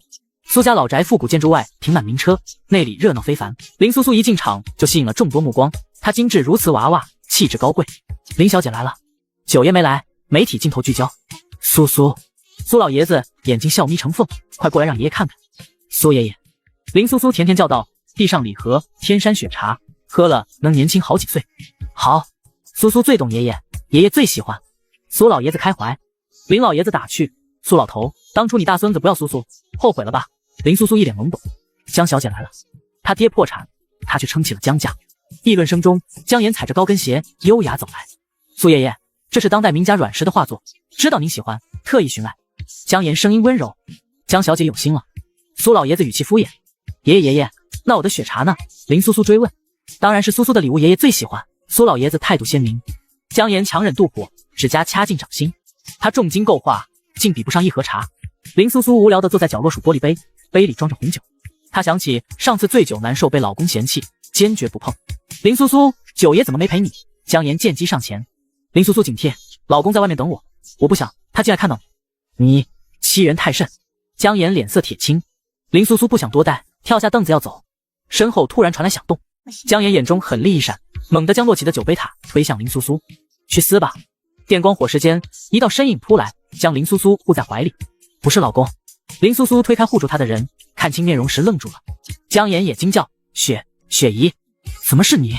司雪姨极其狼狈，白裙被红酒浸透染红，万幸玻璃未碎，人群围拢。雪姨，怎么回事？江岩想去扶她。别碰我！司雪姨甩开江岩的手，眼神锐利。雪姨，我是江岩，你最好的朋友啊。朋友，当初那件事根本不是你做的，你为什么要冒充？司雪姨怒声质问。什么事？众人疑惑。把我从池塘里救出来的不是你，你为什么要认下？司雪姨举起一个钢琴吊坠，看，这才是救我的人的东西。江岩强作镇定，一个吊坠而已，想要我送你？救命之恩和这有什么关系？这是苏苏的吊坠，当年救我的是他，不是你。林苏苏，他又胆小又笨，怎么可能救你？江岩嗤笑。林苏苏委屈，他虽然胆小，力气却很大。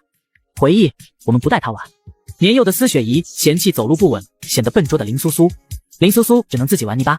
司雪姨和小伙伴捉迷藏，异想天开，想藏到池塘荷叶下，跳了进去，水瞬间没过他头顶。救命！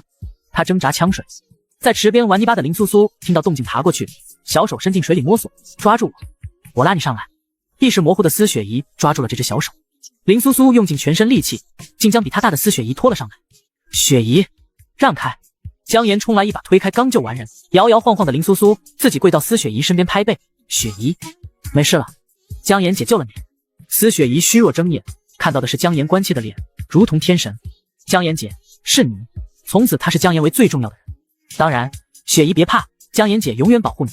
江岩得意地瞥了眼旁边默默爬起的林苏苏，当时就是我拉你上来的，江岩推倒了我还不让我碰你。林苏苏软糯的声音响起，真的是你？司雪姨激动地抓住林苏苏的手，热泪盈眶。若非这失而复得的吊坠，她将永远错认恩人。你的衣服湿了，我帮你擦擦，谢谢你刚才救我。林苏苏笨拙地用纸巾擦拭司雪姨背上的酒渍。没事，谢谢你。司雪姨看着林苏苏纯真的笑容，心中懊悔。小时候她为什么嫌弃这么善良可爱的苏苏？江岩脸色铁青，他精心算计，潘上司家这层关系10几年，竟毁在一个吊坠和林苏苏手上，他唯一的朋友也被抢走了。怎么回事？雪姨衣服怎么湿了？司老爷子闻讯赶来。司雪姨冷冷瞥了眼江岩，爷爷没事，酒塔自己倒了，快去换衣服，别着凉。好的，爷爷。苏苏没事吧？司老爷子关切。林苏苏摇头，心里却想着，明明是江岩推的，要告诉老公报仇。她气鼓鼓瞪了江岩一眼。爷爷，我要回去了，老公在等我。去吧，慢点。林苏苏走出大门，看着一排排豪车，晕乎乎的掏出小熊手机。老公，我找不到我们的车了，我是不是很笨？宝宝，转过头。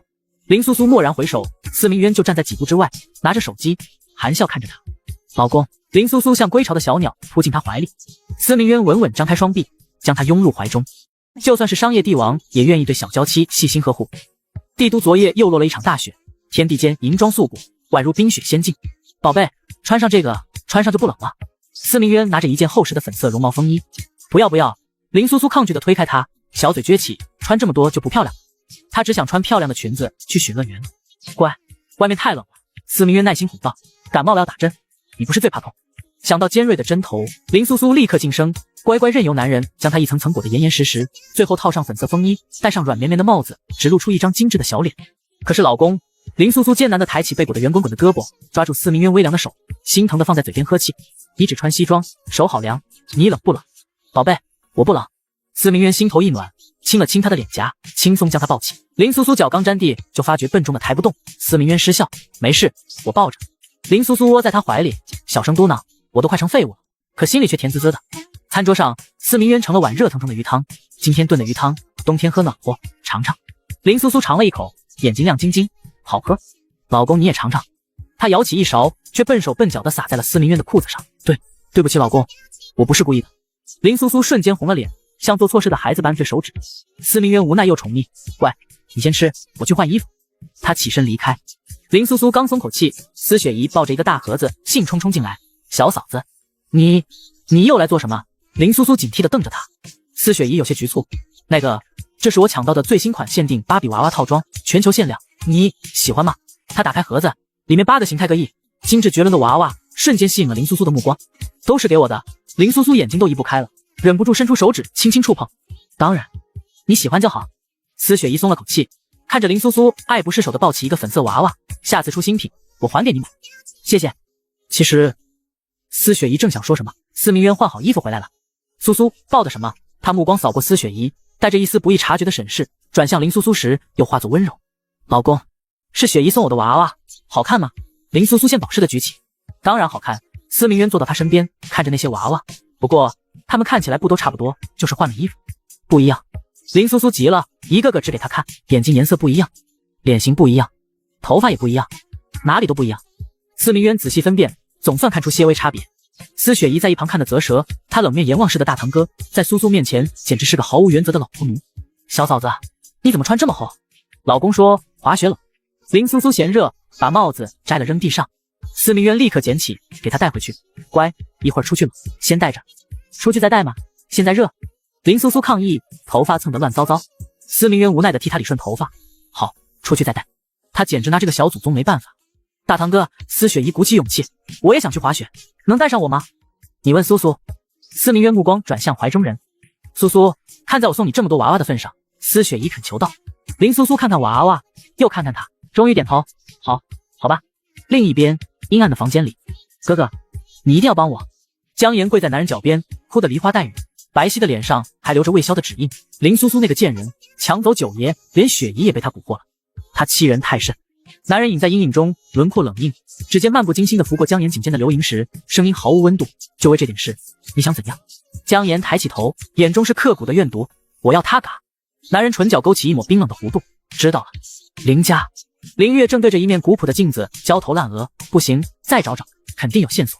爸，您都研究1个月了，放弃吧，说不定是假的。林雨辰担忧地看着父亲。爸爸。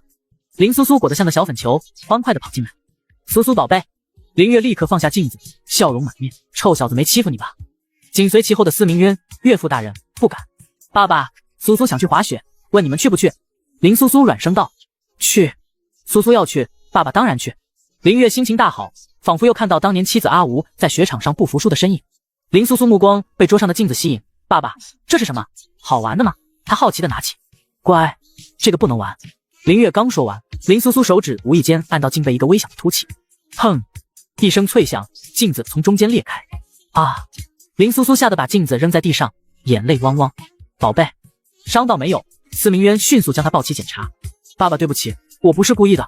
没事，没伤到就好，一个破镜子罢了。林月毫不在意，只关心女儿。他正想清理碎片，却见裂开的镜子里飘出一张泛黄的牛皮纸。这是什么？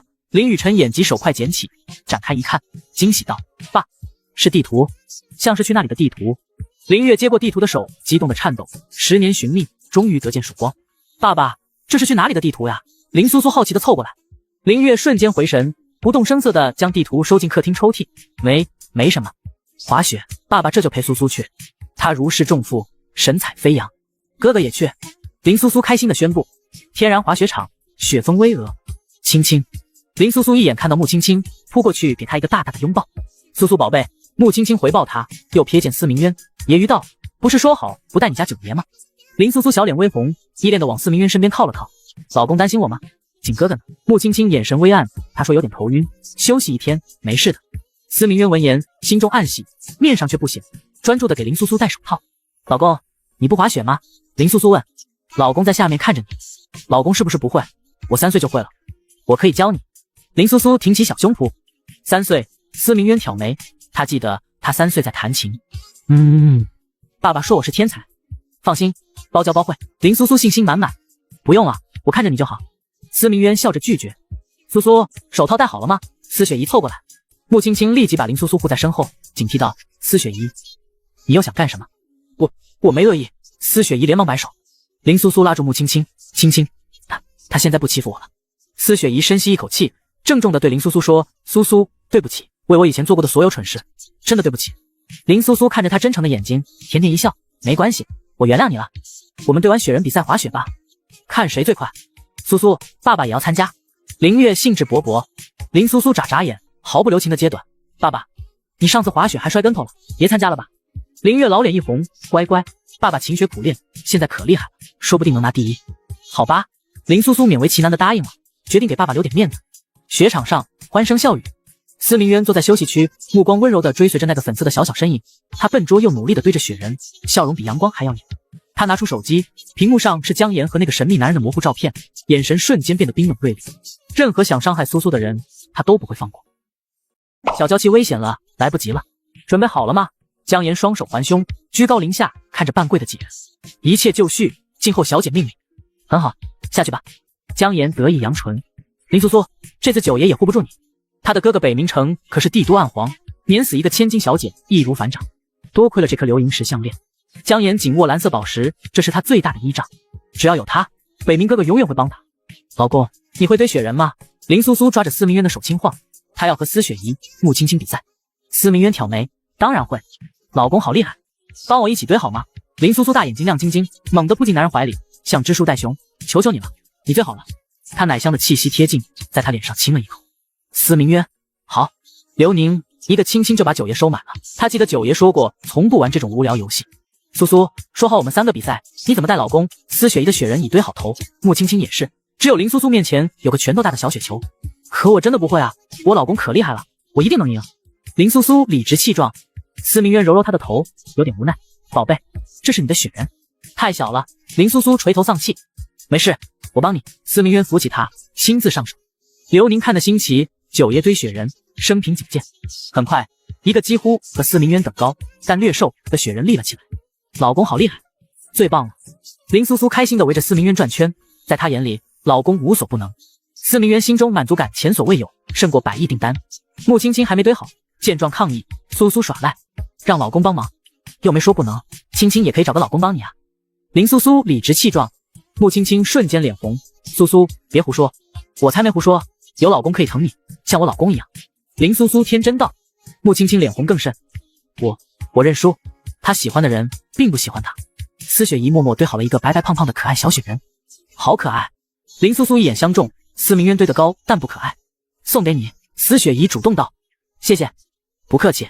两人关系悄然缓和。司明渊看着他们有些疑惑，以前司雪怡不是不和苏苏说话，他的宝贝果然讨人喜欢，得看景点。老公，我们赢了。林苏苏欢呼。司明渊抱起她，在她脸上亲了一口。有什么感谢？林苏苏摸摸口袋，空空如也，只好抱着她脖子，在她脸上连亲好几下。够了吧？司明渊眼神一暗，几个亲亲就想打发我。那你要什么？回去你就知道了。男人灼热的气息喷在她耳边。林苏苏顿感不妙。苏苏，快来，爸爸这次保证不摔。林月在不远处挥手。司明渊，放我女儿下来。他刚走2步，扑通又摔一跤。林雨辰摇头，老爹没滑雪天分，还偏要学。5人站在赛道上，林苏苏穿得像个白团子，行动不便。老公，我能脱2件吗？司明渊帮他戴好帽子，捏捏他的脸。不行，太冷。林苏苏气鼓鼓转头，为什么别人都穿那么少？刘宁充当裁判，一声令下，几人迅速下滑。司明渊目光紧锁林苏苏，他起步就领先一大截。林苏苏再次加速，冲向终点。轰隆！山顶突然传来剧烈爆炸声，地动山摇。林苏苏吓得一抖，停下脚步，山顶积雪开始松动滚落。司明渊瞬间捕捉到异响，黑影一闪，已冲出10米开外。苏苏，危险！回来！半山腰的几人也意识到不对，雪崩怎么办？苏苏在最前面。司雪怡急得团团转。你们2个快回去，小五跟我去找苏苏。林月磕磕绊绊滑过来。我也去。司雪怡和穆青青同时喊道。别胡闹，快回去。林月厉声道，加速向前滑去。苏苏，等爸爸。林苏苏脱掉滑雪鞋，拼命往回跑。雪崩了，爸爸呢？老公呢？白茫茫一片，不见人影。他擦掉眼泪，深一脚浅一脚的跑，没几步扑通摔倒在地，胖乎乎的衣裳让他难以起身。老公，爸爸，你们在哪？他艰难爬起，但身后雪浪已如滔天巨兽般扑来。轰隆隆，积雪裹挟着毁灭之势倾泻而下。司明渊以惊人速度追上林月，但距离林苏苏仍有100米。他看到了前方那个小小的身影正在奋力奔跑。苏苏，是他的苏苏。司明渊。林月惊讶于他的速度。你们待着别动，我去。司明渊话音未落，人已如离弦之箭冲出。林月看着那消失的背影，心头震撼。他绝不只是个商人，这速度非人所能及。或许他能救回苏苏。2人距离在缩短。林苏苏也看到了司明渊，短腿迈得更快。老公来了。然而狂暴的雪浪瞬间吞噬了那小小的身影。苏苏，撕心裂肺的吼声响彻山谷。司明渊面无惧色，迎向排山倒海的雪崩。苏苏，苏苏，林月和林雨晨不顾一切前冲，同样被雪浪吞没。几分钟后，一切归于死寂，雪花重新飘落，世界一片纯白。司雪姨和穆青青趴在雪地上，一边哭一边疯狂用手挖。大堂哥、苏苏、林伯伯，你们一定没事的。刘宁双手颤抖地打电话。九爷，不能有事。山顶，江岩狞笑着俯瞰下方。很快，数辆黑色轿车疾驰而至，清一色黑衣劲装的男人迅速下车。刘哥，九爷呢？刘宁冻得嘴唇发紫，拼命挖着，没找到。快拿工具！哇，必须找到九爷，主子绝不能有事。众人立刻投入挖掘。雪乐园经理魂飞魄散，紧急上报调来更多救援。九爷出事，这里会被夷平。前方雪堆突然松动，一只手伸出。九爷，是九爷！司明渊拨开积雪，高大的身影巍然挺立。主子！所有黑衣人齐刷刷单膝跪地，目光充满敬畏。主子果然厉害，根本不用我们挖。众人激动不已。司明渊的目光却死死锁定前方白茫茫的雪原，周身气息狂暴，如寒冰地狱。苏苏，他的苏苏还在下面，是他没保护好他。他那么怕冷，一定在哭。耳边仿佛响起他无助的啜泣：“老公，苏苏好冷。”哇，夫人还在里面。刘宁嘶吼：“夫人！”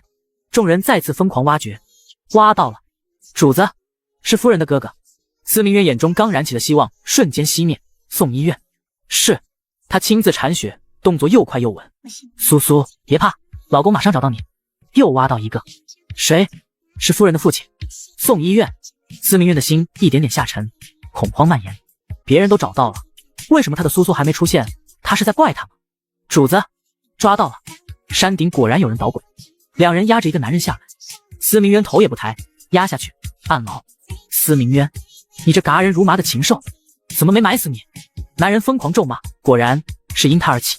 苏苏承受了他的灾祸，报应，你的报应，你的女人永远埋在里面了。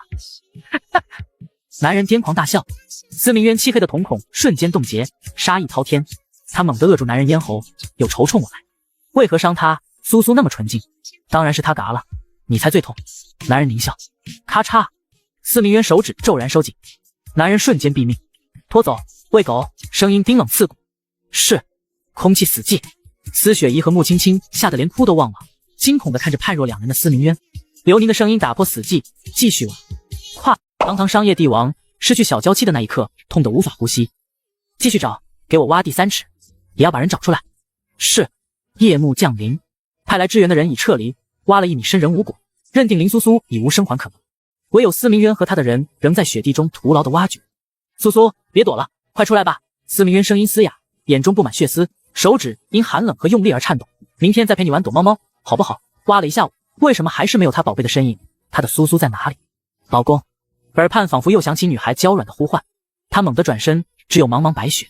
想起他乖巧吃东西、撒娇、调皮的模样，心像被生生弯曲一块，痛得无法呼吸。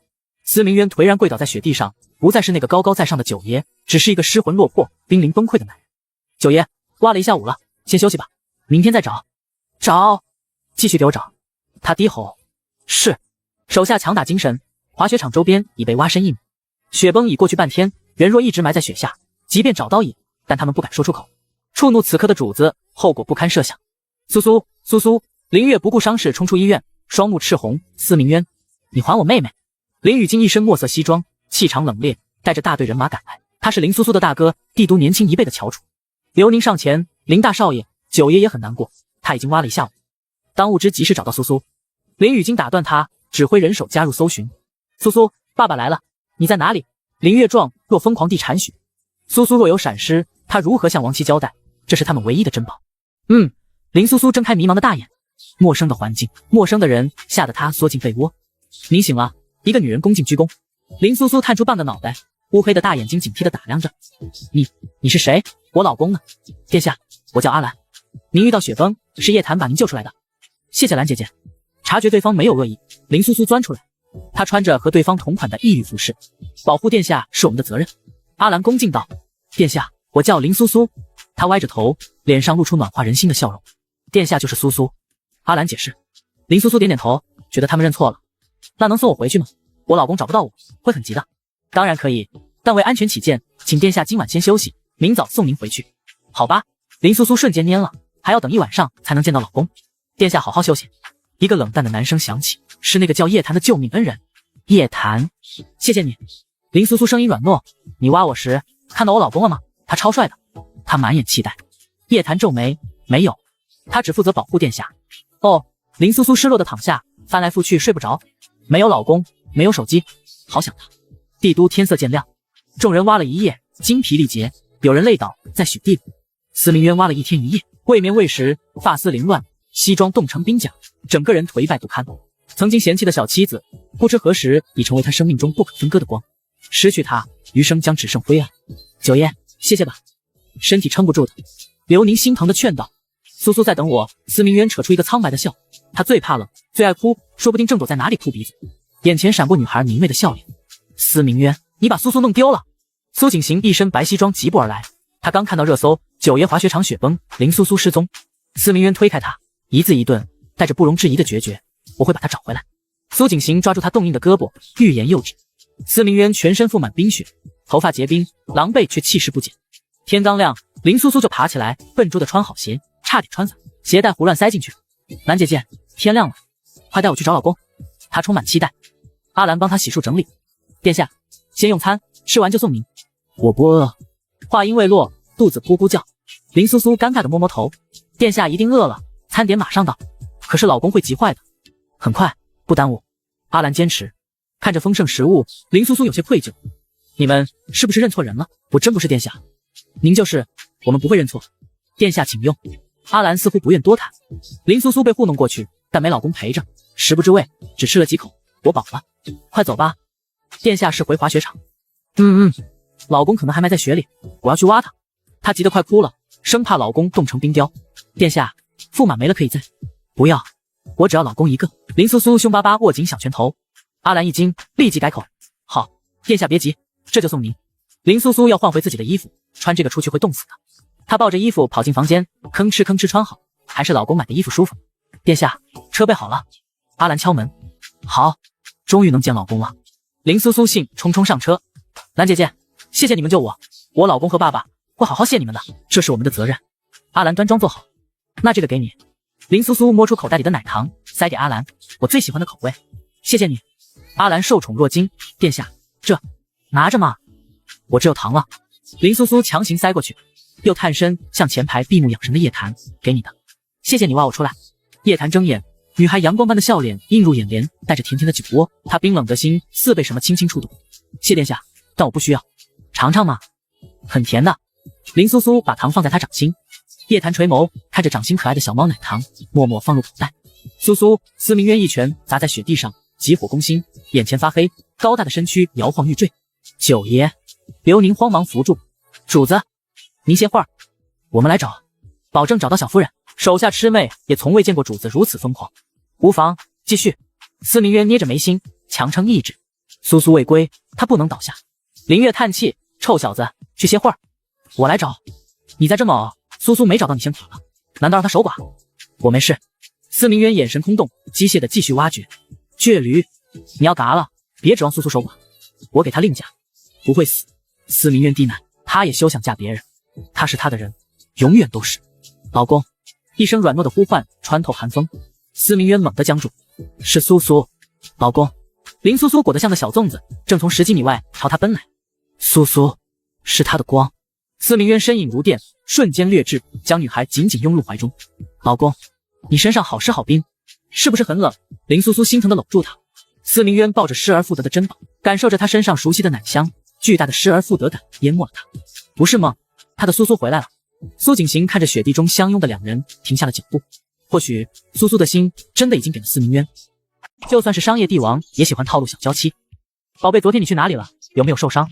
男人的声音十分沙哑，闻到女人身上熟悉的气息，整颗心终于平静下来。我也不知道，老公，我没事。你身上怎么这么凉？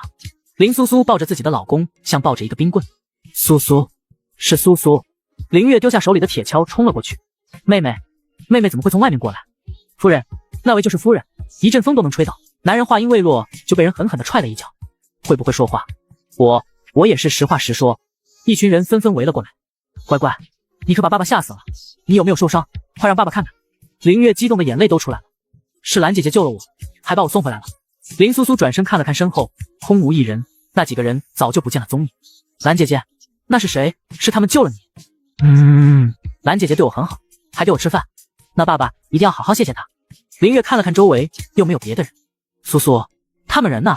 我怎么没有看到？林苏苏一脸茫然，我也不知道他们去哪里了。明明刚才还在他的身后，一转眼的功夫就不见了。司明渊支撑了整整1天1夜，终于松了一口气，眼前一黑，高大的身影缓缓倒在雪地上。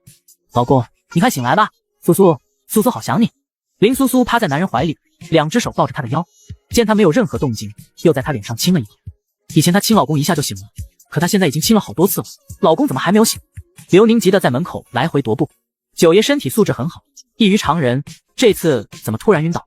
别着急，就是劳累过度而已，休息一会儿就好了。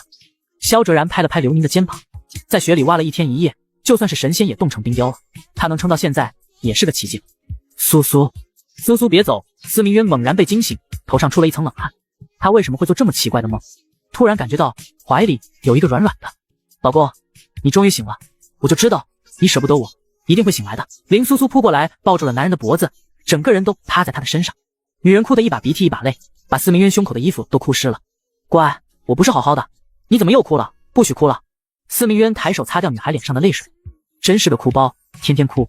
林苏苏委屈地揉了揉眼睛，靠在男人宽阔的怀里。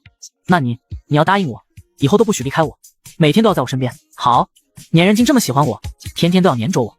司明渊心情似乎很好，俯身在女人精致的脸上香了一口。就是小粘人精，就是喜欢你。林苏苏趴在男人怀里，像是一个章鱼。她最喜欢老公，一刻都不想和他分开。司明渊心中一阵暖流涌过，喜欢我有多喜欢？很喜欢很喜欢，老公以后每天都要陪着我。林苏苏奶乎乎的脸凑到男人脸上，又亲了一口。她真的好喜欢老公，看到老公就想亲亲。好，每天都陪着你这个小粘人精。司明渊轻轻刮了一下女孩挺翘的鼻尖，眼里带着几分柔情。老公，你身上还痛不痛了？被雪埋了多久？没事，宝贝，对不起，这次因为我，那些人才会伤害你，以后我会保护好你。司明渊握着女孩一只柔软的手，放在嘴边轻轻的吻上。林苏苏心里一阵悸动，手背酥酥麻麻。我相信你，不过他也很聪明的。爸爸说过，他是家里最聪明的人。宝宝，你知道是谁把你救出来了吗？是叶哥哥，还有兰姐姐，他们还给我好吃的，还把我送回来了。司明渊微微蹙眉，他被雪埋了应该有20分钟左右，能在这么短的时间内把苏苏救出来，这些人不简单。那你还记不记得他们长什么样子？司明渊突然觉得自己问这句话白问了，一定是2个眼睛，一个嘴巴，一个鼻子，他还在抱什么幻想？林苏苏乌黑的眼睛转了转，仔细的思索了一番，他们长得好像没有什么特点，不过穿的衣服是上次在帝都商城见到的，而且他们还叫我殿下。我说他们认错人了，他们说没有认错人。司明渊莫同微身，上次在帝都商城见到的那些人叫你殿下。林苏苏无辜的挠了挠脑袋，好像是这样的。不过老公，他们一定认错人了，殿下是什么？我不叫殿下。司明渊宠溺的揉揉女孩的头，殿下就是一个称呼，宝宝不必在意。好吧。刘宁站在外面轻轻敲了一下房门。夫人，酒也醒了吗？药已经熬好了，他要是醒了，您让他先把药吃了。醒了，老公醒了。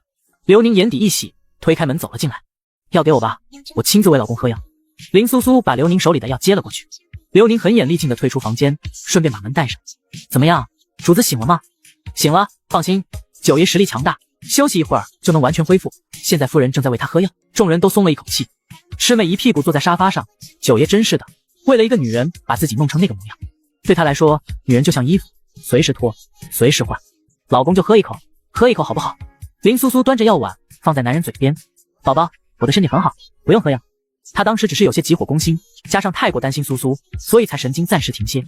不行，这个药你一定要喝。司明渊嘴角划过一抹坏笑，撩起女人的下巴。这么想让我喝药，那你就亲口喂我呀。某爷刚好了一点，又开始调戏媳妇了。可是我上次亲口喂你喝，把药都喝到了自己的肚子里。司明渊还从来没见过这么笨的女人。宝宝加油，这次一定能成功，我相信你。林苏苏乖乖的点点头，不就是亲口喂老公喝药吗？她这次一定不会咽下去。拿起药碗猛地灌进嘴里一口，苦得她皱着眉头在原地转了好几圈。我在这里。林苏苏抱着男人，这次终于喂药成功。不过这药好苦。林苏苏被苦得眼泪汪汪。司明渊在林苏苏嘴里塞了一个糖，把余下的药一饮而尽。男人抱着怀里的女人亲了上去，他还以为再也见不到他乖巧的宝贝了。哥哥，那个女人根本就没有死，她还活着。江岩跪在男人身边，哭得梨花带雨。男人眉头一皱，面上有些不悦。他最烦的就是女人哭。放心，我会让人把他抓来，到时候交给你处置。谢谢哥哥。姜妍擦掉脸上的泪水，重新站起身。哥哥，小静没有回来被抓了，他是负责最后引爆的人，被抓了一个，看来这位九爷确实有点实力。哥哥，你不要动他。男人漫不经心地抬起眼，幽暗的瞳孔仿佛巨大的深渊。怎么，你喜欢司明渊？姜妍垂下头，紧紧握着手指头，有些娇羞。放心妍儿，只要是你喜欢的东西，哥哥都会帮你夺过来。哥哥真好。北冥城看都没有看姜妍一眼，只是盯着他胸前的流银石。他一点都不好。天空飘着雪花，少年穿着单薄，看起来只有11、12岁，手臂上鲜血淋漓，缩在角落独自舔着伤口。你怎么受伤了？是谁打你了？好可怜，我给你包扎一下吧。5、6岁的小姑娘长得很可爱，头上扎着2个小丸子，软萌软萌，说话的声音又软又甜。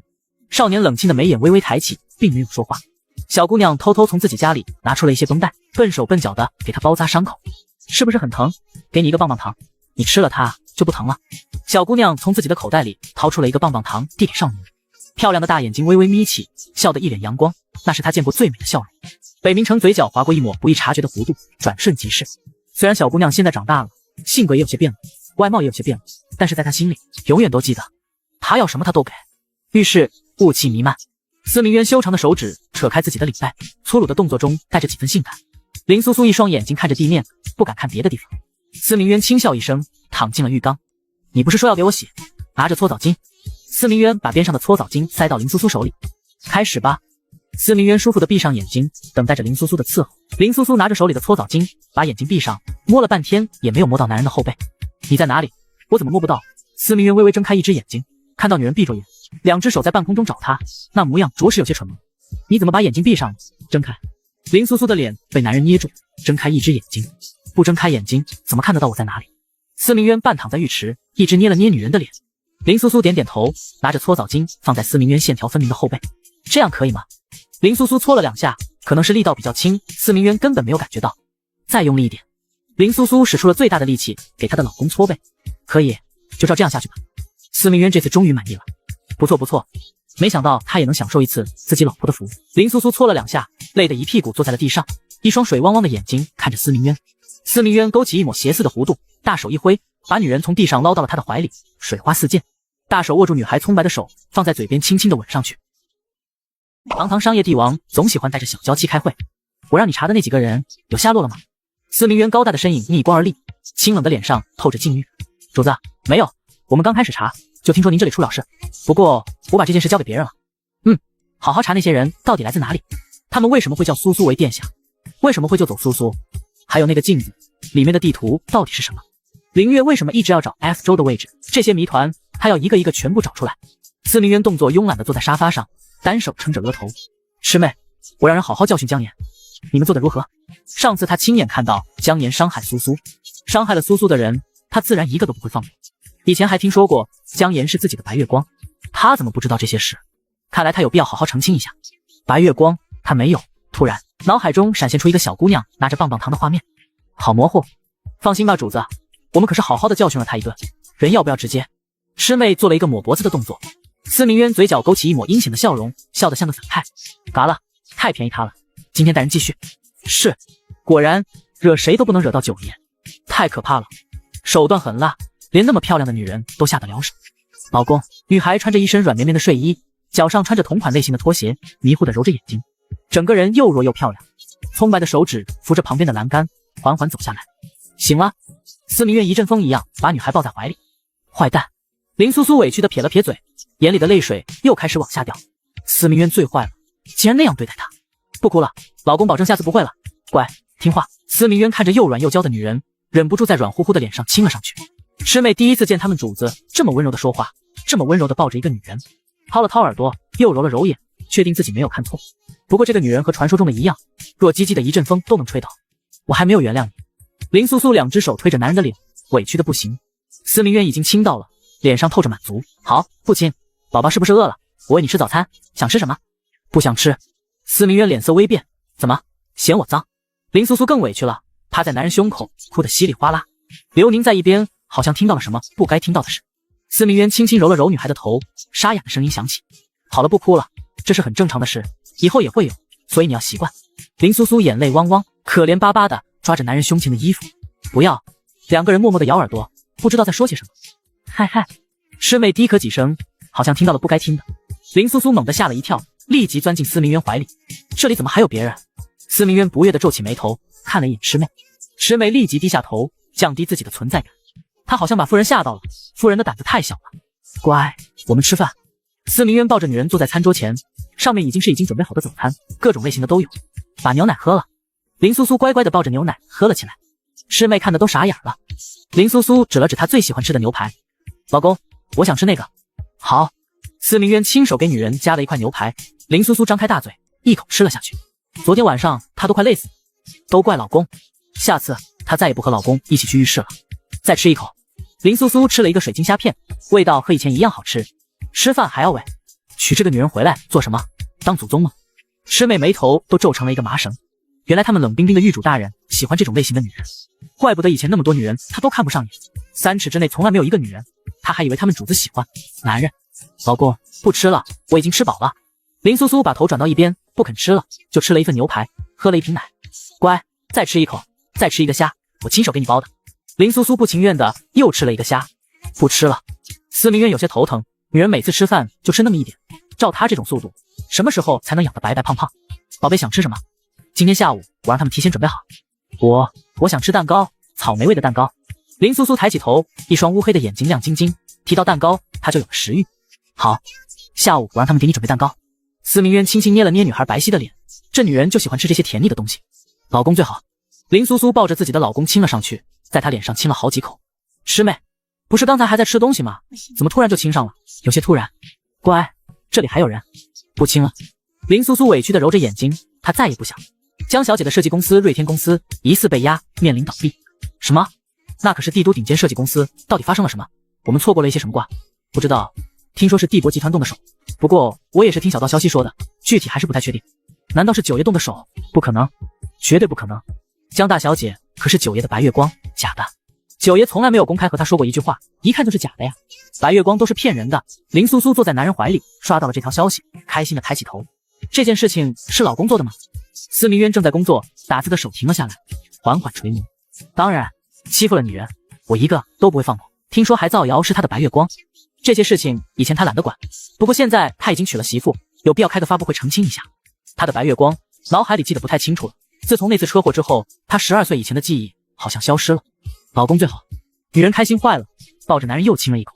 乖，别诱惑我，不然一会儿我就没办法工作了。司明渊一只手托着女孩的腰身，把她放在了桌子上。林苏苏调皮的吐了吐舌头，我才没有，她只是想亲亲老公。她表达自己的感谢，就是亲亲。你没有，今天晚上要好好表现，就当做是对我的报答。司明渊眼里带着不怀好意的笑，勾起女孩的下巴。苏苏20了，不小了。抱抱，我不要坐在这里。林苏苏两只胳膊抱着男人的腰身，坐在桌子上，很没有安全感。好，那你就坐在我怀里，不过我要开会了。林苏苏还没来得及拒绝，司明渊已经把摄像头打开了。众人就看到他们冷冰冰的大总裁怀里抱着一个娇滴滴的女人，看起来应该还没有20岁。这女人长得也太漂亮了，像天上的仙女一样。林苏苏害羞地往男人怀里钻，可是很多人还是看到了她的正面。老公怎么不早点说？他要开会，还要开视频会议。林苏苏伸出拳头，偷偷捶他的几拳，又在他的腰上轻轻捏了一下。司明渊被怀里的小妖精挑逗的说话气息都有些不稳，一只大手握住他作乱的2只手，默默地看了他一眼。林苏苏冲着男人眨眨眼睛，把自己的手抽出来。司明渊捏住林苏苏的鼻子，弯腰在他额头上亲了一下。宝贝，乖点。众人也不敢说话，只能眼睁睁地看着他们九爷和夫人在屏幕前秀恩爱。这年头真是太难了，开个会还要吃狗粮。今天不用吃饭了，黄金狗粮都吃饱了。一个简短的会议不到20分钟就开完了。司明渊关了视频，第一件事就是抱着怀里的女人狠狠地吻了上去。这个小妖精害得他刚才差点破功。林苏苏脑海里一片空白，呼吸不畅，用力地推着身上的男人。司明渊像一只凶猛的野狼，终于露出了本来的面目。非但没有放开林苏苏，反而变本加厉，一只大手扣住她的后脑勺。不知过了多久，才意犹未尽地松开林苏苏。林苏苏嘴巴麻麻的，没有一点知觉，委屈的眼泪都出来了。我要告诉爸爸，司明渊欺负我。林苏苏似乎真的生气了，连老公都不叫了，直接叫男人的大名。司明渊意识到了问题的严重性，他好像又把女人亲哭了，轻轻的碰一碰就哭，真娇气，怕是世界上找不出第二个比他还娇气的人了。乖，不哭，给你买最大的蛋糕。林苏苏抹了一把眼泪，鼻子一抽一抽，声音还带着哭腔。最大的蛋糕有多大？司明渊心里一喜，这女人果然好哄，一个蛋糕就哄住。很大，只要你不哭，中午就能吃到大蛋糕。这是你说的，不许骗我。林苏苏委屈地揉揉眼睛，把脸上的泪水擦干净。好，不骗。人呢？苏苏，爸爸来了。外面传来一阵熟悉的声音。林苏苏从男人身上跳下去，打开门跑了出去。爸爸，苏苏怎么哭了？是不是那个臭小子欺负你了？林老爹差点按捺不住手里的大刀。没有，为了蛋糕，林苏苏只能摇头说没有。林月月看越不对，嘴巴怎么这么红，像是肿了一样，被虫咬了吗？真的没有。司明渊那臭小子敢欺负他的女儿，他就把人带回家，永远都别想把他的女儿接回来。没有，爸爸怎么来了？是来看我的吗？当然了，爸爸给你带了你最喜欢吃的东西。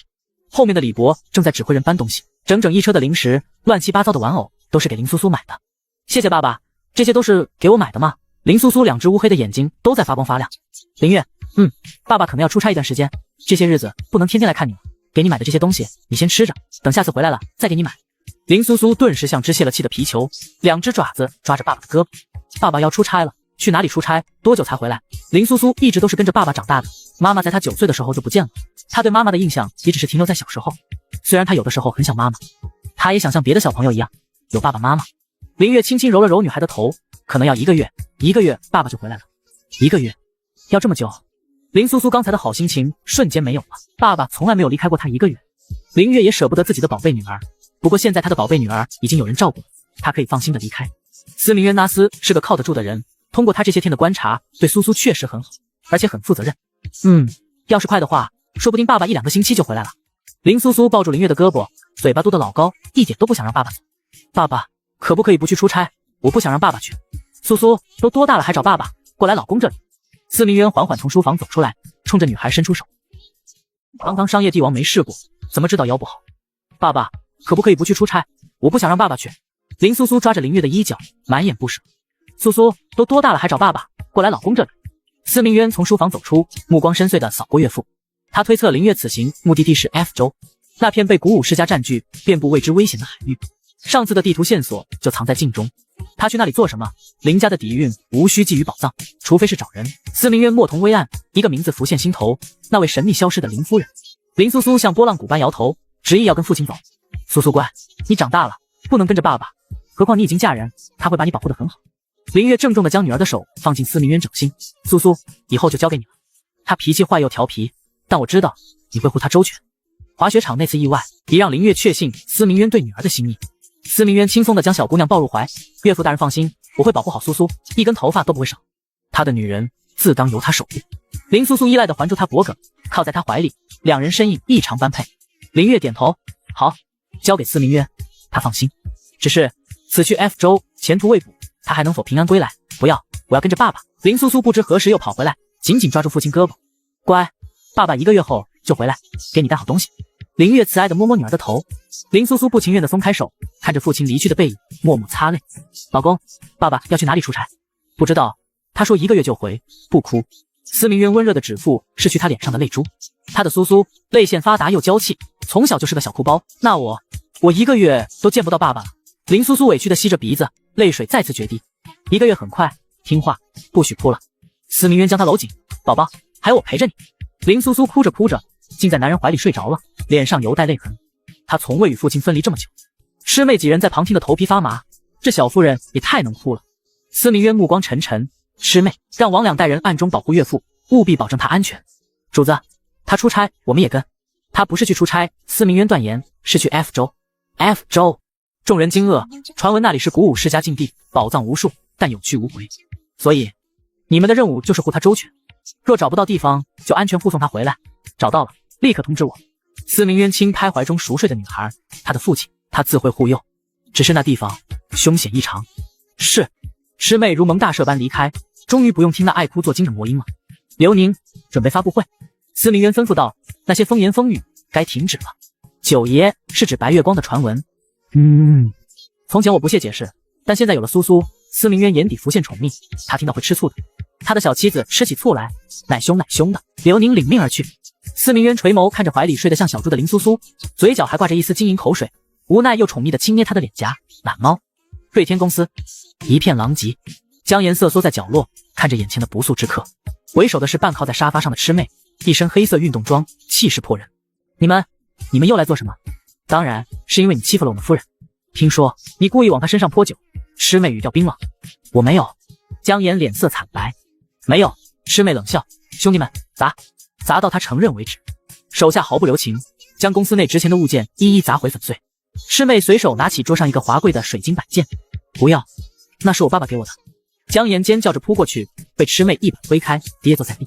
清脆的碎裂声响起，江岩跪在地上，颤抖着拾捡碎片，泪水混合着对林苏苏的滔天恨意落下。大哥，砸完了。这破地方也没什么好东西。魑魅站起身，走到江岩面前，勾起一抹阴冷的笑。记住，下次再敢对小夫人不敬，后果自负。江岩浑身冰凉，如同被毒蛇盯上。魔鬼，这群人是魔鬼。九爷召开发布会，难道是和林小姐和平离婚？闭嘴吧，人家夫妻恩爱着呢。就是上次还拍到他们一起堆雪人，林小姐白富美，轮得到你们酸？就算离了也轮不到你。霸道总裁和软萌娇妻，我磕定了。江岩看着网上越来越多的祝福言论，气得牙痒，但他心中仍存一丝侥幸，万一发布会真是宣布离婚呢？他一定要亲眼见证。清晨，私家别墅，林苏苏刷着手机热搜，嘟囔道：“我和老公才不会离婚，老公是我一个人的。”她丢开牛奶杯，眼睛亮晶晶地盯着桌上的蛋糕，老公给我准备的。新口味。司明渊点头。林苏苏开心地抱起蛋糕啃起来，快乐得像只小仓鼠。苏苏，司雪姨拎着大包小包，风风火火进来。爷爷让我给你送补品。司雪姨，林苏苏有些意外。大堂哥，司雪姨看到司明渊，声音不自觉低了几分，眼神带着敬畏。滑雪场那血腥一幕，让他对这位大堂哥产生了深深的恐惧。司明渊淡淡点头，吃过饭了？吃过了。司雪姨连忙回答。林苏苏疑惑的眨眨眼，为什么雪姨好像很怕老公？老公明明又善良又温柔，对她最好了，怎么不吃了？饱了。司明渊夹了块鱼肉喂到林苏苏嘴边，司雪姨默默咽下狗粮。大堂哥对苏苏简直宠上天了。林苏苏吃完蛋糕，老公，我饱了。你都没吃几口，我喂你。老公吃这个。林苏苏指着一盘羊腰。司明渊挑眉，意味深长地看着他，没试过，怎么知道老公的腰不行？林苏苏茫然歪头。司明渊揉揉她的发顶，乖，去和雪姨玩吧。那老公你要吃饭哦。林苏苏叮嘱完，拉着司雪姨上楼去了。确认两人离开，司明渊放下筷子，神色瞬间冷冽如冰。手下进来汇报，主子，雪场的事查了，似乎不止一人所为，可能还有帮凶。死者脖颈有骷髅门的印记。骷髅门，北冥城。司明渊眼神锐利，他不是在 S 州，竟敢动到我头上。让魑魅查清骷髅门近期动向。是。楼上卧室，林苏苏的房间堆满了毛绒公仔和限量版套装。哇，洛苏苏，你这么多宝贝，都是大堂哥买的。司雪姨羡慕不已。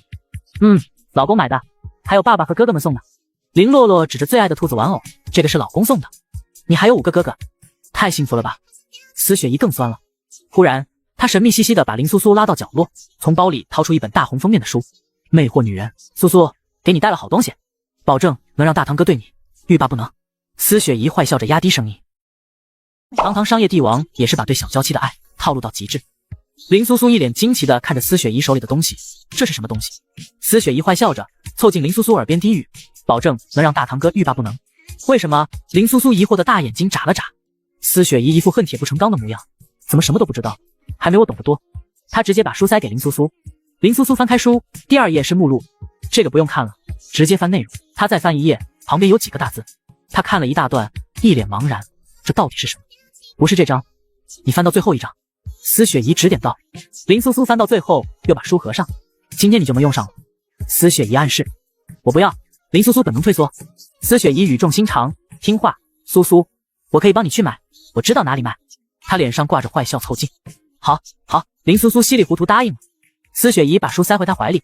苏苏，收好这宝贝，有了它，你能立于不败之地，我花9牛2虎之力才淘来的。好，我会放好。林苏苏抱着书走进房间，把它放进抽屉，混进了其他书里。可不可以再等等？林苏苏还是害怕，好怕司明渊会把我打死。不行，你们都结婚这么久了。司雪姨焦急道，外面多少女人虎视眈眈，万一别人帮你大堂哥生了宝宝，你就要被扫地出门了。林苏苏身形巨震，犹如天雷劈中天灵盖，久久无法回神。她乌黑的眼里蓄满泪水。不会的，她不会碰别的女人。苏苏，只是有可能，毕竟哪个男人不偷吃？何况我大堂哥有钱有权，随便挥挥手，女人多的是。苏苏，你在哭吗？司明渊的声音伴随着敲门声响起。老公。林苏苏打开门，眼泪汪汪的扑进男人怀里。宝贝，怎么哭了？司明渊心疼的搂紧她。你会不会让别的女人给你生孩子？他带着哭腔问。司明渊，当然不会。怎么突然这么问？林苏苏委屈的揉揉眼，紧紧抱住他的脖子，脸贴上去，我就知道你不会。好了，不哭了。司明渊耐心哄了半天，终于让他止住眼泪。乖，发布会要开始了，换件衣服。好。林苏苏挑了一件漂亮的白色裙子，里外几层，很是好看。鞋子呢？她指了指白色平底鞋，她穿高跟鞋总崴脚。司明渊给她找了双带花边的白袜子。司雪怡坐在沙发上，悠闲地刷着手机，看着各种性感服饰图片。买这件黑的呢，还是白的？不如两个都买吧。林苏苏换好衣服站在镜前，司明渊也换好西装，拿出领带，过来，给我打领带。林苏苏懵懂转头，老公，我不会打领结，我教你，以后天天都要给我打。司明渊理由充分，别人的老婆都打，你当然也要。好吧。林苏苏接过领带，伸长胳膊却够不到他脖子，可是老公，我够不到。司明渊，他无奈地把小妻子抱到沙发上站好。林苏苏笨拙地绕了一圈领带。是这样吗？他问。司明渊差点被勒到，宝宝想谋杀亲夫。林苏苏无辜摇头。司明渊握住他的手，一步步教他绕圈、穿插、拉紧，打好领结。记住了吗？林苏苏皱眉苦想，还是摇头，没记住。老公，我是不是很笨？是有点笨。司明渊笑着亲亲他的脸，但不嫌弃，下次再教。笨点没关系，他喜欢就好。苏苏，换好了，真好看，以前都没发现你这么漂亮。司雪怡眼前一亮。林苏苏害羞地缩进司明渊怀里。苏苏，过来。司雪怡招手。林苏苏像高贵的小公主般走过去。司雪怡附耳低语，我给你买了衣服，地址填这儿，今天到货，各种 cos 服，保证每天不重样，记得收。衣服？什么衣服？当然是促进夫妻感情的衣服，回来就知道。司雪怡一脸坏笑。林苏苏带萌点头。发布会现场，媒体云集。姜妍穿着米黄色礼裙躲在角落，脸上的巴掌印未消。黑色轿车停下，司明渊西装革履，气场强大的下车，绕到另一边，温柔牵出林苏苏。她一袭白裙，肤白如雪，清澈眼眸如同跌落凡间的仙女。两人紧握着手，司明渊目光宠溺。九爷和夫人来了，太般配了，这颜值，孩子得多逆天，怎么可能离婚？昨天热搜绝对是假的。看到这么多人，林苏苏怯场地往司明渊怀里躲，她单手揽住他的腰，别怕，有老公在。林苏苏心头一暖。角落里的姜妍看着这刺眼一幕，心碎成齑粉。最后一点希冀灰飞烟灭。司明渊带林苏苏落座，气势迫人。记者提问开始。九爷，请问您和夫人现在感情如何？司明渊冷清回应，很好。当初和林家联姻是被迫的吗？司明渊把玩着妻子的手，漫不经心道，当初确实被迫。林苏苏小脸一垮，他宠溺地揉揉他的头，补充道，不过现在我很庆幸那个决定。众人被塞了满嘴狗粮。传闻江小姐是您的白月光，是真的吗？犀利问题抛出，全场寂静。林苏苏也紧张地握紧他的手。司明渊唇角勾起冷笑，白月光，我唯一的白月光就是我身边的夫人。林苏苏困惑地眨眨眼。众人恍然。姜妍极力缩小存在感。那您和江大小姐是什么关系？她是您的情人吗？姜妍是谁？不认识。司明渊语气淡漠。现场再次死寂。不认识，比否认更彻底的打脸。姜妍一直以白月光自居，结果正主当众说不认识他，他脸色惨白如纸，镜头纷纷对向他。江小姐，您一直自称是九爷白月光，为何九爷说不认识您？是您在自导自演吗？记者追问。姜妍这辈子从未如此尴尬，恨不得当场消失。